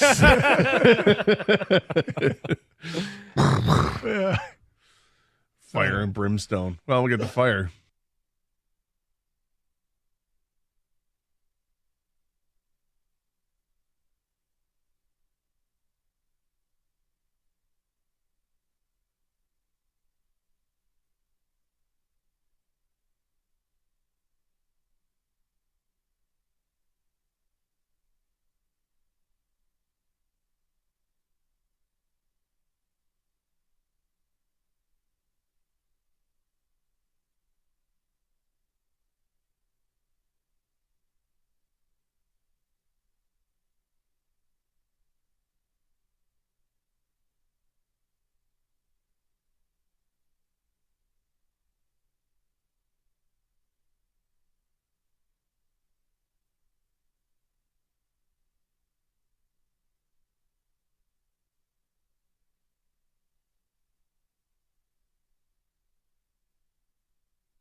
Let's give away some Lions tickets. First one with the correct answer. The following question gets 2 tickets to the Monday night game against the Raiders. Earlier, we were telling embarrassing stories.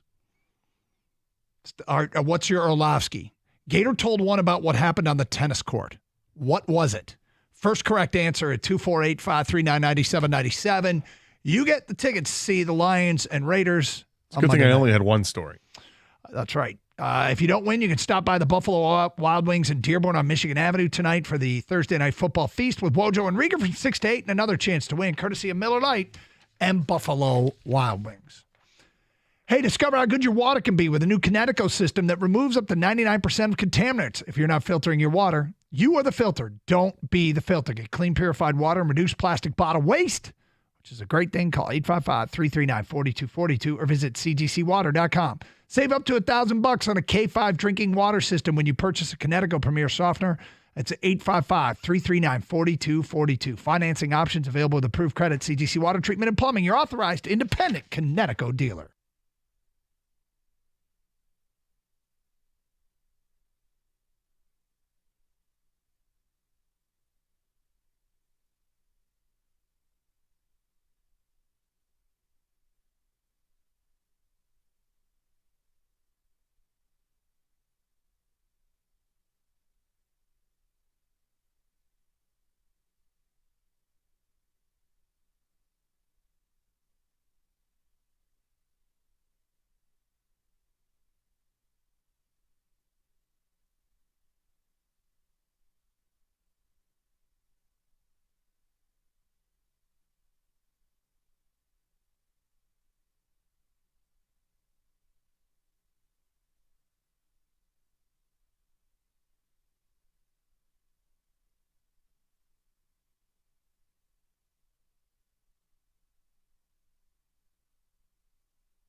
They showed Eminem on Yeah, the big screen. That place went nuts, I know. man. Oh man, that was so cool. And Who he needs- wasn't who needs just Taylor like Swift. We got Eminem. right. Yeah, that's what I said. And he wasn't just sitting there, kind of trying to hide. Like they put the camera on him, and he was, like you could read his lips, LFG. And, like, getting everybody going. I mean, that was pretty cool. It was stars are coming out for this team, man. It's been like every game.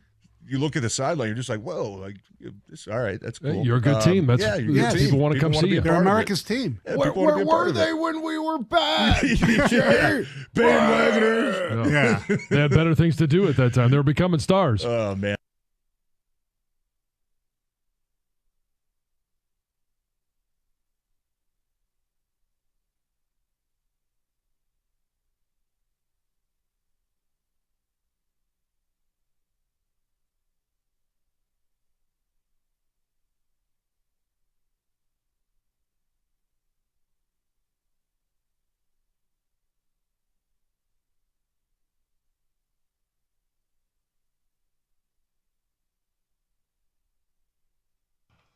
We did get a winner. I heard Kenny taking a call. We're just waiting to find out who the winner is. And we will pass it along. Everybody who played along, thank you for participating. And again, you got a chance to try and win again tonight. Thursday Night Football Feast, Wojo and Rieger at the Buffalo Wild Wings in Dearborn. As soon as we get the name from our guy, Kenny, we will pass it along. You ready to do Loser Chooser? I am. All right, every Thursday night, many people pick winners. We choose a loser. And tonight we got the Denver Broncos at the Chiefs. This might be relatively... What? Broncos have lost 15 straight to the Chiefs. 15 straight to the Chiefs. Russell Wilson, his QBR is actually not that bad. His quarterback rating is 106, top 5 in the NFL. But statistically, Denver has the worst defense in the NFL. It's a terrible matchup for Denver going against Patrick Mahomes, is spreading the ball around, admits he can play better. The only thing Denver really can count on is they scored touchdowns on 4 of their 5 first opening full possessions of the year. They fumbled a kick. But so I'm going to give Denver an opening touchdown, and I'm going to give Denver the loss. 7-28, Denver loses tonight. Well, I think when we pick the losers, I feel pretty confident Denver is going to lose the game. The question is, will Denver lose this game by more than 10.5 points? That's the real question you have to ask yourself. And will the teams combine to score for more than 47 points? That's the other question. Another critical question. Very critical. Extraordinarily critical. And I think the answer to both of them might just be, yeah. I mean, the problem is, though, that Kansas City, it feels like Kansas City is one of those teams that when they're favored by a bunch, they just win. They don't necessarily win by a bunch when they're favored by double digits. It's games that I've watched, Doug. Gotcha. Or games that I've bet on in my life on Kansas City when they've been a double-digit favorite, they seem to lose. More accurately there. Yeah, they don't seem to cover. But Denver is not a good football team. Their defense is one of the worst in the history of the game. So I think that they're bad enough to lose this and lose this by a lot. All right, there you go. So we both got Denver losing this game tonight. The winner was Ken in Van Buren Township. He won the Lions tickets because he knew the answer to the quiz question was Gator's father served, and the ball hit him square in the schnutz. You got schnutted. Yep. And, thanks, Dad. Really hurt. Anyway, Gator, that's the answer to the quiz question. Ken knew it, so Ken's going to the Monday night game. Congratulations. Should my dad have been on my team? I got an older brother. You would think that's how you'd split it up. Well, is your mom better at tennis? She was actually a very good tennis player back when she was younger. Yeah. Worst that ever happened to me, believe it or not, was cricket. In Australia. Did you get nutted in cricket? Yes. I was batting. And you're in the middle of the field. You can hit the ball 360 degrees. You can hit it any direction. And you got this big paddle. How do you hit it in any direction if it's only being pitched at you in one direction? Well, you can just tip it and it can go backwards. But if the ball bounces or is coming sort of at you, you can turn, in which what I was trying to do. I was like turning and I was just going to smack it off to my left, like pulling it a mile foul on the third base side because you're in the middle of the field. Gary Sheffield would be great at this. He would be great at it. And the ball bounced and I turned and opened my your hips and up. I went to smack it that way and I missed. What and did you miss? And came up and was coming from a trajectory, probably like a tennis ball, coming up at, and I mean square, and down I went. Did you say fair dinkum? I did. I said fair dinkum. Do they wear cups in cricket? I suppose some people did, but on that day, I was not. It gets right in the dingo, did it? It did. Yes, it did. How are your wallabies? They all right? It almost turned me into a Sheila. Almost got a platypus there. My Joey hurts. So it was suboptimal. But by the way, have you ever had Vegemite? Vegemite? Yeah. No. That's the spread that you put that is supposed to be god awful. It's pretty salty. Kang, you ever had Vegemite? Is that like lawn care or something? No.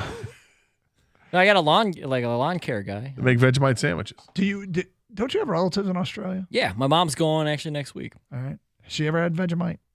I don't know. I'll ask her before She's she had to goes. have had it. Probably. I mean, she's going for like 6 weeks, so I think Wow. at some point she will have it or try it. Maybe. Going on a walkabout, huh? She's going all by herself, Doug. Speaking of book, bravo, good for her. Dude, I was 17. I thought it was kind of a big deal. Sorry. I still think, I wouldn't want to send my little fella to Australia by himself. How do you think that would be for a decision? Hilarious. The Yeah. stories. Yes, put like one Put of a those GoPro on him. him. Yeah. Oh. Oh, we just said like 4 words exactly the same time. That was like the ultimate jinx. Hey, man, I already bought you lunch. So. GoPro cameras and make sure you've got some sort of tracking system.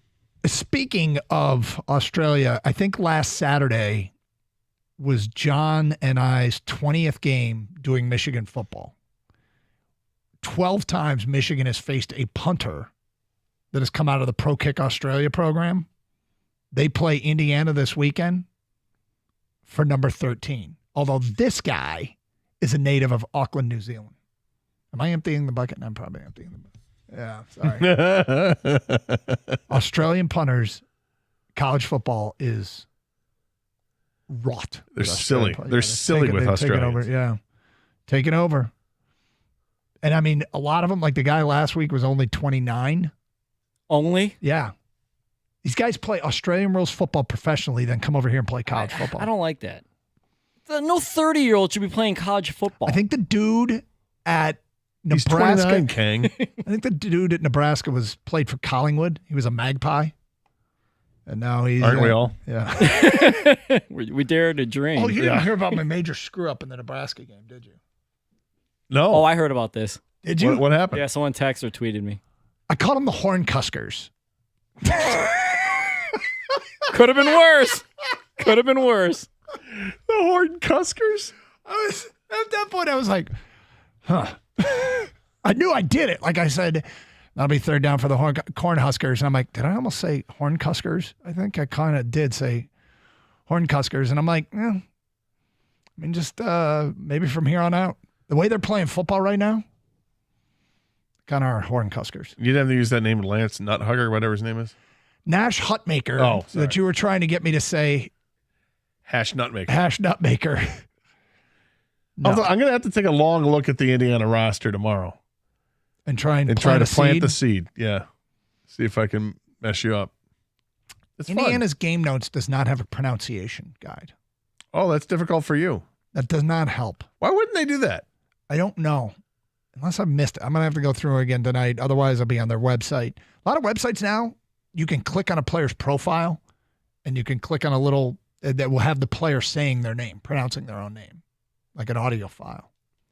So why do I feel like, is it possible for you to get a camera in the booth that's just trained on Tom Allen so that every time that you mention Tom Allen's name to see if he looks up at the booth? Because I feel like his ears burn every time somebody mentions his name. Hey, talking about me? Yeah. Everybody say my name? Hello. I got a fake smile. Why? Because I'm fake. He claps hard, man. He can claps clap. hard. He can he keep a beat? I think he can, yeah. By the way, there's video Gina Trotman of Channel 7 put out. Lions rookie running back Jahmyr Gibbs did not practice on Wednesday with a hamstring injury. Well, today's today Thursday. he's on the side with defensive lineman Josh Pascal and James Mitchell, tight end. And they're doing some drills. A little bit of light running, looks like. What we got on Brian Branch? Anything on Brian Branch? I think Brian Branch is a no practice today. At least he wasn't. I think that's what the dudes were saying, that they couldn't. He was not available during that. All right, so coming up next, Mike and Rico. And Gator, what do you think Mike and Rico will be discussing today? They're going to break down the origins of the hit song from Captain and Tennille, Muskrat Love. Oh, awesome. That right out of the gate? I think it's coming up at 3:05. Don't let us down, guys. Stay safe, everyone, and treat each other with respect. 97.1.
Big day, people.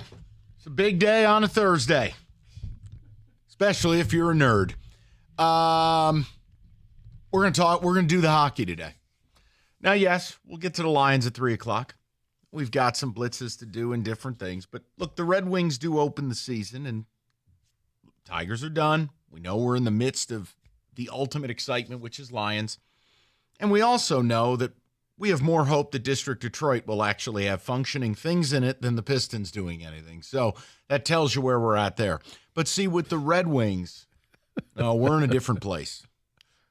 The Red Wings, we think it is time to fly. It's time to rise.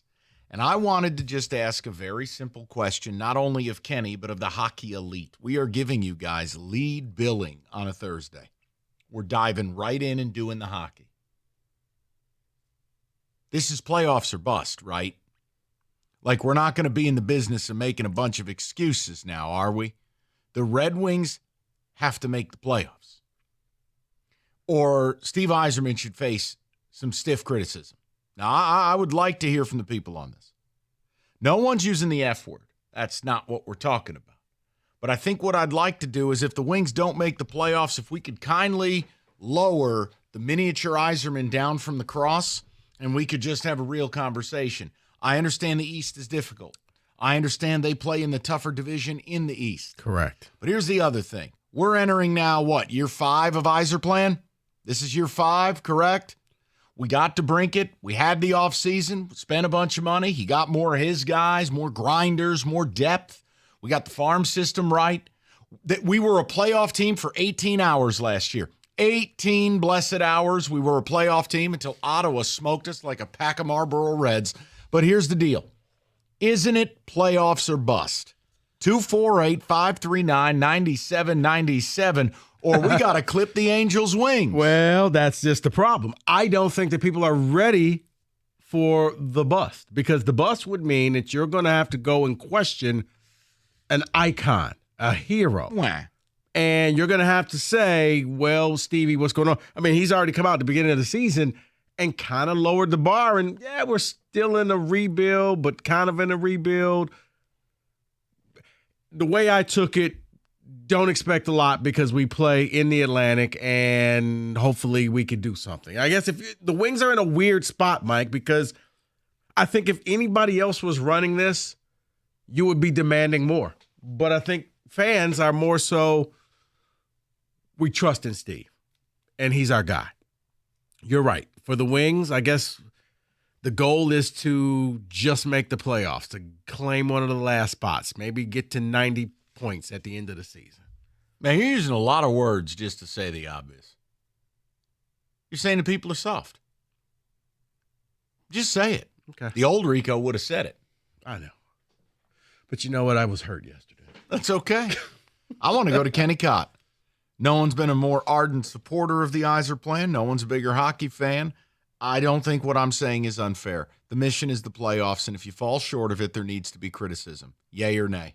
Absolutely, yay. And I am not the biggest Steve Yzerman supporter. Those would be the Steve bots that are about to line up on the phone lines. Hold, please. That's correct. Derek Lalone was on the morning show, I think it was yesterday, and he was talking to the guys, and he said something that I found very interesting. Remember how the Red Wings were flirting with that playoff spot last year?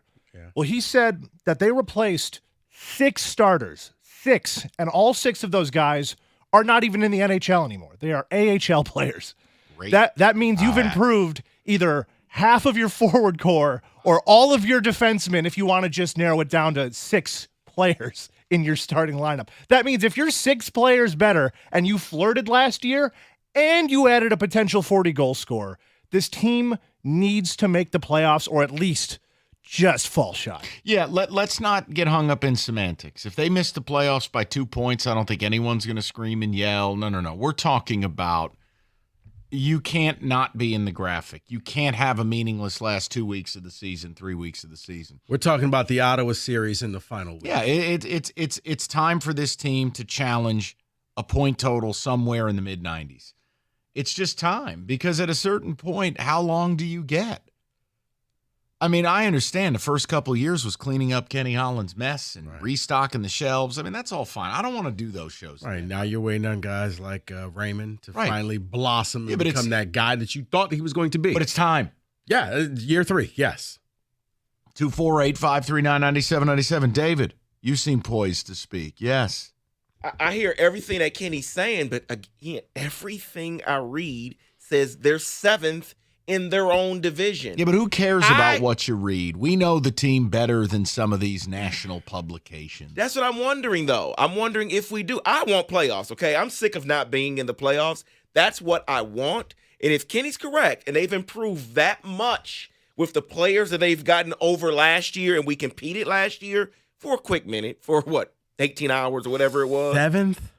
That's what I'm seeing the prediction is. But if that's wrong, fine. I want to make the playoffs. So just yes, better than it's Buffalo. Playoffs. That's about it. It's Wow. playoffs or bust for me, period.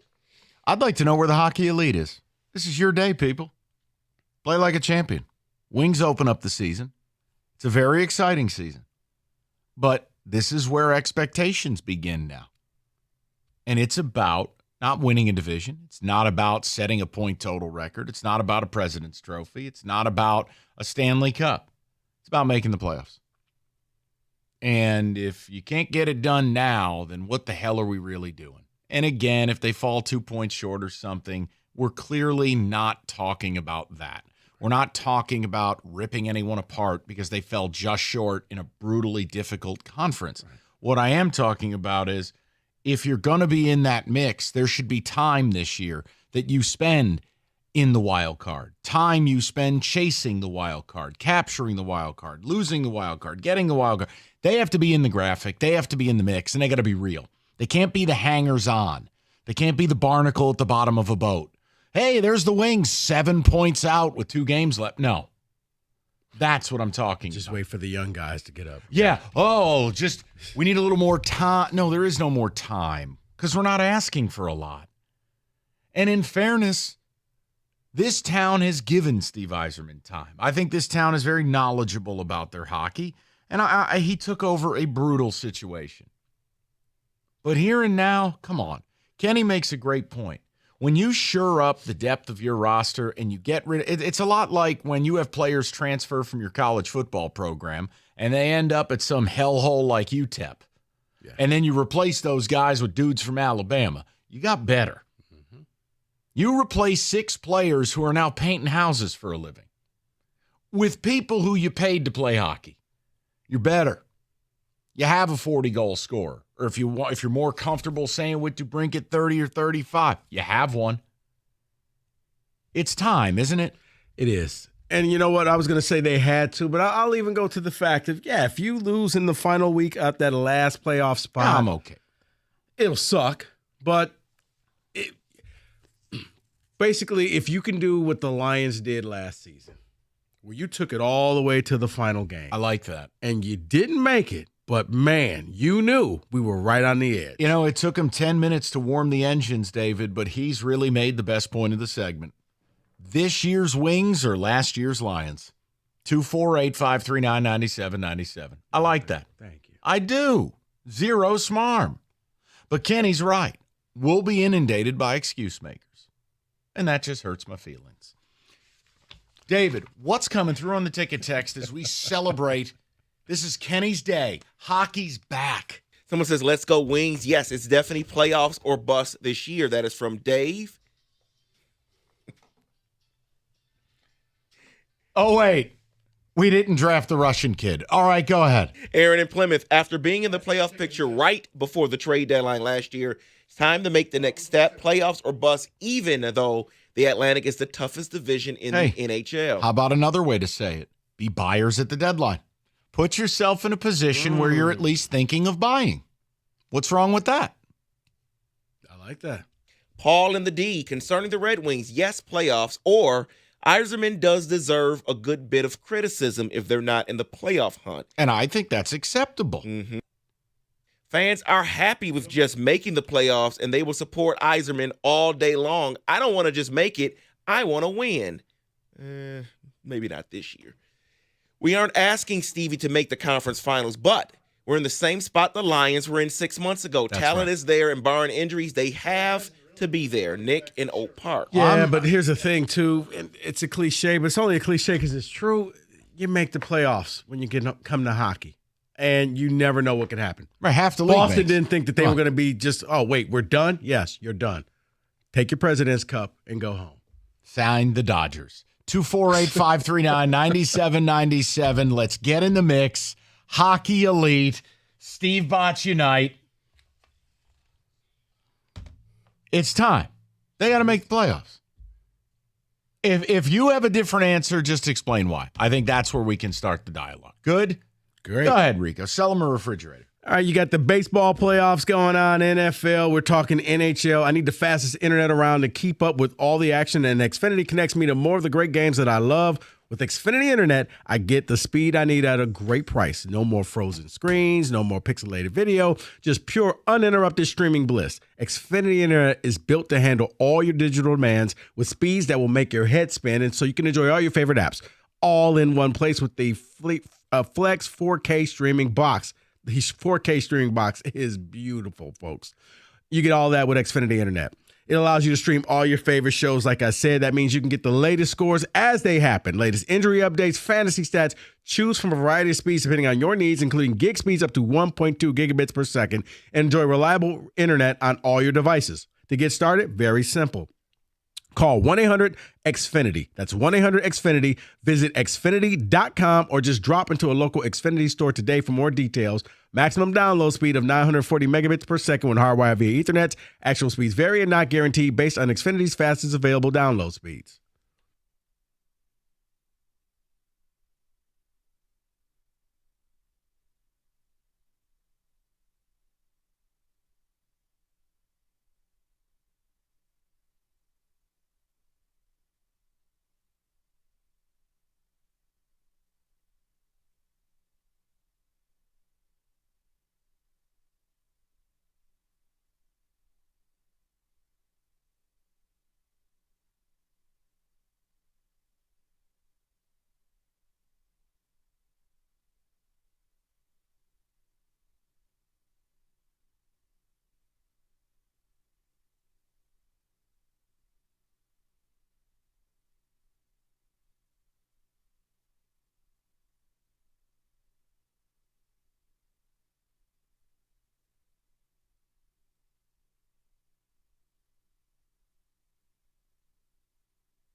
The Michigan State game being a night game.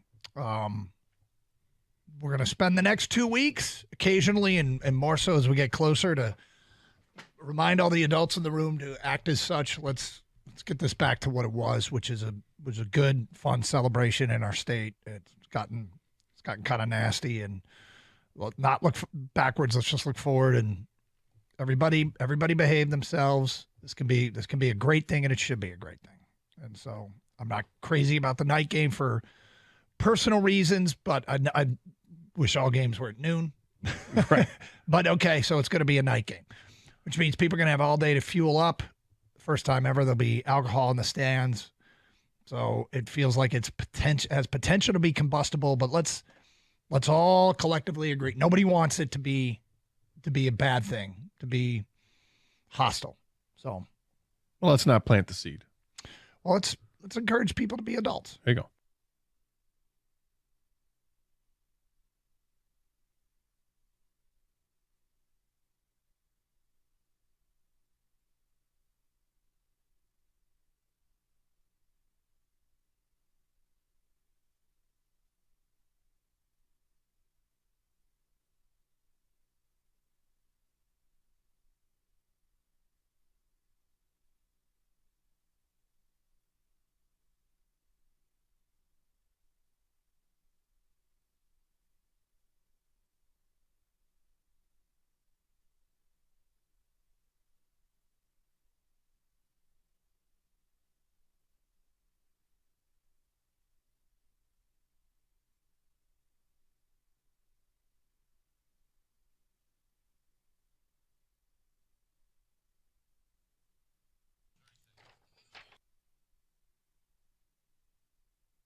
What's also not up for debate, the best mattress on the market.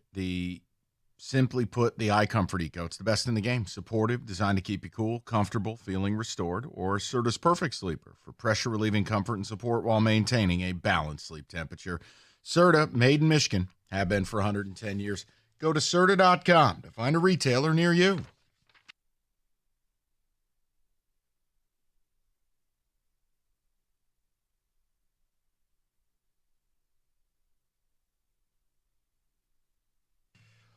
All right, we're starting out a little different because hockey's back, and we all have some high hopes for the Wings. The idea of them being a playoff team. Big summer, some acquisitions, roster clearly better. Yes, they're up against it in the East, but it's year 5. It's time.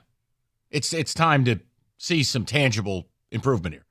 So asking you, playoffs or bust, and if they don't make it, it's got to be fair to criticize Steve Yzerman. It has to be. Maybe you disagree. Kenny is here to argue with hockey people. It's going to be real exciting. Let's go to Ryan, 97.1. Ryan, how you doing, buddy? Hey, good. Thanks a lot, guys. First-time caller. Welcome. How you guys doing? Good. Hey, I don't think I'm going to say anything that you guys haven't already touched on.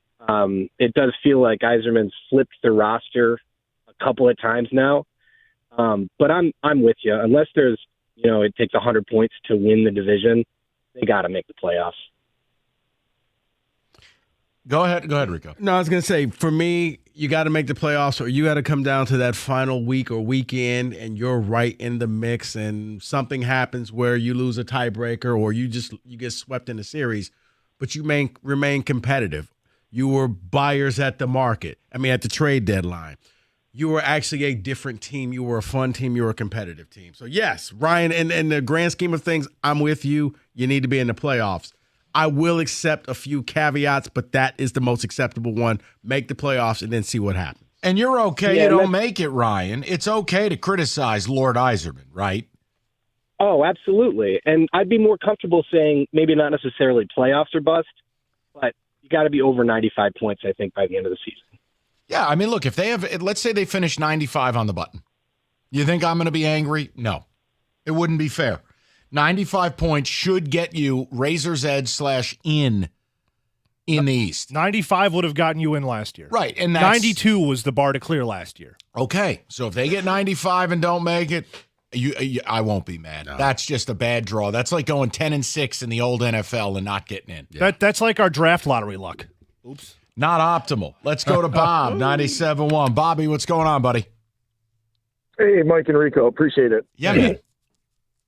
So real quick, I called because I was getting mad, but then I started listening to you guys. You guys kind of toned down a little bit, made a little more sense that if they're close, then you'd be accepting. I agree.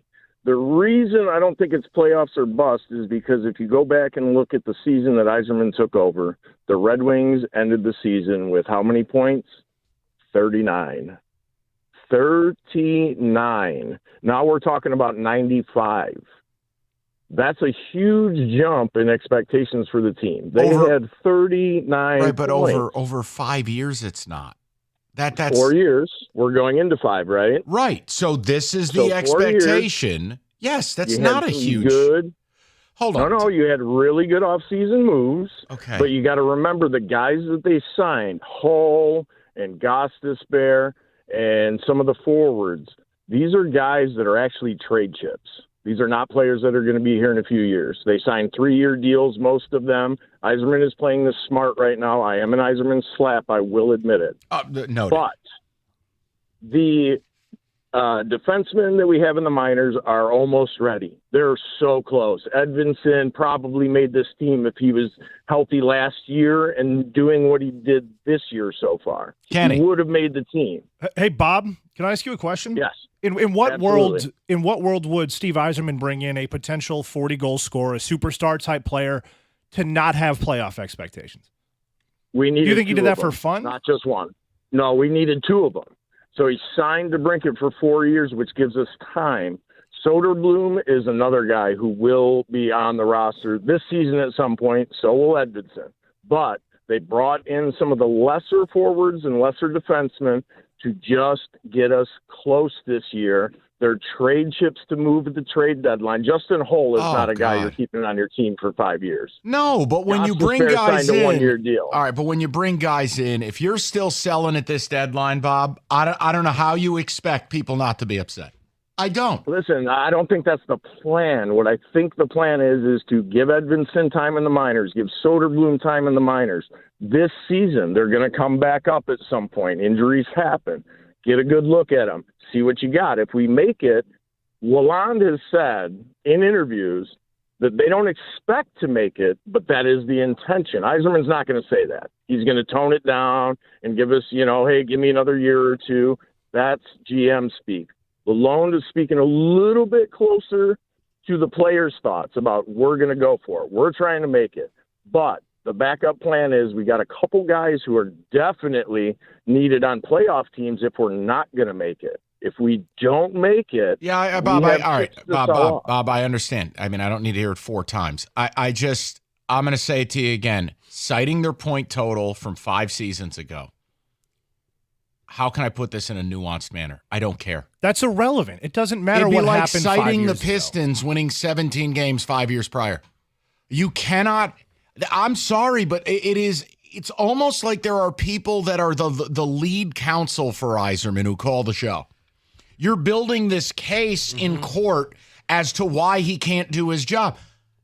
It's okay to say this year I want to make the playoffs or I'm disappointed and criticism has to happen. And by the way, nobody's calling for Steve Yzerman's head. No. If they have a bad year, nobody's going to say I always love that too, where it's like, oh, really? Well, who would you rather run the team? Well, first of all, no one said we don't want him. But that's just it. Christ. It's a lot of people's hero. So it's hero worship.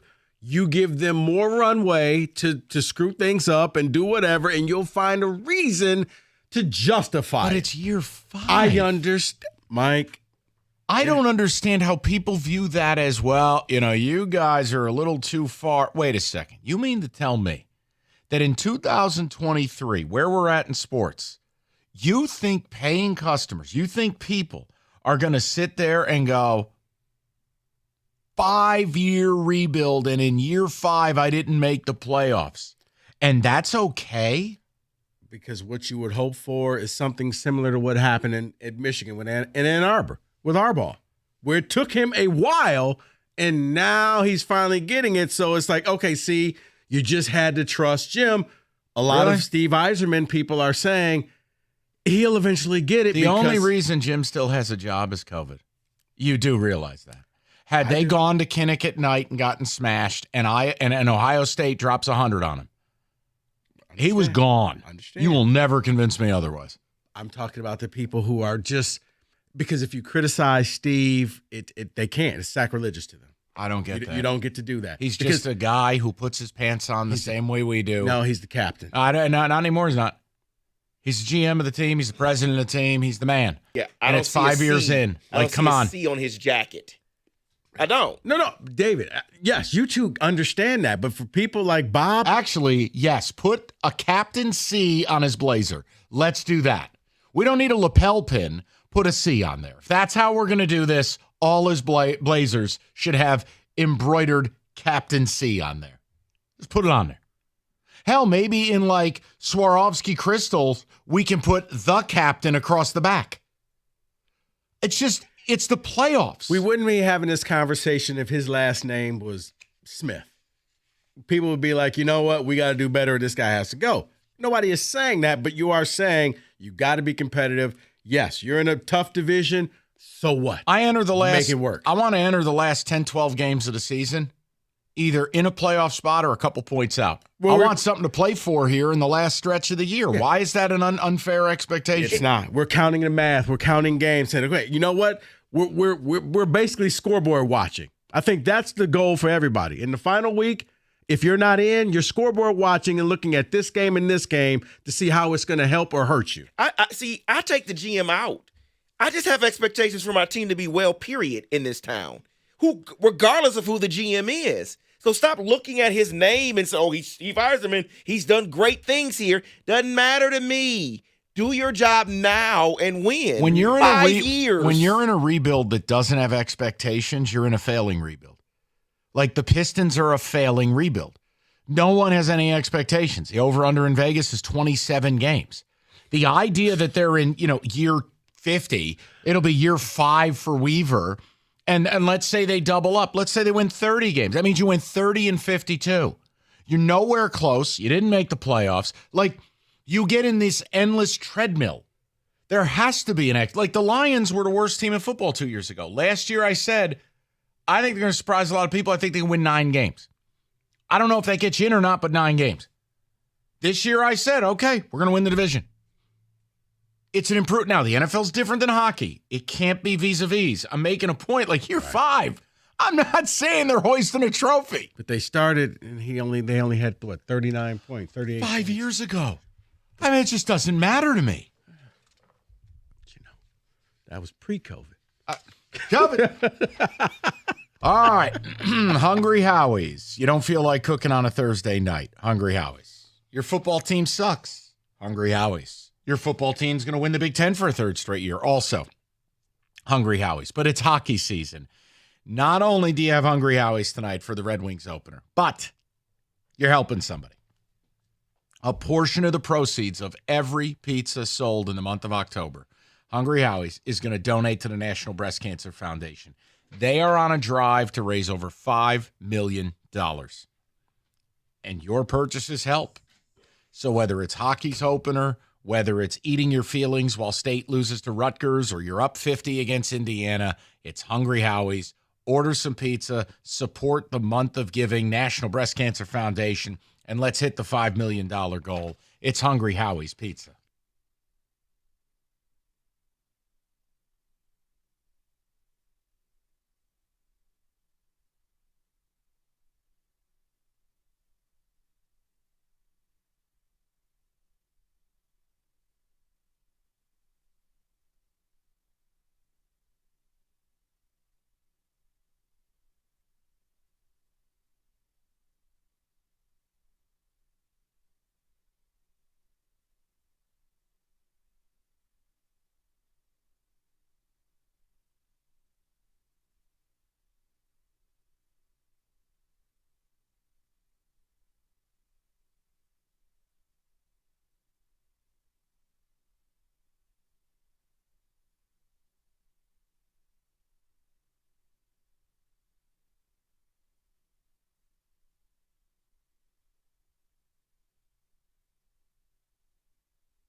We did not know that the candle was lit in studio today.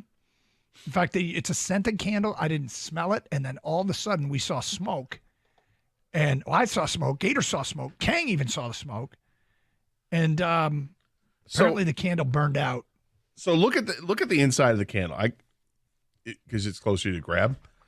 I'm guessing that what happened was that because it's getting near the end of the candle, that it just drowned in its own wax. Yeah. Is that what happened? Yeah. Yeah, it's already down to the bottom there. But we didn't know the candle was even on, and then all of a sudden there's smoke. I think you just said the Lions can't lose, and I was like, what? All right, I'm not betting that game. 10 texts. Yeah. Fire and brimstone. Well, we get the fire.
Take a little break from hockey.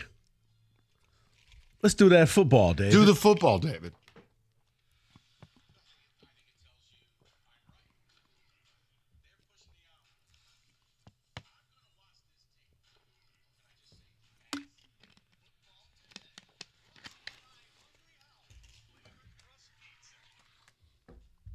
So let's start in Carolina. There's a lot of things going on in Carolina. So after the game on Sunday, Frank Wright basically spoke and said that he feels bad for Brian Burns.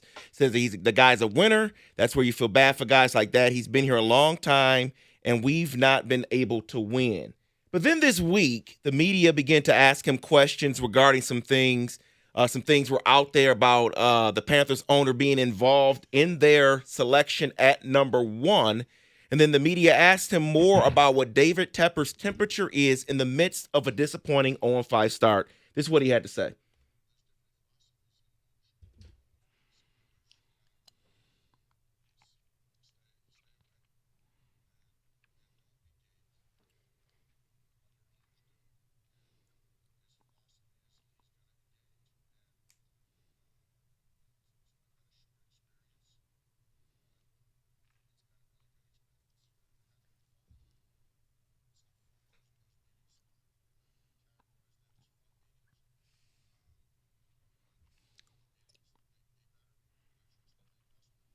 So what are your thoughts on his comments here regarding ownership? Every alarm bell should be going off.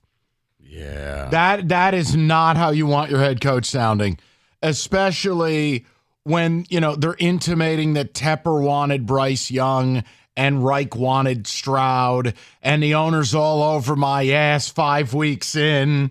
Those meetings aren't fun. It's just as big of a yikes as it gets to me. Yeah, probably the only thing better is the GM coming down saying, that's my coach and he's my guy. We believe in him. Yeah. So your thoughts on Brian Burns? Do you think they actually trade him or just keep him and franchise tag him in the offseason? I mean, that's the move I'm making, because if I'm trading you Brian Burns, I'm asking for first-round pick plus. And I think they're going to shop him. But in the end, when there's no takers, you're going to franchise. But you got to pick up the phone and see.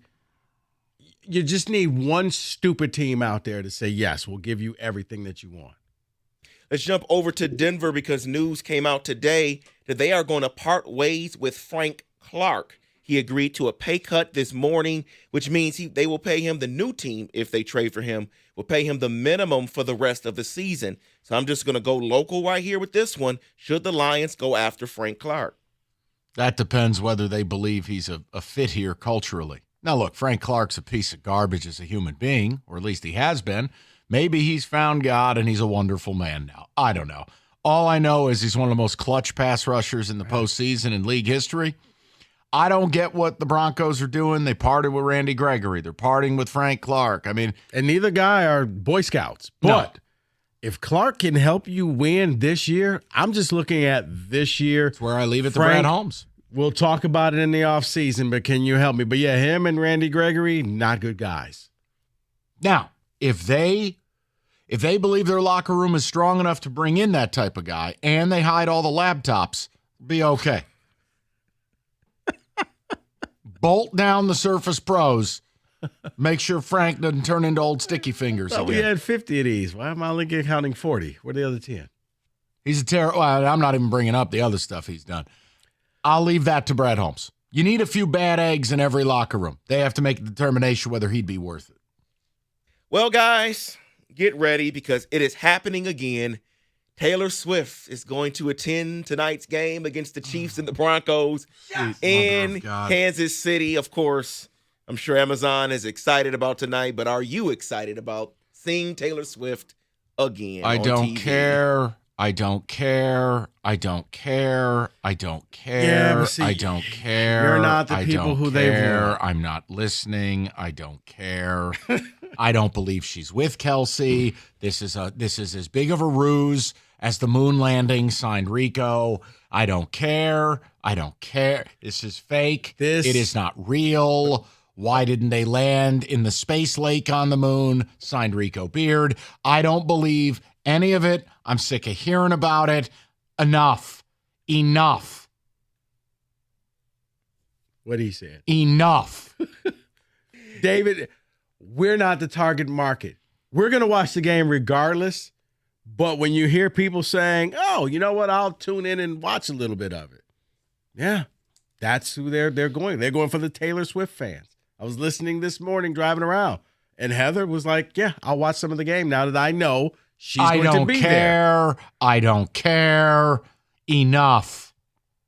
We'll just move right along. How do you They're feel not about it? even together. No one believes it. Even Kelsey's mom did the eye roll. No one. Enough. Yeah. So you excited?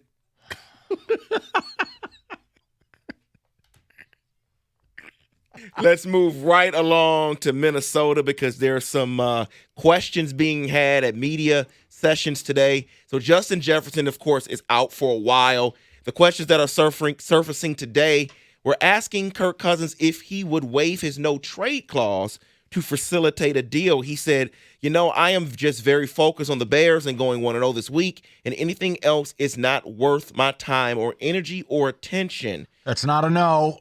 It isn't a no. On a quarterback series, he said he really wants the Lombardi trophy. Should he waive his no-trade Well, clause? first thing, he needs to call the contractor and have that space drywalled over because you ain't ever winning one. Stop. Second of all, I don't want any more of these Bible hymns if you lose a home playoff game. You tell your son, Daddy's upset and he ain't got time for you right now. Third, because I ain't letting go of that QB bit. Did you just wake up and choose violence this morning? Third, he's letting his agent do the work. If there's a realistic chance he can move, I think he'd be open to it, and he should be. Minnesota is now entering rebuild phase. Where the Jets? If you could find a way to make it work under the cap, that would be the most sensible one to me. Because I can't think of too many other teams where it would work out, that you need a quarterback because you're right on the cusp of winning. And he's on an expiring deal.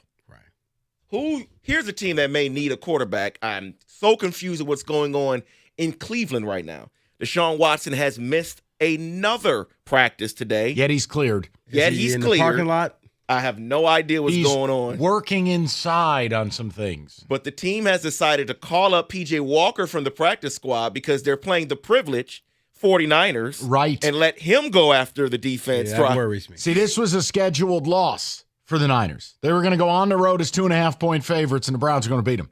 So you know what happened?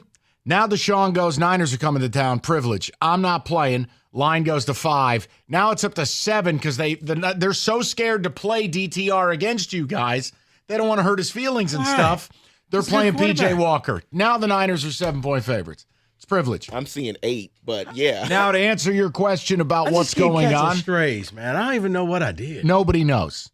Nobody has any clue what's going on. Stefanski went from expecting Watson back after the bye to, quote, hoping he's functional, to now he's out. This just sounds like it's something internal going on with the team that we'll find out later. But it's not because he's injured. It's, I don't know if it's a violation of team rules. Something has happened. Guaranteed money. They're stuck. Right. No matter what happened, right? And if we can't let it get out because we already look ridiculous for signing this man. So let's just keep this under wraps for a while. What's the worst contract, Russell Wilson or Deshaun Watson? I'm going to say Kyler Murray. Oh, that may be in the running as well. But I would go Russell Wilson. Yeah. I would go Russell Wilson. So because Russell I don't even think Russell cares anymore. He is so baked. Like his skills have fallen off so far. He looks like a third-string quarterback. I'm going to say it to you again, he's not in good shape.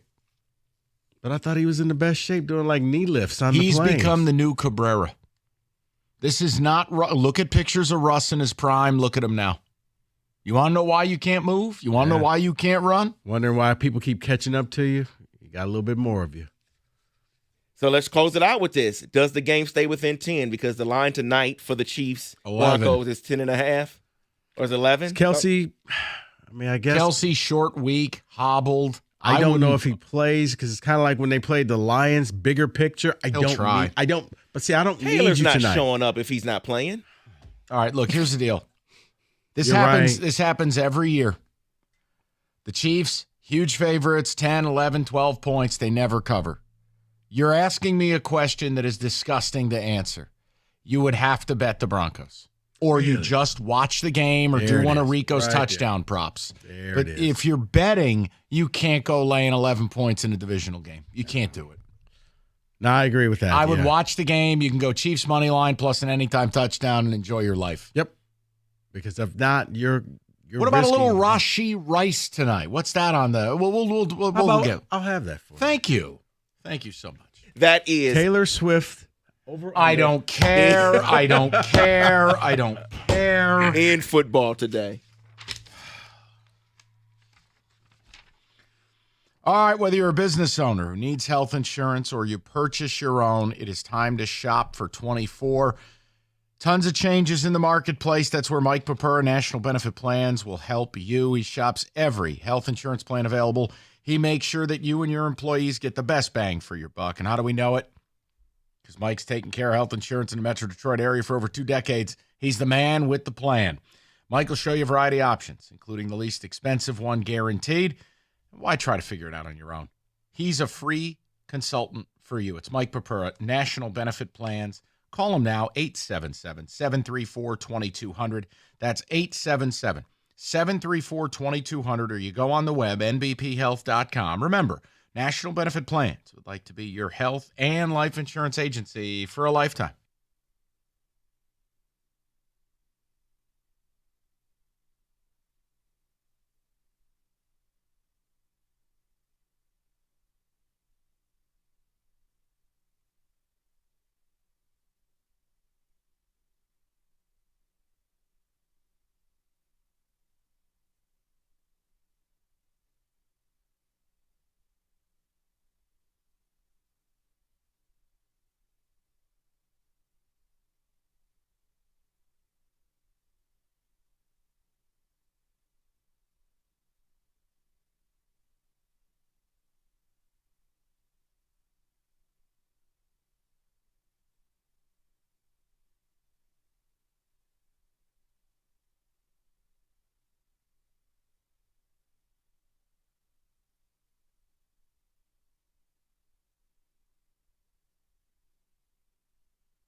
And I can't repeat to you what David just said in that commercial break.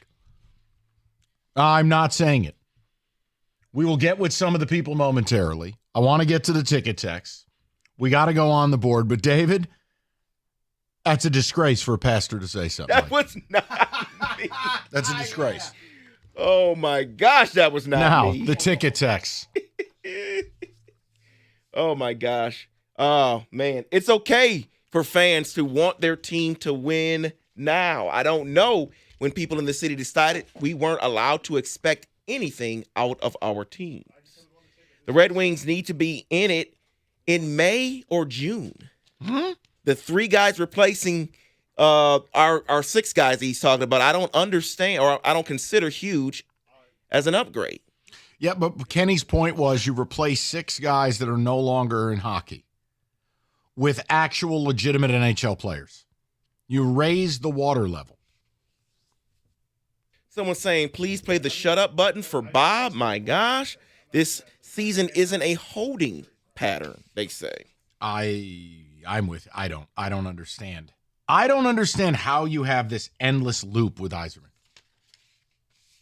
Mike Rico, considering that Brad Holmes has the Lions as a legitimate contender in his 3rd year, there is no excuse for Steve Yzerman not to have the Wings in the playoffs in his 5th year. Kevin from Novi. I agree totally. But we're bad people. That's how this works. The Verona trade proved that Steve will make ego trades, make the playoffs, or I'm done with him. Ooh. Austin in East Lansing. I'm done. Question for you, Kenny. How long did it take him to build Tampa? The cupboard was bare when he got there. That's an interesting thought experiment. Let me look that up. Let me do some research and get back to you. I'm sure it wasn't this long, though. No, I mean, I'm just saying in year 5 to say I want them to make the playoffs or he should be criticized. It's not a crazy stretch of a statement. No, I don't think so. But to some. Let's go on the board. I have something for you.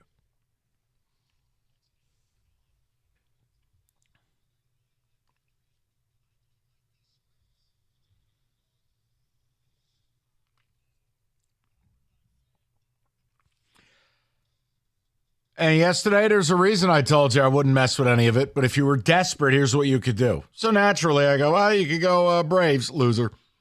You could go FIU, loser. The point is, it was a rat card. Now, tonight, I actually have something for you. I got 2 things, one college, one pro. We were just discussing this. I am not in the business of laying 11 points in a divisional game. Not doing it. And I don't know that I could bring myself to betting the Broncos. But what about this for the people who are obsessed with player props? Take the Chiefs money line and pair it with Rashee Rice. Or just Rashee Rice in sum total. Rashee Rice, rookie for the Chiefs, they've been using him more and more and more every week, and he's in a lot of their substitution personnel inside the 10. They've thrown him the ball in the end zone. Plus 290 for a Rashee Rice anytime touchdown tonight. Now, that would be the NFL play. College, it's ratty, but it's interesting. Houston, plus 3 at home, hosting out of nowhere West Virginia. They lost to Penn State in the opener. They've won 4 in a row. But now they go on the road after winning as a 2-touchdown underdog against TCU and a touchdown underdog at home. And those same 2 teams they just played and beat have beaten Houston by 21 and 23 respectively. Why is that line 2.5? Why is that line 3? I feel like this is a good spot for Houston. Donovan Smith, their quarterback, should be able to make some hay. I don't trust the West Virginia defense. They just haven't played any offenses that believe in the forward pass. I kind of like Houston taking the 3 there. Rico, what do you got? Mike, this is something that I normally don't tell people to do. I'll do it, but I thought you were about to play something. I was going to, but I don't want to be unscrupulous. I'm going to go anytime touchdown tonight. Kansas City defense. Oh, God. It's plus 490, but we just finished talking about Russell Wilson. I do not trust him. He just seems like a turnover, a scoop and score, or a pick 6 in the making. So I'm going to go Chiefs defense plus 490. Sure. I mean, lottery tickets, but sure. To hell with it. Kenny, what do you got on Red Wings opening night? Red Wings opening night. I have a 2-leg parlay for the Red Wings. Now, usually I would go money line for the Red Wings to open it up, but Mike, you're a big proponent of taking your vitamins, right? You have to. The points are your friends. So I'll take the 1.5 and an Alex DeBrincat anytime goal scorer plus 300. Yes. Good value. Yes. And you get the 1.5. Yes. That's important. Yes. Plus 300. Why not? I like it. It's hockey, and I know it wouldn't matter if I told you not to do it. You're going to be nuts tonight. It's the first game. Mess around a little bit. You know, That's have some right. All right, let's go to David. What do you have? Something from Philippine ping pong? No. So, or would it be the South African Volleyball League? Not at all. So the Broncos ranked 32nd against the run. So here's what I'm going to do tonight. Pacheco, anytime touchdown. Right now, 99% of the money is on Pacheco to go over 74.5 rushing yards. So what I want to do is protect myself. I'm going to do the alternate of 60-plus yards. And then the Kansas City money line, that would be plus 129. If you want to do something else, you can also go Denver Broncos and then Cortland Sutton anytime score. So Denver Broncos plus 10.5. Cortland Sutton anytime score. That would be plus 402 if you want to do that. Oh, my God.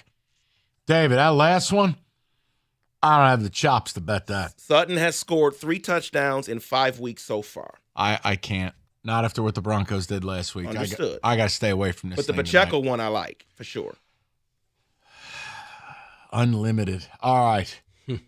Let's get to the people. We got a lot more ground to cover today, including might be time to pay somebody here in Detroit. Here's a hint. Jim Costa hates him. We'll talk about it next. 97.1. All right, you got Thursday Night Football tonight. You can tell by the way we just spoke about it. The only way to make that game remotely playable, remotely exciting, remotely watchable, you got to bet the game. Broncos, Chiefs, good God. FanDuel, more ways to play. I mean, I got David betting Pacheco totals. We got touchdown props. We got a coin flip. You do whatever you like.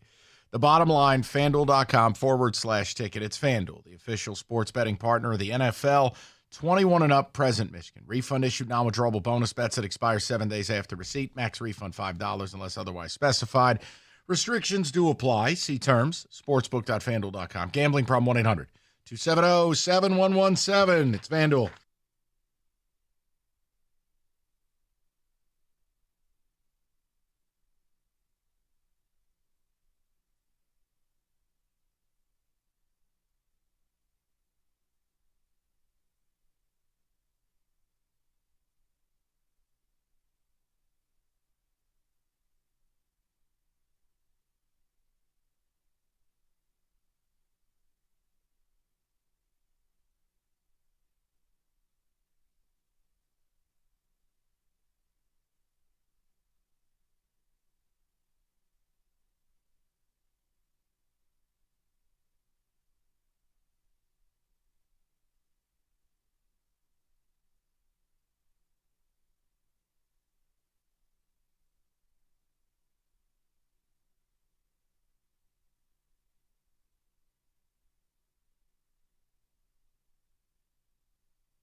They showed Eminem on the big screen. That place went nuts, I know. man. Oh man, that was so cool. And Who he needs- wasn't who needs just Taylor like Swift. We got Eminem. You're right. Yeah, that's what I said. And he wasn't just sitting there, kind of trying to hide. Like they put the camera on him, and he was, like you could read his lips, LFG. Like getting everybody going. I mean, that was pretty cool. It was stars are coming out for this team, man. It's been like every game. you look at the sideline, you're just like, whoa, like this. All right, that's cool. You're a good team. That's yeah, you're a good team. people want to come see you. They're America's team. Yeah, where were they when we were bad? Bandwagoners. Yeah. They had better things to do at that time. They were becoming stars. Oh, man.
All right, 3 o'clock. So we'll run parallel path here. If you want to call in about the Wings, you are welcome to. Hockey season is back.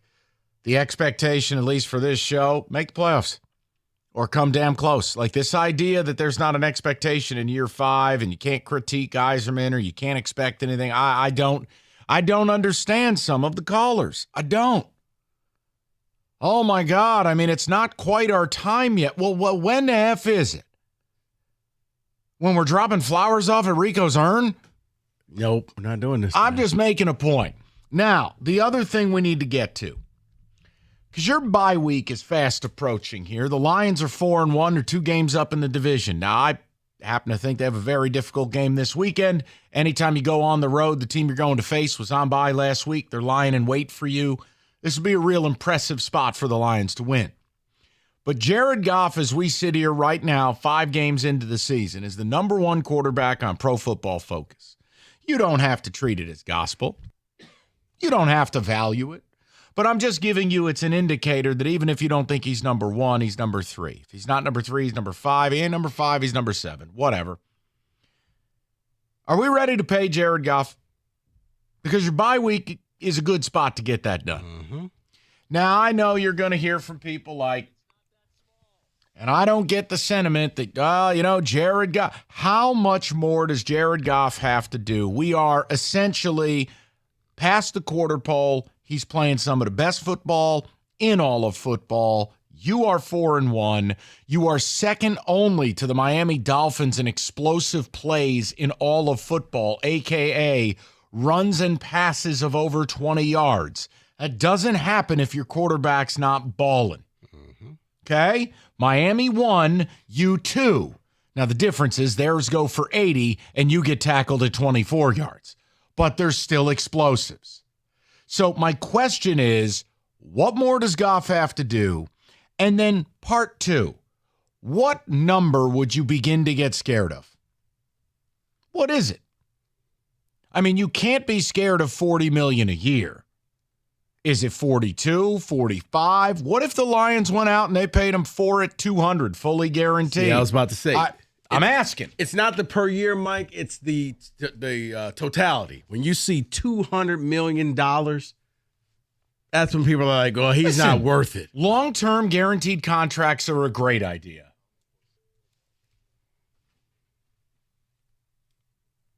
But I think that they'll see the $200 million and most people will freak out and say He's not worth Okay, that. so let's ask the question. I've given you the data. This is how well he's playing. And now, remember I was doing in the offseason the 24-game sample size? Mm-hmm. This weekend will be game number 30. Over 30 football games, basically 2 full seasons. And this guy's playing elite football. Mm-hmm. So it's time to pay this guy, right? If they came out in the bye week and it was a 5-year, 5 at 210, you'd be okay? No. Okay, Rico's not. No. You're okay. I'm okay, but the people if you are. signed him for 5 years, here's what you have to resign to the fact that the Lions will never have that playmaking quarterback.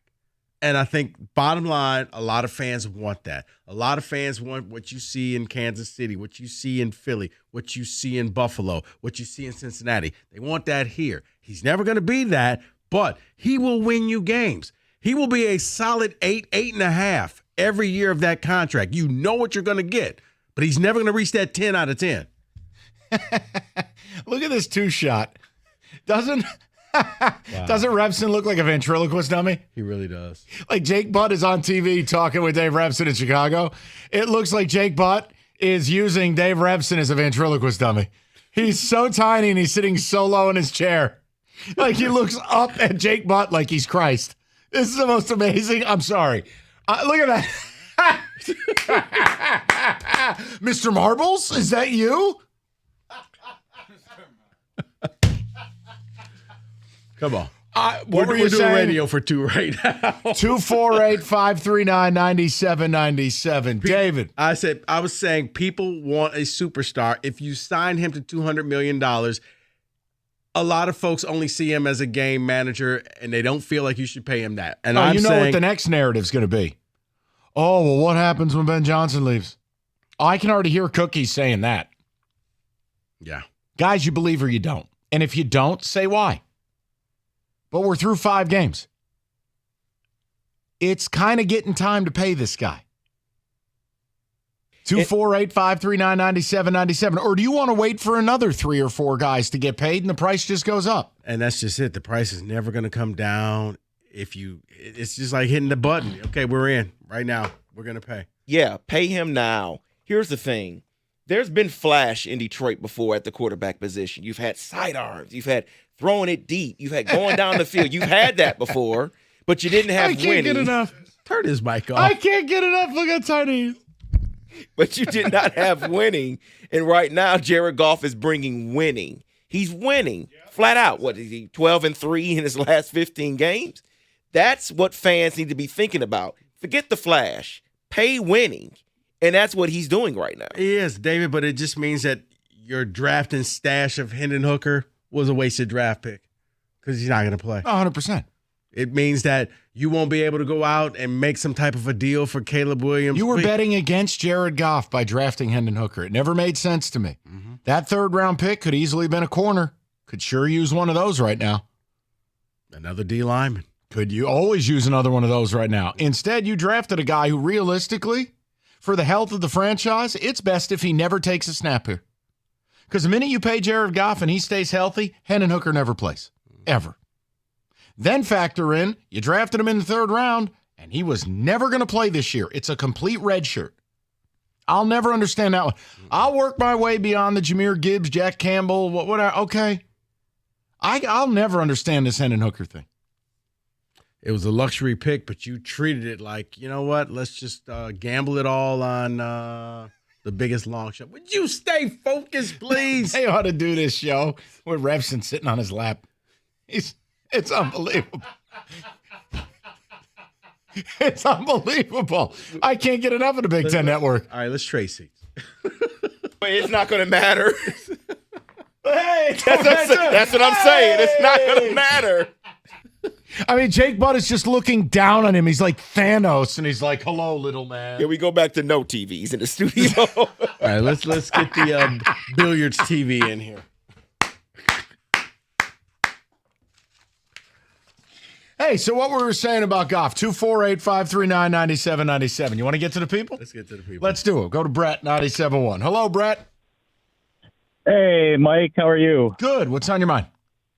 Good. Hey, I'm not a Steve bot. Loved him as a player. As a GM, he's kind of been underwhelming. What I think he's doing, all right, I think what he is doing is stockpiling all these draft picks. And now, granted, we haven't had the best lottery luck, right? Chicago getting Bedard, we probably should have had him, but, that's not how it works. Anyways, I think that Yzerman's stockpiling all these picks, such as, Edmondson, Soderblom, Danielson, Casper, etc., to maybe do a package deal, hopefully sooner than later. I don't know when that's going to be. Maybe you package him with a couple, like, mid-tier players, like a Cop or something. And then I think he's going to make a couple deals here. I don't know. I hope sooner than later, but. What I would tell you is, then great, they have to earn the right to allow him to do it. They got to be in the mix at the deadline for us to go on the air and for you as a fan to talk to your buddies and go, we need to be buyers. I don't have a problem with that mindset, Brett. I don't think by any means they're a finished product. I don't think by any means there's not massive room for improvement. It's the idea that if Kenny, me, Rico, David say, look, it's playoffs or bust, and if they don't make it, it's fair to criticize Yzerman. I don't think that's a hot take. I don't. No. It's going to be his 5th year here. Like, why? I mean, what on earth? Name a comparative where you're allowed 6 or 7 years in professional sports. You can't. To make the playoffs? Come on. Where half the team makes the playoffs. Well, half the league, right. I mean, yeah. It's okay. You were distracted by Jake Butt and Dave Revson, too. I mean, it's a bad look for Revson. They put him on TV with such a handsome, Butt's a very handsome man. He's also 12 feet tall compared to him. But you can't sit him on phone books. Because yes, you can. You got to get Dave Revson on a booster chair like he's at the ground round. Little placemat, some crayons. It's like Jake Butt took his kid out for dinner. Look at that. You got to boost him up in his seat. That's ridiculous. He could tie Jake Butt's shoes from where he's sitting. That's unbelievable. All right. What? We got a great topic going on. I didn't hurt nothing. I'm just telling you. I'm letting you get it out. Like, you stared at it and not laugh. Go ahead. David, how about some ticket texts? Oh, my gosh. Someone says, no, Jared Goff has baby hands. No, don't pay him. That is from Tom in Detroit. What? Come on, man. Another one says, pay the man. He's proven his worth. And then I'll just read these and get these out the way. Mr. Marbles, laughing out loud, almost drove off the road. Another one says, Mr. Marbles, he's harmless. Cracking me up, guys. It's rated for 3 at least, Rico, Brad, and Emily. Mr. Marbles, is that you? Well, see, they told Jake lean forward, so he doesn't look as tall. He is leaning forward now. That is true. He doesn't look as tall. Jake Butt's head is twice the size of Dave, you sit up. Jake, you lean forward. See the power of the show? Someone's listening to us, and they leaned him up. Jake Butt's head is the size of like 3 of Revson's. It's like Jake Butt's on TV, and Dave Revson's head is a Christmas ornament. Oh, my God.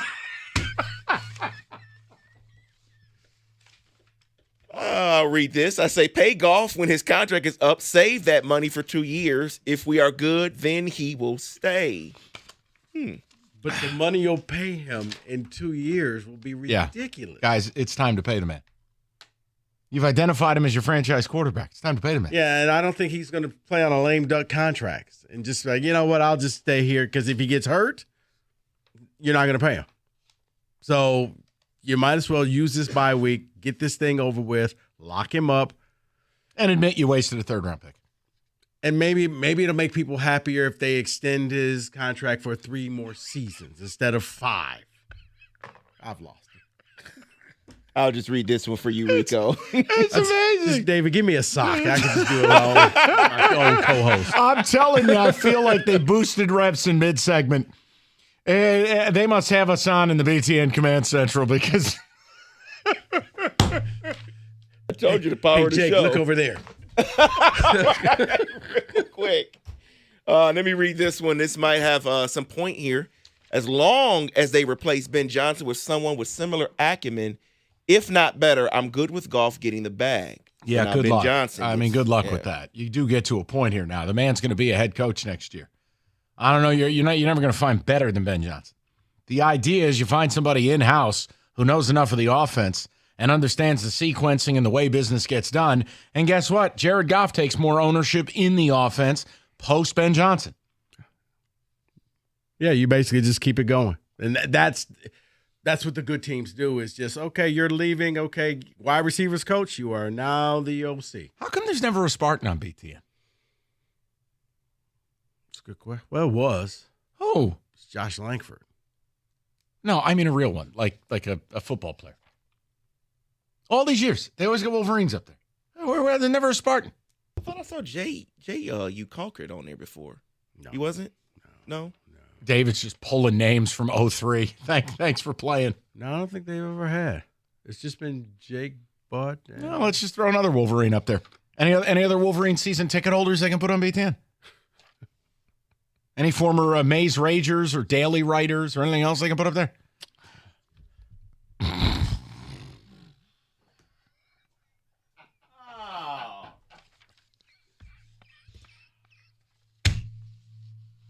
Mr. Marbles, is that you?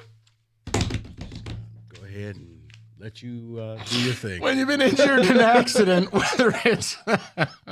All right, listen, if you've been injured in an auto accident or a slip and fall, David Femininio is the guy you need to call. We've told you. You get injured in Michigan, you get David, you get paid. He personally makes sure you get every dime you deserve, and he doesn't take a fee until you get paid. So if you're injured or you know someone who has been, tell him to call David Femininio, 855-65-CRASH, or go to that website, getdavidgetpaid.com.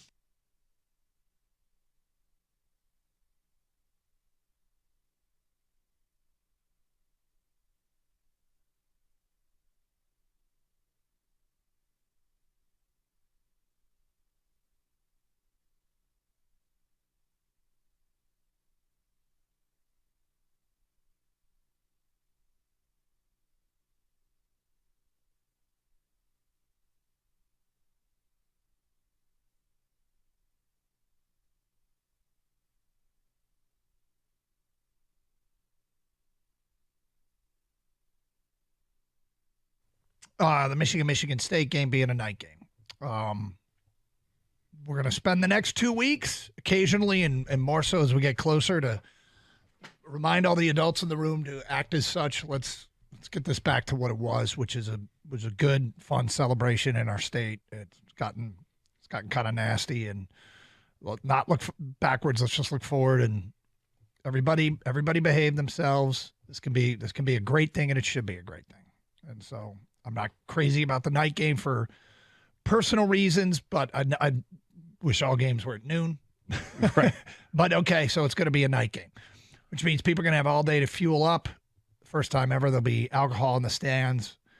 So it feels like has potential to be combustible, but let's all collectively agree. Nobody wants it to be a bad thing, to be hostile. So, well, let's not plant the seed. Well, let's encourage people to be adults. There you go.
We did not.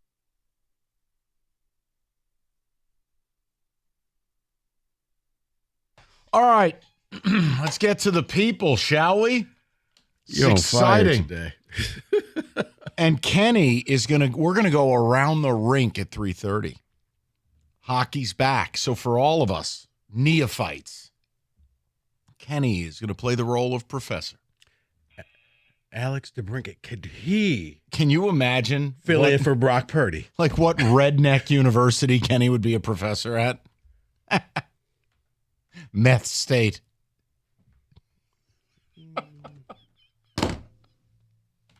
You know what? You just lost your hockey blitz. Find something new at 3:30. Valley University. Find something new at 3:30. You just lost your blitz. Cocaine Tech. Oh, no. He's throwing plastic forks at me. Let's get Dave Kenny, Rebson on a booster seat to screen calls. 248. See, I would just simply say it's very simple. West Virginia. Actually, well done. All right, let's go to the people. Nick, 97.1. What's up, Nick? How you doing, buddy? Hey, fellas, how are you doing? Good. Hey.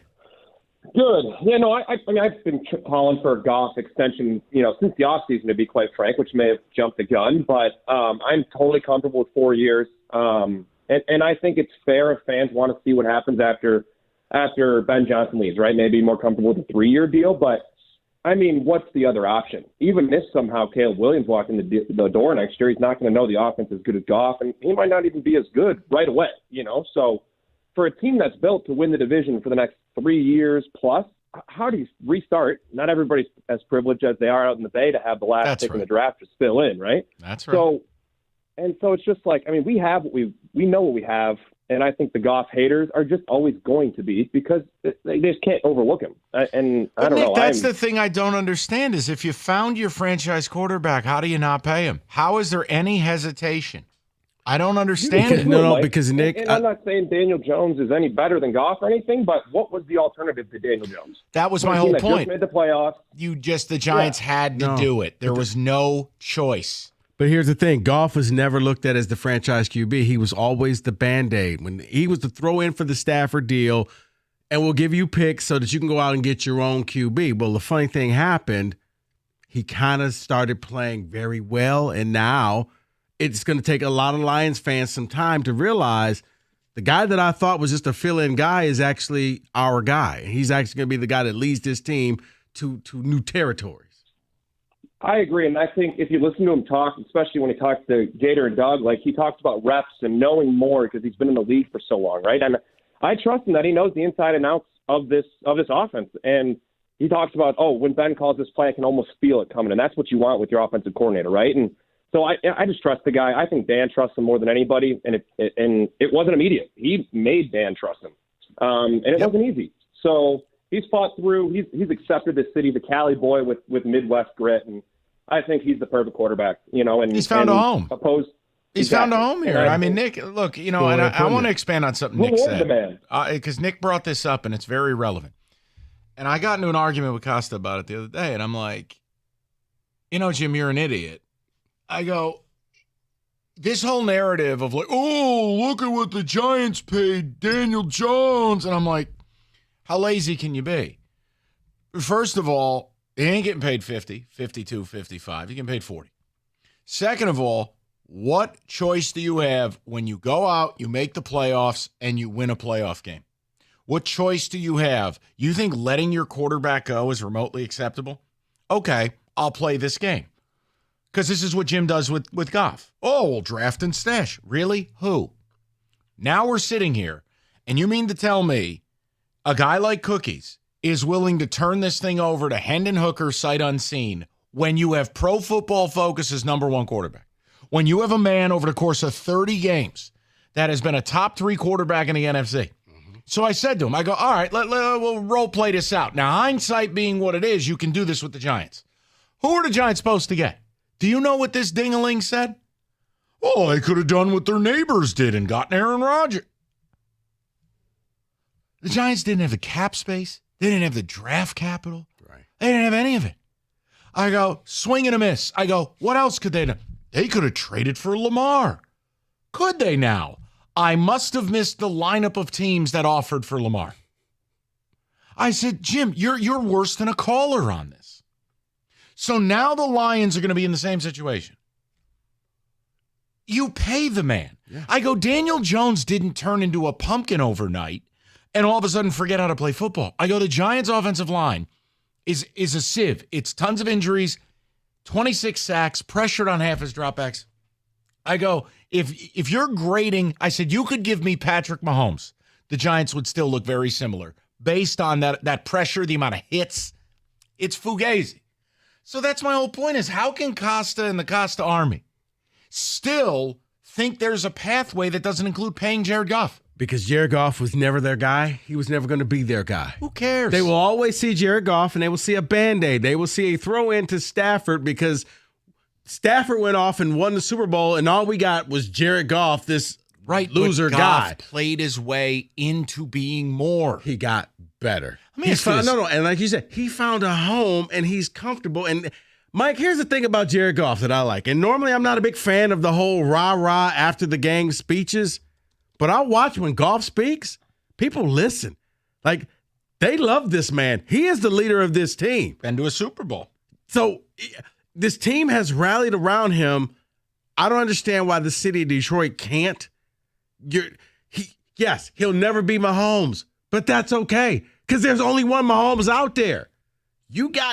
They're building a team around him. And yeah, when Ben Johnson goes, you're going to find another coordinator that's going to come in there and work with him if he's smart and say, hey, what did you like doing? Let's continue to build off of that. He kind of said it all. It's tremendous work. Let's go over to Eric, 97.1. Eric, how you doing, buddy? Good, guys. How are you? Good. What's on your mind? Great. Hey, thanks for taking the call. My point is, Goff's great as long as he has a great offensive line in front of him. If he doesn't have the time to throw the ball, he's like a drunk baby giraffe. He can't create a play himself. So as long as they can afford to pay the offensive line and keep them up to speed, I'm a little worried. Yeah, listen, very few players in this league are complete. All right, no, he's never going to be a guy that's going to go out and run for 100 yards. He's not a dynamic guy. He's not going to be a gunslinger. But you've invested so heavily in this offensive line and the weapons around it. You've insulated it. You know, you've done a lot of what Minnesota's tried to do with Kirk Cousins, except I think Jared Goff is better than Kirk Cousins. That's my opinion. So be it. Agreed. I agree. Eric, look, you could spend a lifetime trying to find a Josh Allen, a lifetime trying to find a Mahomes. If you got a guy who's playing this level of ball, it's amazing fans are still reticent. Let me give you an example. I mean, Eric, you're sitting with me right now. The last 29 games, this weekend will be game number 30. Jared Goff has a passer rating of over 100. He's got over 7,000 yards, 50 touchdowns, and 12 picks in his last 29 games. And yet, there's a hesitancy in paying him. Mm-hmm. Eric, I don't get it. No, I believe in paying him, but you got to be able to afford the offensive line to protect him. Because if he doesn't have the time, sure, then we're in trouble. So if you can do the math equation and you can figure out a way to do both. But you know the deal. Pay him. You know the deal. The salary cap is as fake as this Taylor Swift, Travis Kelce romance. That's a good way of putting it. We're just going to do what San Francisco does, Eric. We're going to print the money. We're just going to figure it out. That's how I feel. I don't print the money. It's got a team full of rookies. Think about it. 29 games. North of 100. 7,000 passing yards. 50 touchdowns. 12 picks. But to a lot of people, they feel like, well, anybody could do this if you have you have that offensive line, you got the receivers, you got Montgomery in the backfield. I'm going to tell you something, David. Williams. He just went full Revson. Never go full Revson. Well, you just offered a soft studio take. That's terrible. That's not my take. I think it was. It's not my take. I think it is. You didn't let me finish. Can we get this man some hot tea? Let's get a little honey, some cinnamon. Let's get him. This is a big day today. What just happened here? I don't know, but Kenny has some hockey for you. Maybe that'll make you feel better. I have no idea what just happened here. Mr. Marbles? Is that you? All right. We'll get back to the calls. We got to go around the rink. with Moonshine State's own Kenny Cott. All right. Old Nation. Here's the deal. If you're celebrating a 50-point win over Indiana, Old Nation. If you're celebrating Michigan State beating Rutgers, come on, you got to believe, Rico. As you said yesterday on a call, Mike, maybe they'll win. Old Nation has you covered. M43, B43, the Oktoberfest, the whole lineup. Check it out. Ask for Old Nation by name wherever you buy your beer, and their lineup is on fire right now. So check it out, oldnationbrewing.com. That's oldnationbrewing.com, 21 and up. And as always, please drink responsibly.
All right, take a break from some of the football because it is the opening night of the NHL. And while I can't bring back Gary Thorne and Bill Clement, well, we've offered you the next best thing. It is Kenny Kotz Around the Rink.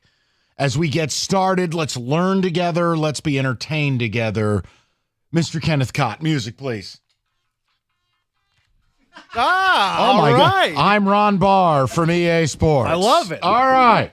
First and foremost, if you pay attention to one singular man this year, it's Connor Bedard. Scored his first goal last night.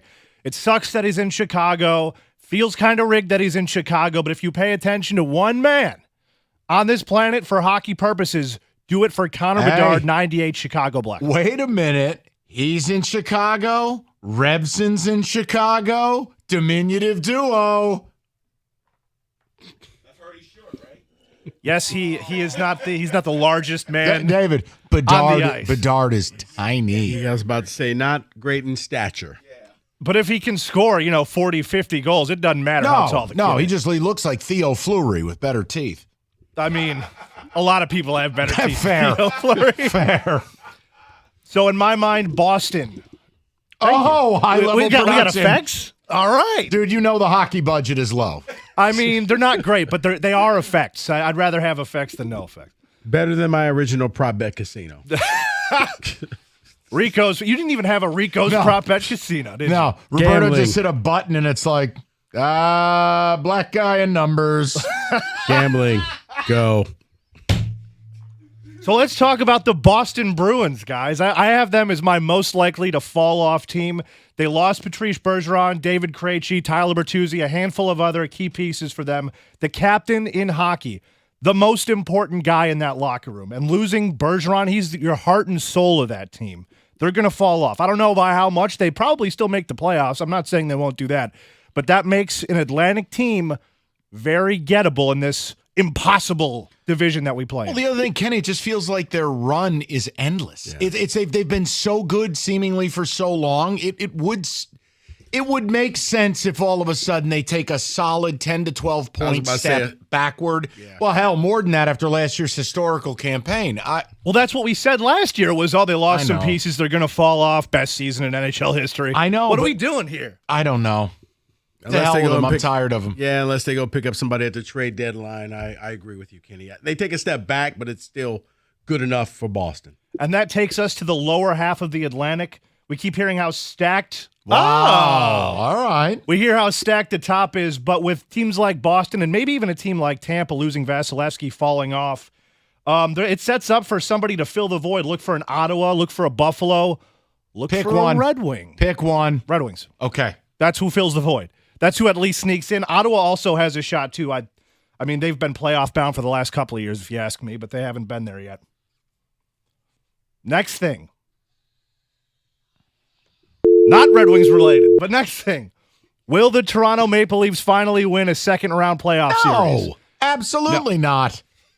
Absolutely not. Absolutely not. They won one game in the second round last year. Big step up from winning the first round. So can they get to 2 games? It's so sad because I just wanted them to win just because I felt bad for them because I don't know what the problem is. But. It's like if you took the Lions and made them moderately more successful because they always lose in the first round. They can't get out of their own way. First round, they just get bounced. Last year was the first time since I think 2002. I just always wonder, Maple Leafs fan, you can't get out of the second round and then you look and see Vegas and wow, you won the cup. Wow. Okay. And you've had a team for all of 5 minutes. Yeah. Life's not right. Well, excellent. Let's talk about the reigning champs, the Vegas Golden Knights. They might have the best chance to make it back to the final. Again? With the exception of 2 or 3 dudes. They're icing pretty much the exact same team they put out there. Same core, same skill players. All of it's basically exactly the same. So what result should we expect? Pretty much exactly the same result. Let me ask you a question. How I know the rules were catered to making them competitive from the start with the expansion draft and how McPhee handled it with teams selling good players. But Kenny, how have they continued the success? What's the secret to this? They've been shipping guys out left and right before this past offseason. They don't care. There's no loyalty with them. They'll just bounce you if they don't like you, no matter what. It's a very hard life if you're a player because you don't know if you're staying or going. That makes sense. They're not really invested in anybody. Yeah, no, they're not. There's Vegas no is a identity. transient town, so yeah. It's the opposite of that Detroit loyalty that you see with all these nonsense players like Brandon Inge sticking around for too long. It's not even close to that. Or anyone the last 5 years of Ken Holland. That's Thank true. you. That's Yes. absolutely the Franz Nielsen. You got to keep him. Let's. I did not know he had that. That's fantastic. And speaking of, let's talk about Mike Babcock. He had an interesting offseason. Indeed. He got hired by the Columbus Blue Jackets, proceeded then to insult the captain of the Columbus Blue Jackets by saying, hey, give me your phone. I want to scroll through your pictures in front of the entire team. Because that's normally how you would treat the captain of your organization. And then was shortly after that fired. So that grand opening, grand closing for Mike Babcock. I like how Babcock supposedly turned a new leaf. Cutscene. Same D-bag. How does this guy keep getting jobs? What's the other sports equivalent for a guy who just shouldn't have a job but keeps getting jobs somehow? Any Lane NBA Kiffin. coach. I was about to say Lane Kiffin. Yeah, falling upwards in life. Yeah. I'll end things here on teams. What was that? I can't handle these effects, man. Another. To end things, I'm going to do Eastern Conference. Go ahead. And Western Conference. Teams that you should be paying attention to. Playoff contenders. Legit teams. Out in the West, outside of Vegas, the Oilers, obviously, with McJesus, always a threat. Colorado always in there. And sleeper, Seattle Kraken. They had themselves a nice year last year. They could do it again. Where are the Islanders? On to the Eastern Conference. Carolina, obviously, well-coached, hard-nosed team. They're like watching paint dry. Very, very boring. And then the opposite, young squad in New Jersey. More enticing sleeper would be the Rangers. They consistently feel like they're laying in the weeds. Once again, I don't hear the word Islanders. And you won't hear the word Islanders. And lastly, the Detroit Red Wings will make the playoffs this year. That is your hockey blitz.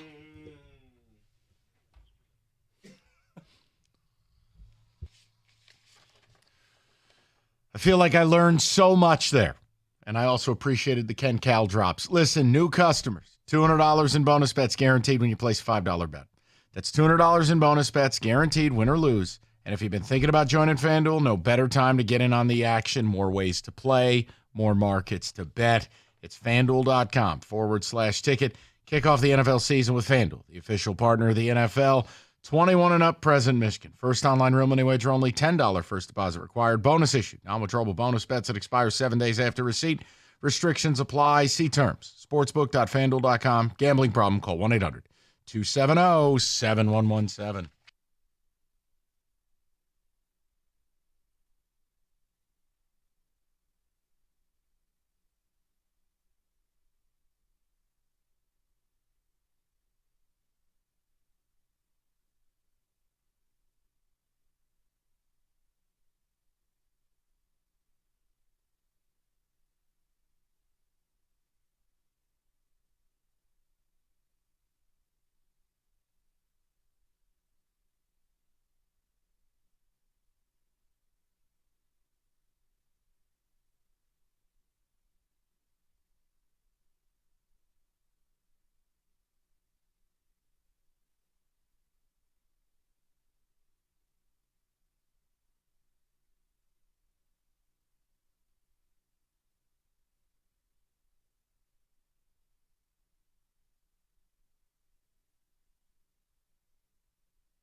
They showed Eminem on Yeah, the big screen. That place went nuts, I know. man. Oh man, that was so cool. And Who he needs- wasn't who needs just Taylor like Swift. We got Eminem. right. Yeah, that's what I said. And he wasn't just sitting there, kind of trying to hide. Like they put the camera on him, and he was, like you could read his lips, LFG. Like getting everybody going. I mean, that was pretty cool. It was. Stars are coming out for this team, man. It's been like every game. You look at the sideline, you're just like, whoa, like this. All right, that's cool. You're a good team. That's yeah, you're a good team. People want to come see you. They're America's team. Yeah, where were they when we were bad? Bandwagoners. Yeah. They had better things to do at that time. They were becoming stars. Oh man.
All right, we'll get back to your calls shortly. We do it every week at this time. We talk to our man in Vegas, which, by the way, you know what? I'm just going to bring Derek Stevens of Circa on because, Derek, I have a question non-football related, non-sports bet.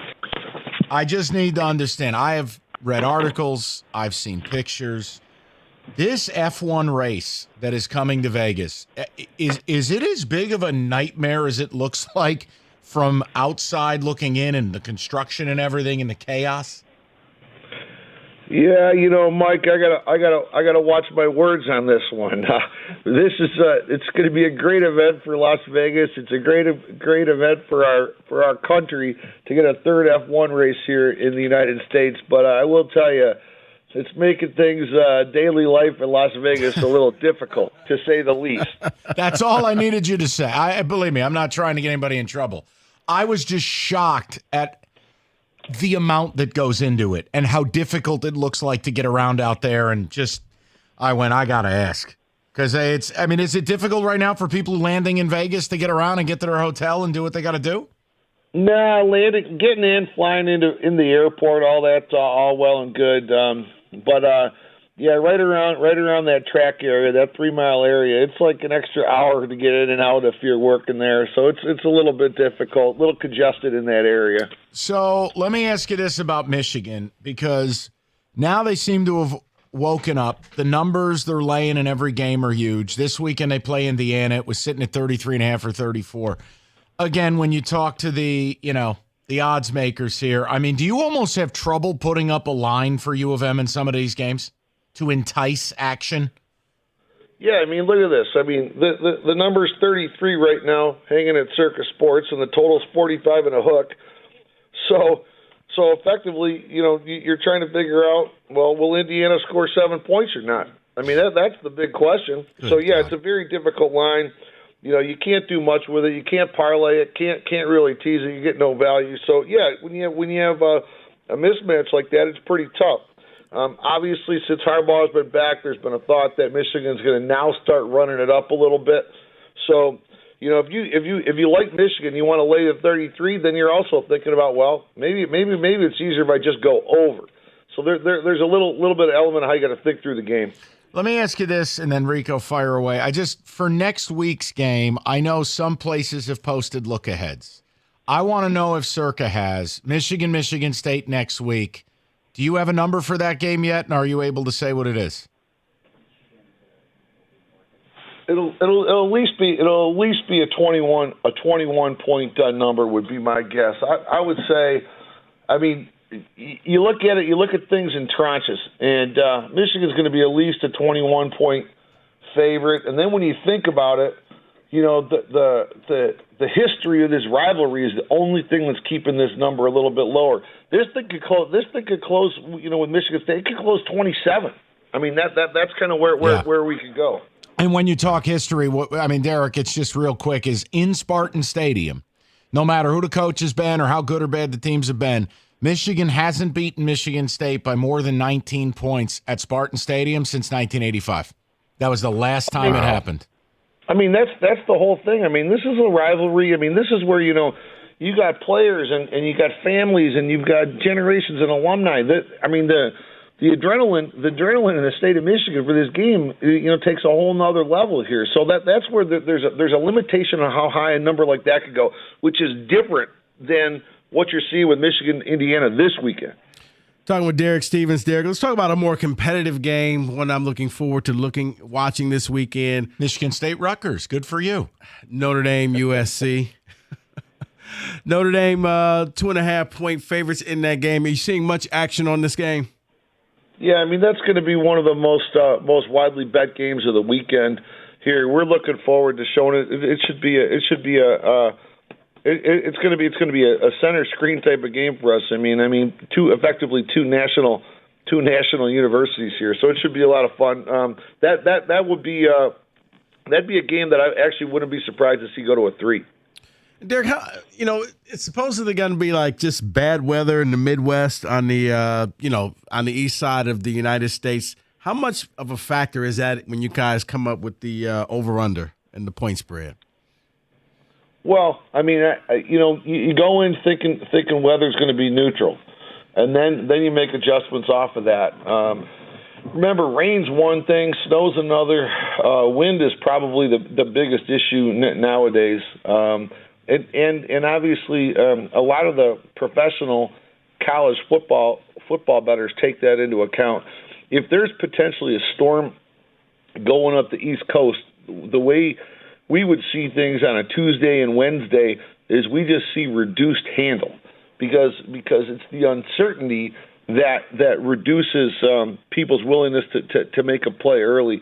If you have a certain system where you think you like a certain side or you like a total, when you have weather concerns out there, people are a bit more hesitant to make the play. So whenever there's a storm or a front or something like a nor'easter coming, you're going to see lower handle earlier in the week.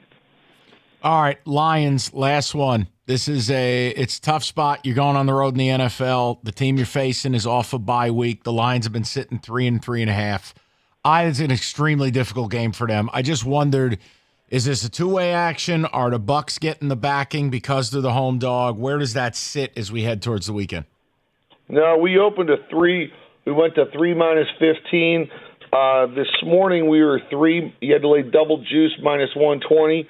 And it's still been all Lions money. We're currently we moved it up. We had to get off the 3. We're at a 3.5. Lions are still a national fan favorite here, and the money's coming in on the Lions. Think about that. They're laying 3 and a hook on the road. Right. Amazing how much support the Lions are getting nationally now. It's a whole new world. That's for damn sure. Derek, weird. We will talk to you next week. Obviously, Michigan State will be on the brain. We'll talk every angle of that likely funeral, and we'll talk to you in a week. Hey, great to talk to you guys. Thanks, Take care. You got it, buddy. Derek Stevens, Circa, the D, the whole bit. And again, I wouldn't touch Michigan State with a 10-foot pole next week. Do you sleep? Like, how do you come up with all of these different numbers? When do you sleep? That was an impressive number that you pulled. Like, wow, okay. Didn't realize Spartan Stadium since 1985. MSU's been beaten by more than 20 twice since they joined the Big Ten, I think, and it was 83 and 85 at Spartan Stadium. Mike, are you an AI? No. Are you a computer? No, definitely not. You sure? No, you look for things. I don't know. Listen, I'm terrified. If you wanted me to bet Michigan State, I would need 34.5. That's a lot. We don't have a coach. The last time I checked, coaches don't play. Yeah, but I'm just saying in years MSU doesn't have a coach. We do. Well, you know what's funny? Normally we fire a coach the year they're playing in Ann Arbor. That is true. So, hey, AI Mike. Don't figure that one out. No. Don't try to change it now. You're not winning. Oh, I'm not saying No. that. Okay. No, I was just talking to AI Mike to see what the new number is. I think, beepy. David, I really think, I'm not speaking for Rico. I'm saying for myself. I'd be thrilled if State was within 14 at the half. Fair. The half. That's fair. You know what? I would even take one of your early game specials where it was close mid-third quarter, and then or like it was in 2016 where it was like the Trey 7-7. Pearson game where he fell down and then DPJ caught the touchdown. Yeah, where you're sitting there like, wow, this game's a lot closer than I thought it was. Okay, it's over now. 52-10. It was 21-7, but yeah. I'll just be shocked. I think Michigan's really, really good. And look, I'll give State's players credit, man. They haven't quit. They're trying. I just think their staff is a collection of grifters and bums. Yeah, and well, the problem is too when you play Michigan, and this goes without saying, you can't turn the ball over 5 times and expect to win. I'm sure Jay Johnson's got a great plan. How many times can we run the slowest developing screenplay on 4th down and inches? No, I know that brotherly push works. Let's try this play instead. A triple reverse, Statue of Liberty, trips formation on 3. Yeah, I got nothing. It'll work. A fun note too, if you like to hate watch something, Iowa, Wisconsin this weekend are playing. What do you think the total in that game is? 36. Lower. 32. 33. Flat. Wow. Dear God. Ryan. I listen, and if you are not going to retain your job. Rico has uncensored Howard Griffith on the 5-Star Zone talking about what unmitigated ass the Big Ten is. True or false? True. That's right. That's right. Yeah. Yeah, he tried to dance around. I was like, no. I asked him one question, and he had to answer it honestly. I'll let you guys listen to hear. No, it's fair. People should listen. It's tremendous. David, a few ticket texts, and then we'll move along. We've got deal breakers, more of the people to talk to as well. Yay Hockey should do 15 minutes a show or a weekly hockey blitz and call it the power play or something cliche. Someone says the Ken Cow is the best drop I've ever heard. Wow, that was amazing. Depending on how much those are used, they could make a real run at the Stony and Mojo Invitational next summer. A real run. I'm not going to poison the jury and tell you which one is the best. The Russian song made it. Yeah. Those were magical times. Those were magical times when we thought we were going to get the Russian mystery man.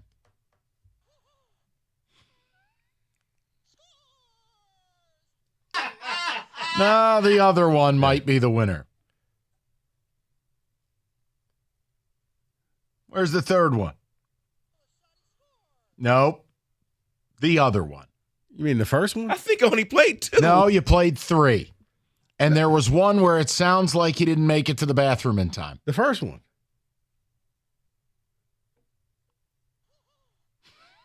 Yeah. Ken, you all right over there?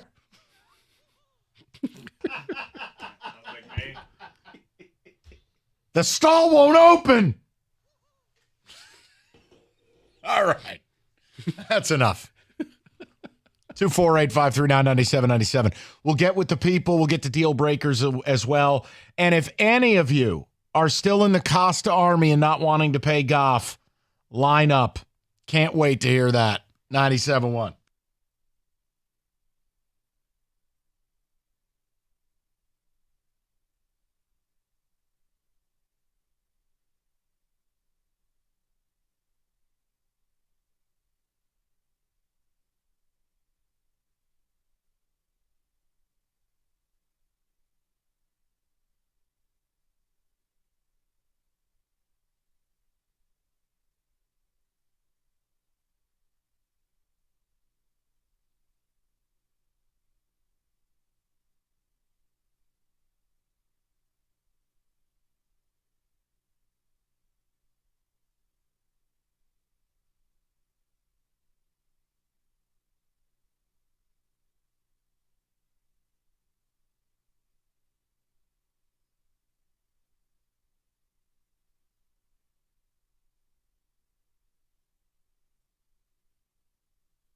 the Michigan State game being a night game.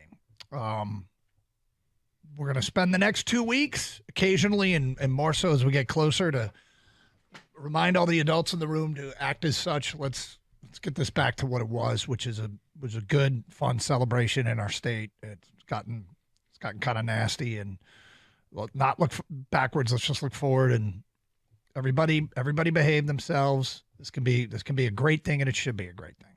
And so I'm not crazy about the night game for personal reasons, but I wish all games were at noon. Right. But okay, so it's going to be a night game, which means people are going to have all day to fuel up. First time ever, there'll be alcohol in the stands. So it feels like has potential to be combustible, but let's all collectively agree. Nobody wants it to be a bad thing, to be hostile. So, well, let's not plant the seed. Well, let's encourage people to be adults. There you go.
We did not know that the candle was lit in studio today.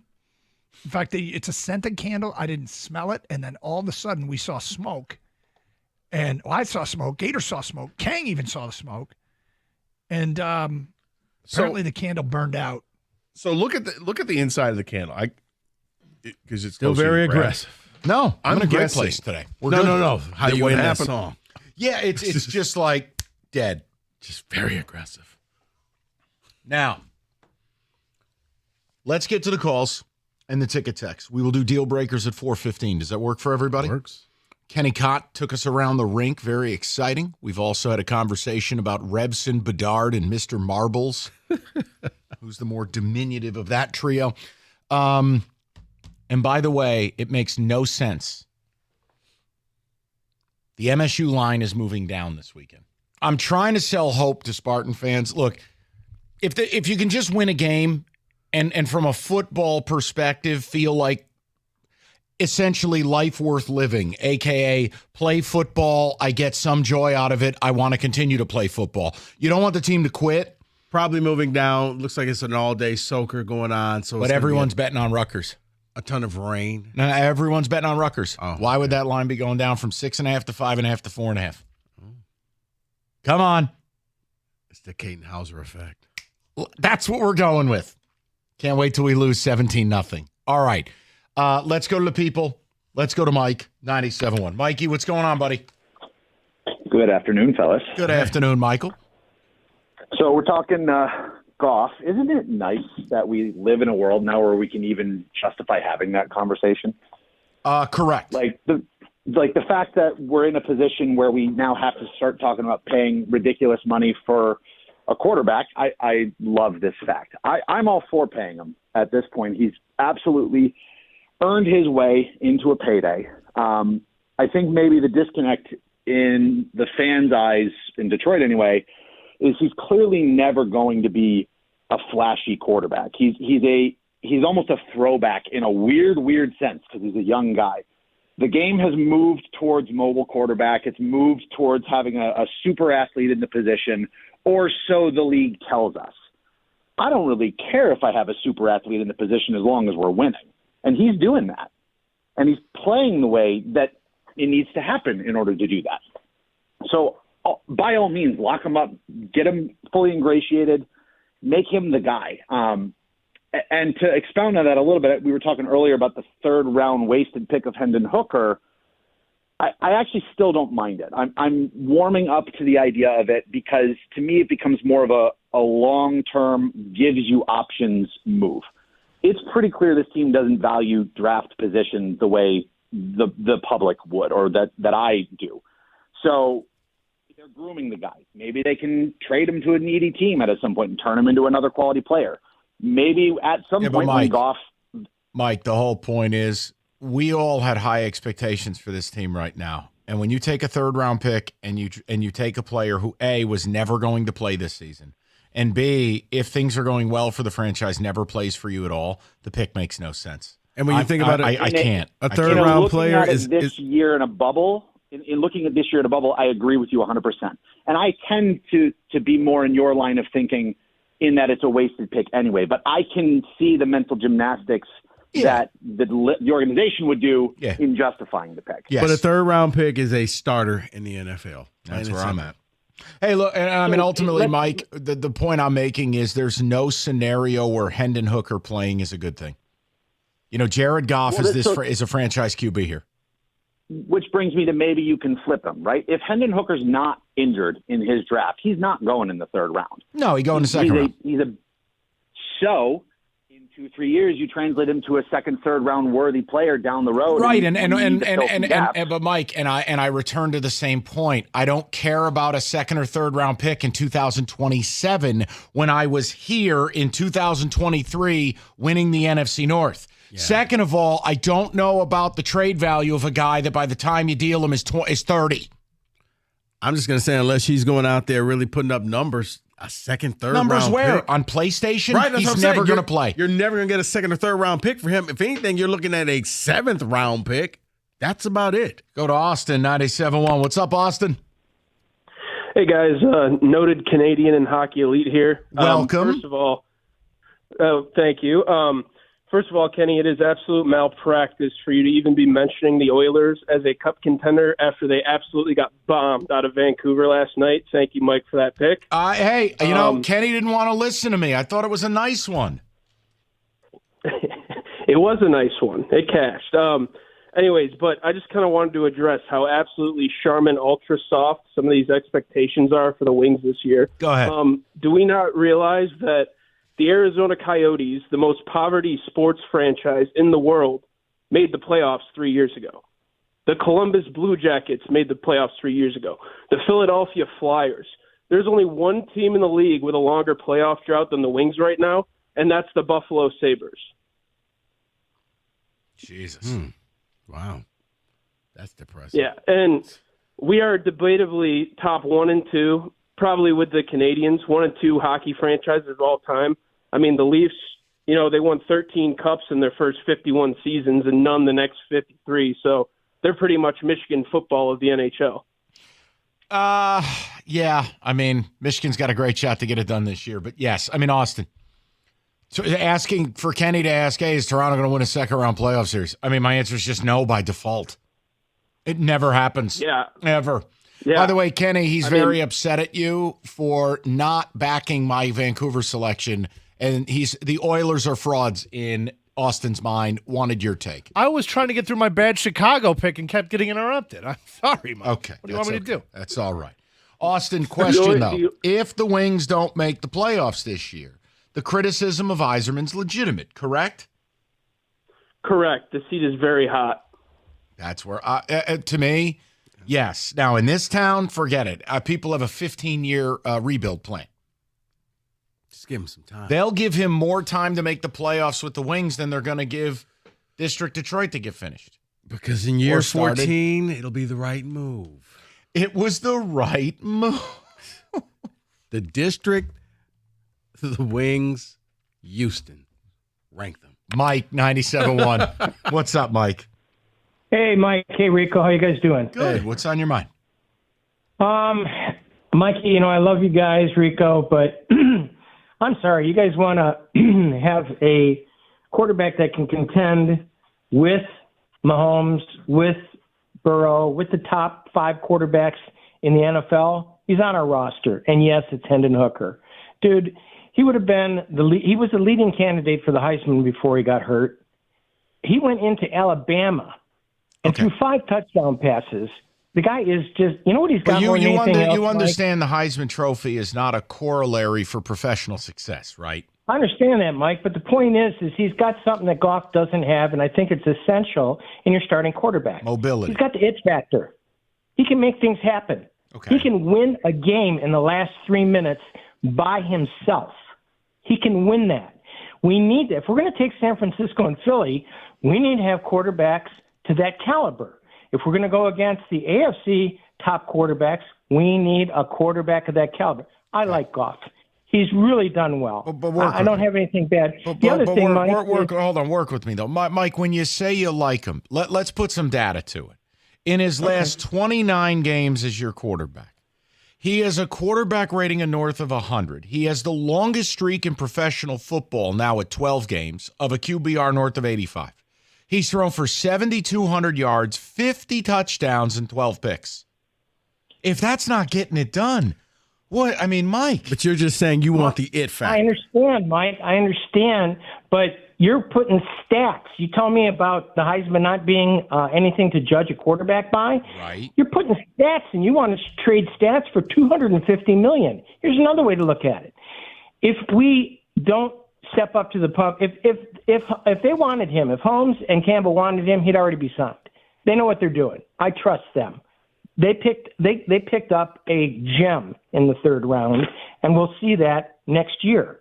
Now, what happens? I'm going to tell you something right now. If you go out, you win this division, you win a playoff game, you walk from Jared Goff, and you start Hendon Hooker next year, this town will turn around and collectively fart in this franchise's face. You cannot be serious wanting to turn the keys over to a guy who's never played in the pros off a blown ACL and replace a guy who right now has been a top 3 QB in the NFC over the last 2 years. You say, well, you're putting stats to it.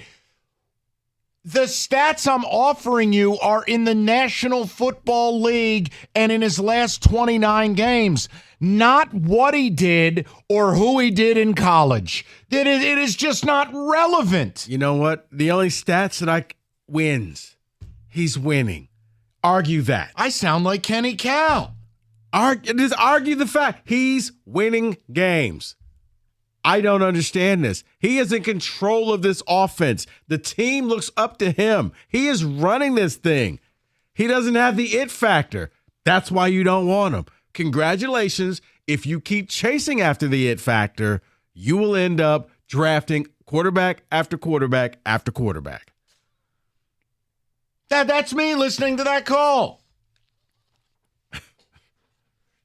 It's outrageous. Look, I understand. We all wish we had Pat Mahomes. But he threw touchdowns at Alabama. Right here, right now. Hate to break it to you. You're outplaying Jalen Hurts. Your quarterback's better than Jalen Hurts right now. But Jalen has the it factor. But what does, you know what? America's favorite place to watch football. It's Stadium Swim. Locate. Oh, wait a minute. Well, too late now. Circa Resort and Casino. Catch all the biggest games at the biggest outdoor sports book in America. 6 pools, 3 different levels. Perfect place to watch Notre Dame dump truck USC. That's Charmin defense. Head on out to Stadium Swim. Book your spot today, circalasvegas.com. That's circalasvegas.com.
Let's talk about the Chevy dealer in the area that's been leading the way. It's Hamilton Chevrolet in Warren. Andrew and his sales staff want to be your Chevy dealer. They'll guarantee you the lowest payment on your next Chevy, period. They'll find you every discount, every rebate, every incentive to save you money. And Hamilton has recently received a large delivery of new 2024 Chevrolets that are ready for immediate delivery, and the selection is best right now, including the October Rico deal. A new 2024 Chevy Equinox, $299 a month for 24 months. You just walk in with $995 down. You drive out with 10,000 miles a year. Yep, I said it right.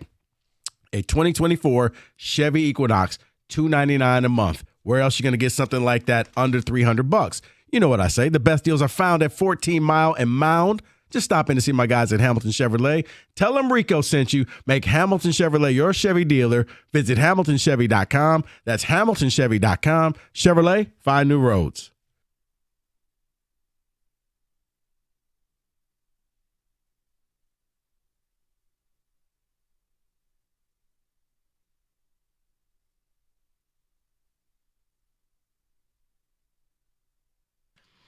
Hatchie, give me a few ticket checks. We'll get to the callers. Deal breakers moves to 4:30 because people are pumped up to talk. We got Red Wings, playoffs or bust. We got the Lions. I mean, isn't it? This is getting to the point you got to pay Jared Goff. PFF's #1 quarterback through 5 weeks. And I've given you the stats over essentially 2 full seasons. He's been fantastic. Like, if you're not ready to pay him now, you're never going to be ready. But the Hendon Hooker truthers, that's a whole different ball of wax. I didn't know they even existed like that. Oh, you know it. Oh, yeah. Draft and stash. David? Forgot about that, too. Who is this guy? Give me golf and an extension. Your giving me stats guy was a joke. Scott in West Bloomfield. Right, I'm giving you the relevant stats versus you telling me about what the guy was supposed to do before he hurt his knee in college. I mean, one is valuable, one isn't. He had a great game against Alabama. The other one is winning games in the NFL right now, winning by double digits, just destroying other teams. But you want the quarterback that we don't know can even handle the league. That made no sense whatsoever. Golf will never be Mahomes because, newsflash, nobody is. Thank you. We have a top 5 QB, and this dummy thinks Hendon Hooker is the answer. Do us a favor and call another station. Oh, okay, that's not nice. That's not nice. But someone else is nice. Golf is good, but Hooker threw 5,000 touchdowns in high school. Oh, golf is playing like Tom Brady in his prime right now. I get what he's saying. But Power down on that a little bit. Let's go to Byron, 97.1. What's up, Byron? Hey, guys. Thanks for taking the call. Yes, sir. Brock Purdy. People always talk about Brock Purdy and how the team around him, anyone could put a quarterback in San Francisco and they would win. Why wouldn't the Lions try to replicate that in the NFC? They could build around him, re-sign the offensive line, get some other cornerback help, and then we've got a guy in the wings. Instead of a 7th-round pick, he's a 3rd-round pick. You let Goff play for another year, $25 million. Worst case, your franchise is asked at the end of last year. I'll tell you why. And now we've got our Brock Purdy in Detroit. I'll tell you why. Because the Niners, the Niners accidentally tripped into this Purdy thing. They did everything after making a Super Bowl to replace Garoppolo. They traded their entire future to move up to number 3 in the draft and take a superstar. It didn't work out. Then they had a guy who was supposed to fill in for him. He dies. And then, and only then, do you end up with Brock Purdy. I mean, Byron. I think what Byron is saying, though, is don't pay the quarterback just when his contract is up. Yeah, let me know how it works out for you. Go get another quarterback. Listen, Byron, fine. On paper, it sounds like a great idea. But it's not easy to emulate what the Niners have done because the collection of talent the Niners have put together, I mean, this has been a 5-year process. They're so much better than everybody else. They can afford to have a rat at quarterback. You can't try to emulate that. Just a slander. A rat. We said it yesterday on the show. We did the research. No. 21 quarterbacks could do exactly what he's doing. And what does that mean? That's just you 3 being mean. That means 21 quarterbacks can do what he can do. 21 quarterbacks can do what he can do. Well, that's what I feel like it means to me. Well, that's good for you. Let's go to Key, 97.1. What's up, Key? How are you? Good, not too bad, man. Listen, you guys has really got great topics, but usually, Mike, I usually agree with you with your logic. So I think this is more, to me, as a football fan, this is an opportunity for Holmes. He's building a team. So golf is great. That's good. So we're going to have plug and play later on. I think he's building a great team. The whole fact of thinking just because they don't have all the pieces together, they're playing with everybody. Is only one team that they really may not have confidence of being able to beat. That's the San Francisco 49ers in the NFC. They already beat the Kansas City Chiefs in the AFC, whereas it's the most powerful league in the AFC right now. The Lions have a greater chance as anybody to actually win a Super Bowl this year. That's why you always jumping and screaming and hollering that. But we fighting with the young Jameson Williamson guy. He's a young cat. If they turn him loose, he'll get loose. If not, then he don't get loose. Key, I'm just kind of like, so what do you disagree with me on exactly? You saying that just because they got golf, they should not try to cultivate the young Hendon Hooker guy because he's going to be a football player for a little bit longer than golf. Well, hold on. Yeah, but here's your problem. Here's your problem, though. Goff is 28 years old. He's not 32, not 34, not 36. Goff is 28. Listen, if this were 5 years from now and Jared Goff were 33 years old, might be a different conversation. Jared Goff is 28 years old. And you drafted a quarterback who has one leg. And you're about to pay Jared Goff, and if it works out, Hendon Hooker will never play a meaningful snap here. It's a terrible use of assets in the third round. Mm-hmm. I didn't like it then. I don't like it now.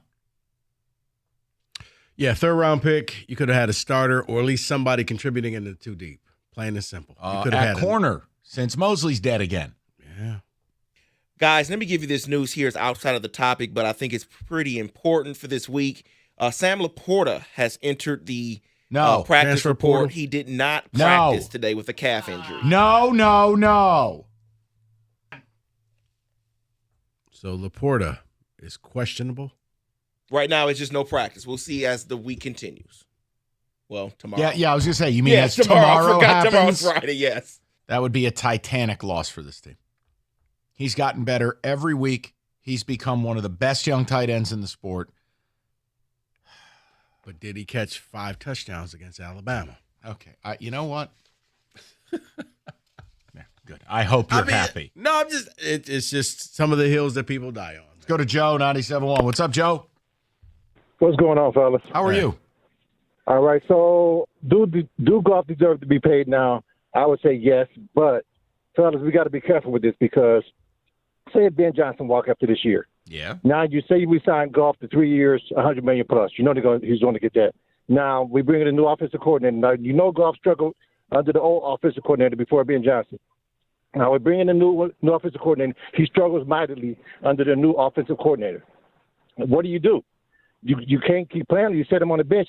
So you're sitting on the bench, and you got to eventually bring Hooker in for something, because he's struggling under the new offensive coordinator. And then you got a quarterback that's sitting on the bench making $100 million plus. So you got to be careful with that because you could quietly set the franchise back by signing him. So that's all I got. So you just got to be careful with that decision. You know what, Joe? But no. At least Joe made sense. No, he didn't.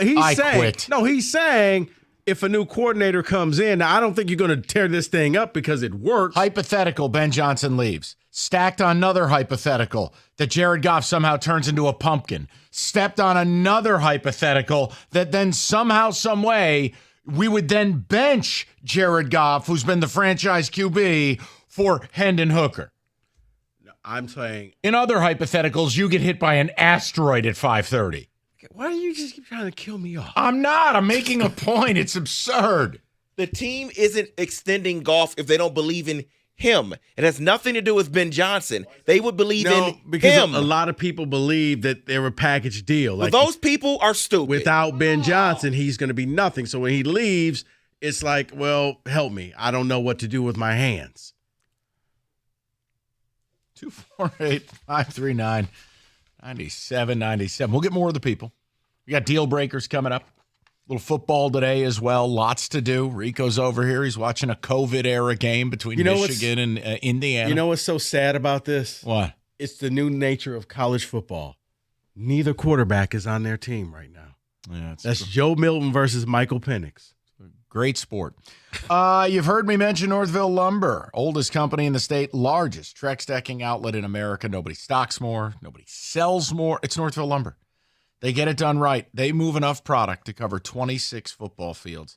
They stock all colors of Trex decking, railing, lighting. It's all in stock all the time. All you need to do, whether you're a builder or a do-it-yourself or anything in between, go to Northville Lumber. Call today or go to northvillelumber.com. That's northvillelumber.com. And if you need someone to build that deck, they'll introduce you to a Trex certified pro. It's northvillelumber.com.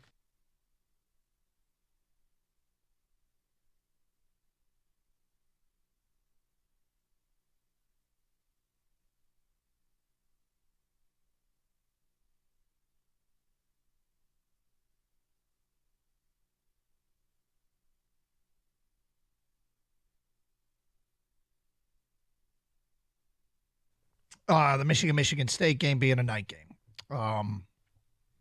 We're going to spend the next 2 weeks occasionally and more so as we get closer to remind all the adults in the room to act as such. Let's get this back to what it was, which is a good, fun celebration in our state. It's gotten kind of nasty, and not look backwards. Let's just look forward, and everybody behave themselves. This can be a great thing, and it should be a great thing. And so I'm not crazy about the night game for personal reasons, but I wish all games were at noon. Right. But okay, so it's going to be a night game, which means people are going to have all day to fuel up. First time ever, there'll be alcohol in the stands. So it feels like has potential to be combustible, but let's all collectively agree. Nobody wants it to be a bad thing, to be hostile. So, well, let's not plant the seed.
All right, so a lack of judgment on my part. We will get to your calls here as we move past 4:30. But no, we do this every week. It is a tradition, and in fairness, as many people who want to call up and make weird cases about Jared Goff, we are going to do deal breakers, sports and life. David Button.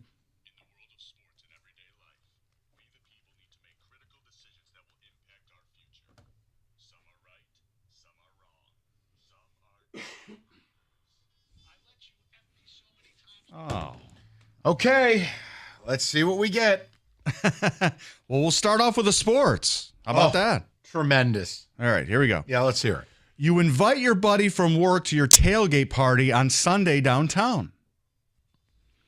He shows up with a friend who is decked out in the opposing team's merch.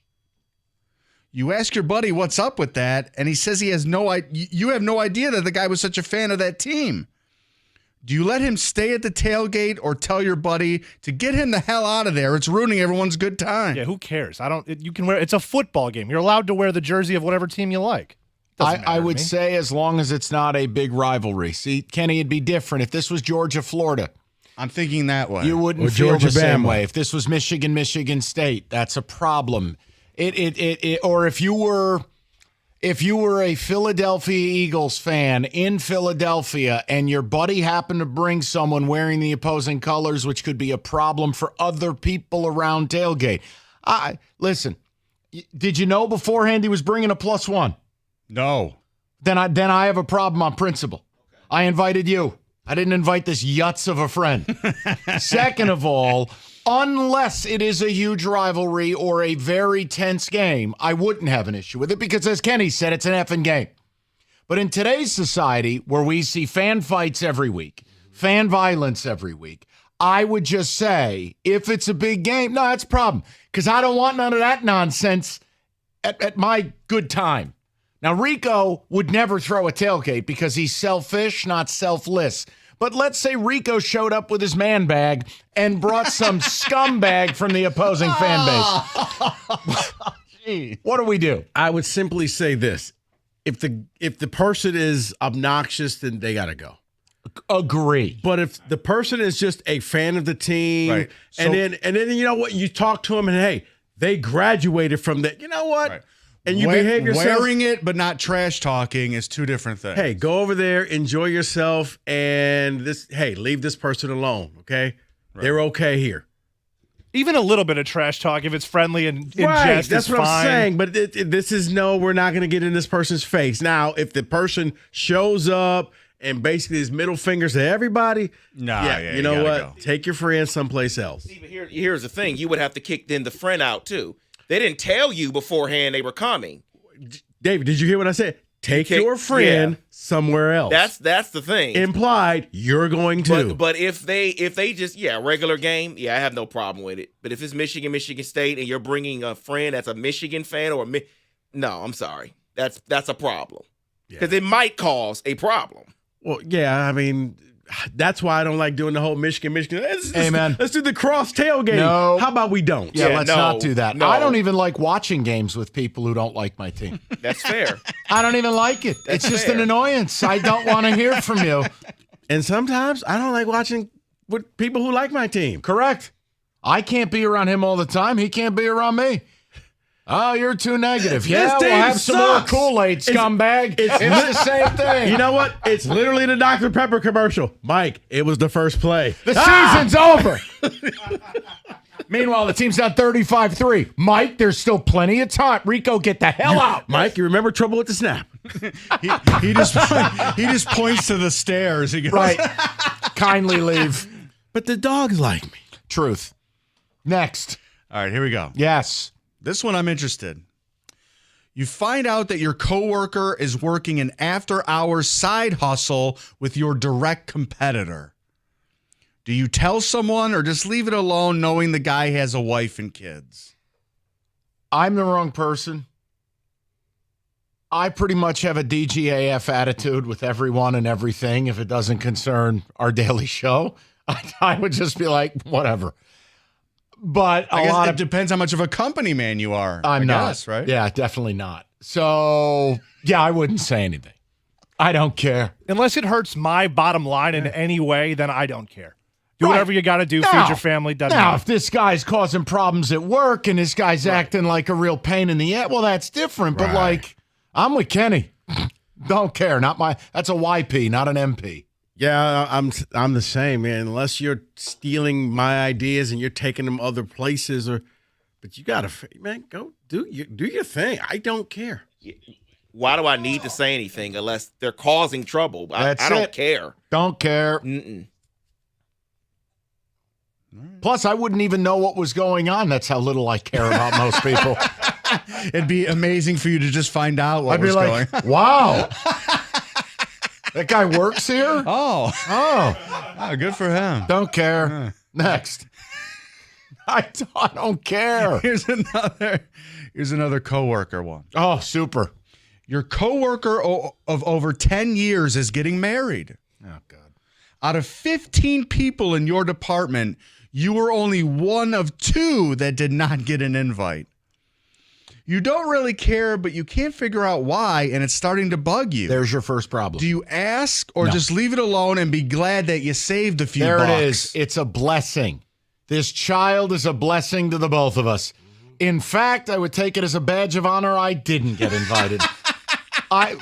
Fall weddings. Unfortunately, I have to be at one this weekend. Fall weddings are a plague. But you don't mind being that scumbag of one of 15 that just doesn't care. Because here's the reality in most workplaces. All these people are fake. They all fake liking each other. This is work. It is, unless you are truly friends with someone, they should not be invited to your wedding. The popcorn is ready. Right. And no, it's ice cream day. As a matter of fact, I may become a bigger friend of yours for not I'll buy inviting you me. a gift to your wedding for not inviting me. Yeah. I don't need to know why you didn't invite me, but you know what? You and I now connect. That's it. So many people invite people they don't even like. It's a grift. They just want a gift and some money. Or they want to brag how many people showed up at their wedding. We all know you got a less than 50% shot of not having to do it on the rebound again anyways. I did.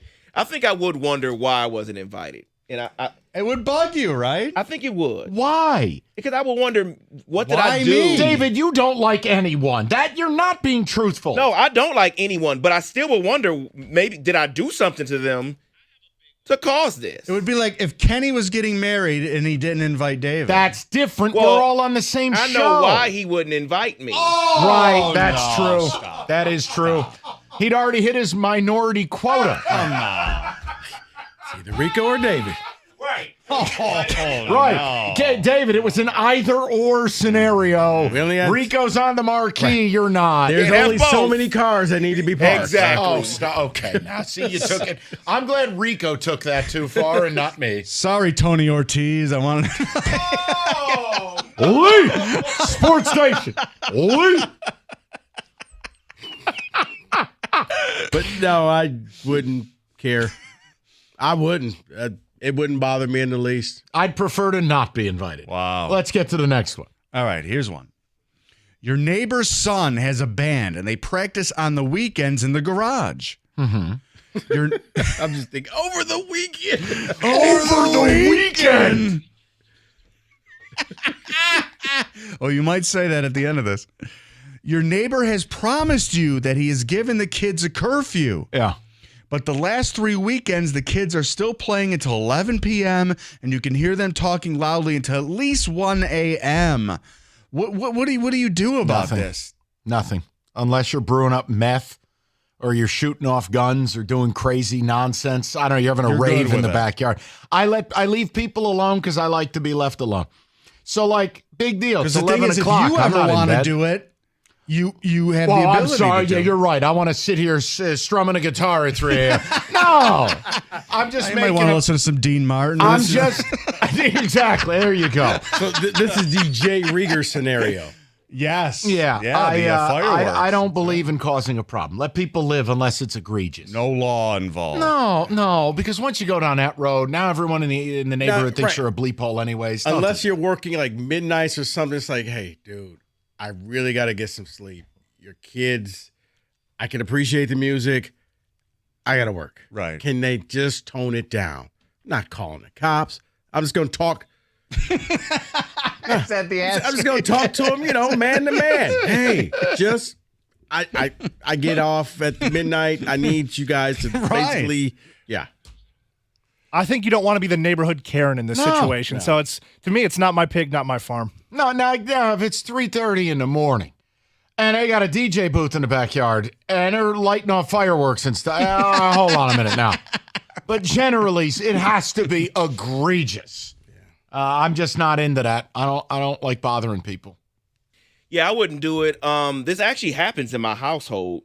My son doesn't have a band, but he plays the drums. So in the summertime, when it gets darker later, he's out there probably till about 11:30 playing his drums. He just wants to get better. Oh my God. Was he Nick Cannon? No, he just wants to get better, so he's practicing. So oh my God. I wouldn't have a problem. I wouldn't call. They're not calling on me, so I'm good.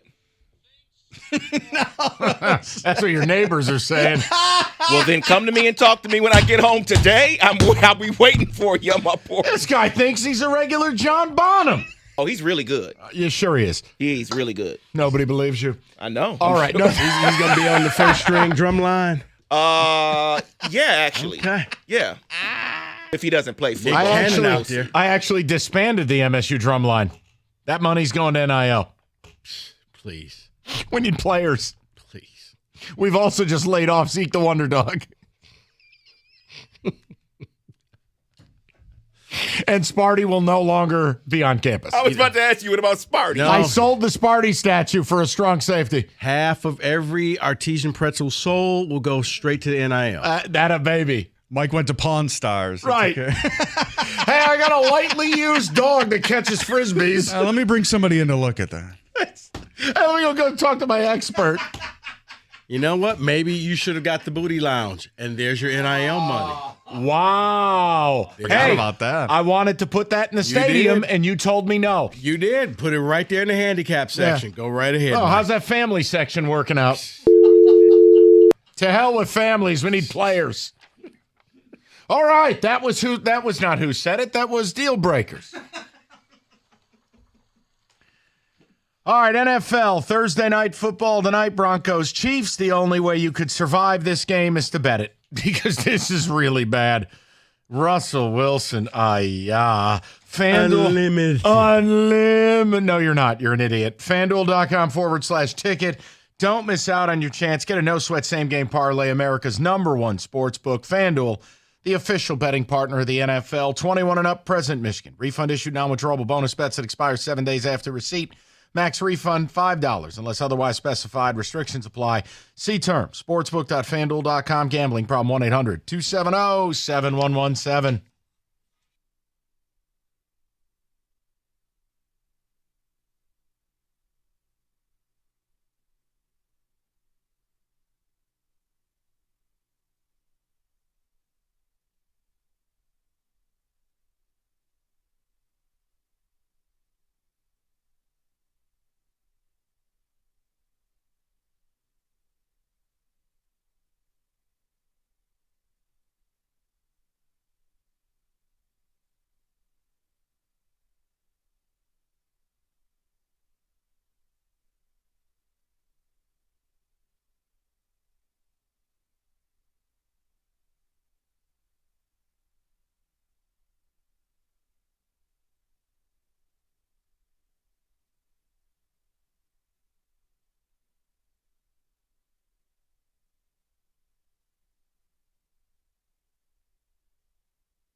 We did not know that the candle was lit in studio today.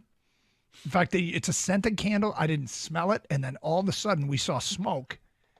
And I saw smoke. Gator saw smoke. Kang even saw the smoke. And apparently the candle burned out. So look at the inside of the candle. Because it's closer to grab. I'm guessing that what happened was that because it's getting near the end of the candle that it just drowned in its own wax. Yeah. Is that what happened? Yeah. Yeah, it's already down to the bottom there. But we didn't know the candle was even on, and then all of a sudden there's smoke. I think you just said the Lions can't lose, and I was like, what? All right, I'm not betting that game. 10 texts.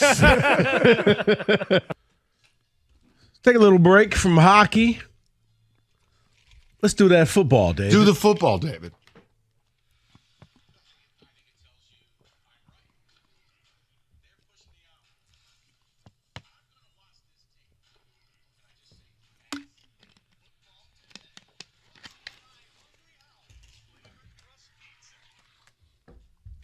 So let's start in Carolina. There's a lot of things going on in Carolina. So after the game on Sunday, Frank Wright basically spoke and said that he feels bad for Brian Burns. Says that the guy's a winner. That's where you feel bad for guys like that. He's been here a long time, and we've not been able to win. But then this week, the media began to ask him questions regarding some things. Some things were out there about the Panthers owner being involved in their selection at number 1. And then the media asked him more about what David Tepper's temperature is in the midst of a disappointing 0-5 start. This is what he had to say.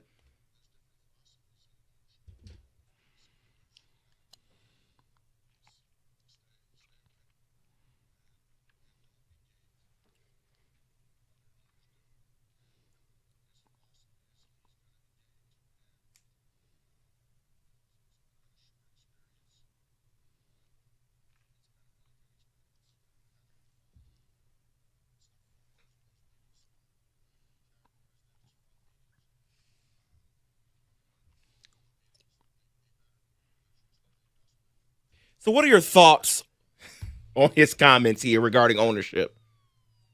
Every alarm bell should be going off. Yeah. That is not how you want your head coach sounding, especially when, they're intimating that Tepper wanted Bryce Young and Reich wanted Stroud, and the owner's all over my ass 5 weeks in. Those meetings aren't fun. It's just as big of a yikes as it gets to me. Yeah, probably the only thing better is the GM coming down saying, that's my coach and he's my guy. We believe in him. Yeah. So your thoughts on Brian Burns? Do you think they actually trade him or just keep him and franchise tag him in the offseason? I mean, that's the move I'm making, because if I'm trading you Brian Burns, I'm asking for first-round pick plus. And I think they're going to shop him. But in the end, when there's no takers, you're going to franchise. But you got to pick up the phone and see. You just need one stupid team out there to say, yes, we'll give you everything that you want. Let's jump over to Denver, because news came out today that they are going to part ways with Frank Clark. He agreed to a pay cut this morning, which means they will pay him, the new team, if they trade for him, will pay him the minimum for the rest of the season. So I'm just going to go local right here with this one. Should the Lions go after Frank Clark? That depends whether they believe he's a fit here culturally. Now, look, Frank Clark's a piece of garbage as a human being, or at least he has been. Maybe he's found God and he's a wonderful man now. I don't know. All I know is he's one of the most clutch pass rushers in the postseason in league history. I don't get what the Broncos are doing. They parted with Randy Gregory. They're parting with Frank Clark. I mean, and neither guy are Boy Scouts. But if Clark can help you win this year, I'm just looking at this year. That's where I leave it to Brad Holmes. We'll talk about it in the offseason, but can you help me? But yeah, him and Randy Gregory, not good guys. Now, if they believe their locker room is strong enough to bring in that type of guy and they hide all the laptops, be okay. Bolt down the Surface Pros. Make sure Frank doesn't turn into old sticky fingers again. We had 50 of these. Why am I only counting 40? Where are the other 10? He's a terrible. Well, I'm not even bringing up the other stuff he's done. I'll leave that to Brad Holmes. You need a few bad eggs in every locker room. They have to make a determination whether he'd be worth it. Well, guys, get ready, because it is happening again. Taylor Swift is going to attend tonight's game against the Chiefs and the Broncos in Kansas City. Of course, I'm sure Amazon is excited about tonight, but are you excited about seeing Taylor Swift again? I don't care. I don't care. I don't care. I don't care. Yeah, but see, I don't care. you're not the I people don't who they've care. won. I'm not listening. I don't care. I don't believe she's with Kelsey. This is as big of a ruse as the moon landing. Signed, Rico. I don't care. I don't care. This is fake. It is not real. Why didn't they land in the space lake on the moon? Signed, Rico Beard. I don't believe any of it. I'm sick of hearing about it. Enough. Enough. What he said. Enough. David, we're not the target market. We're going to watch the game regardless.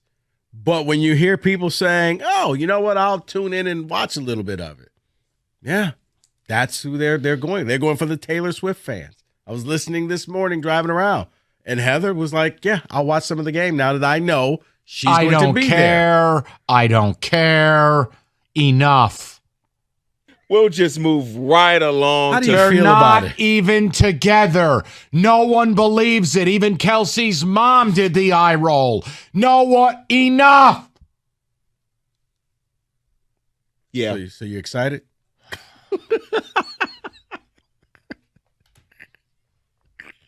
Let's move right along to Minnesota because there are some questions being had at media sessions today. So Justin Jefferson, of course, is out for a while.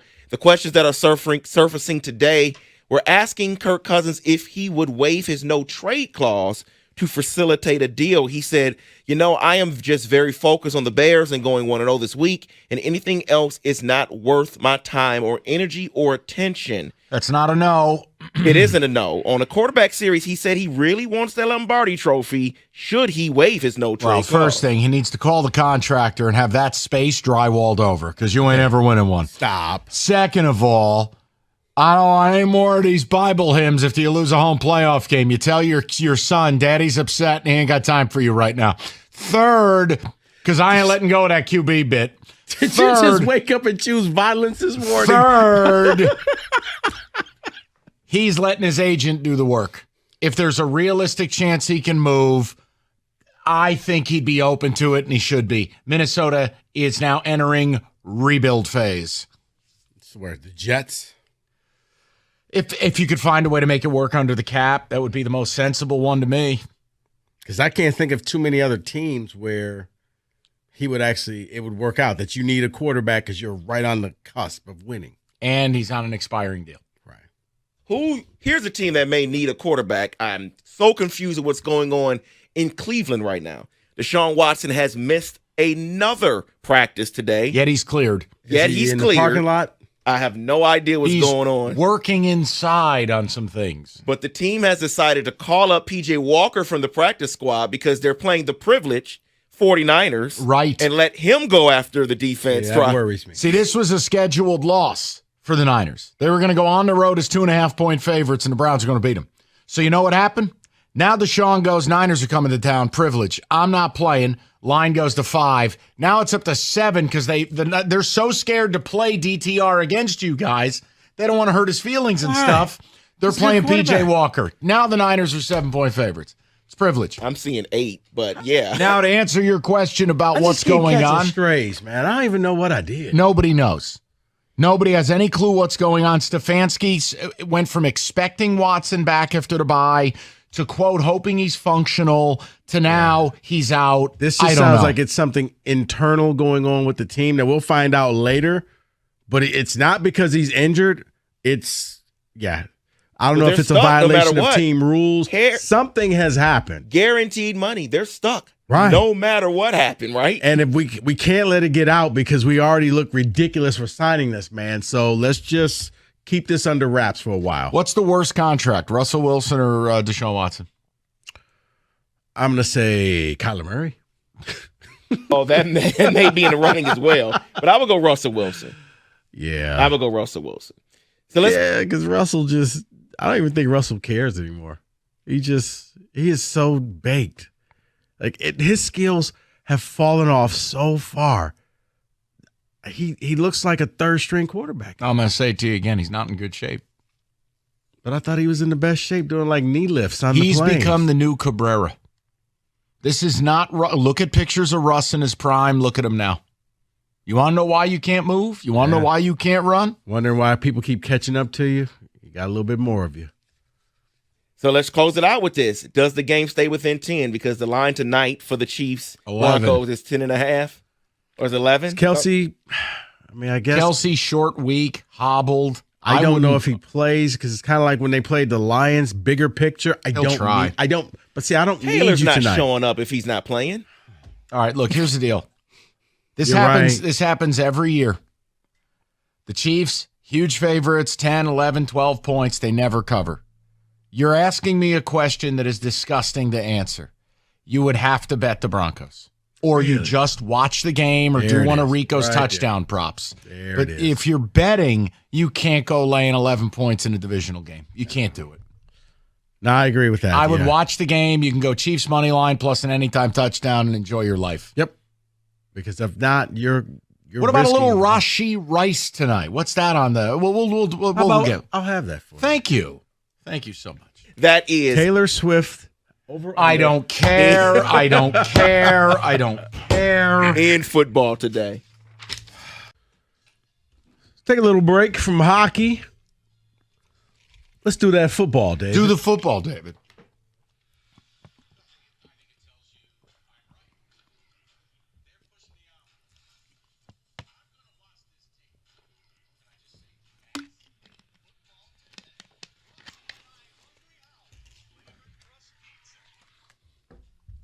So let's start in Carolina. There's a lot of things going on in Carolina.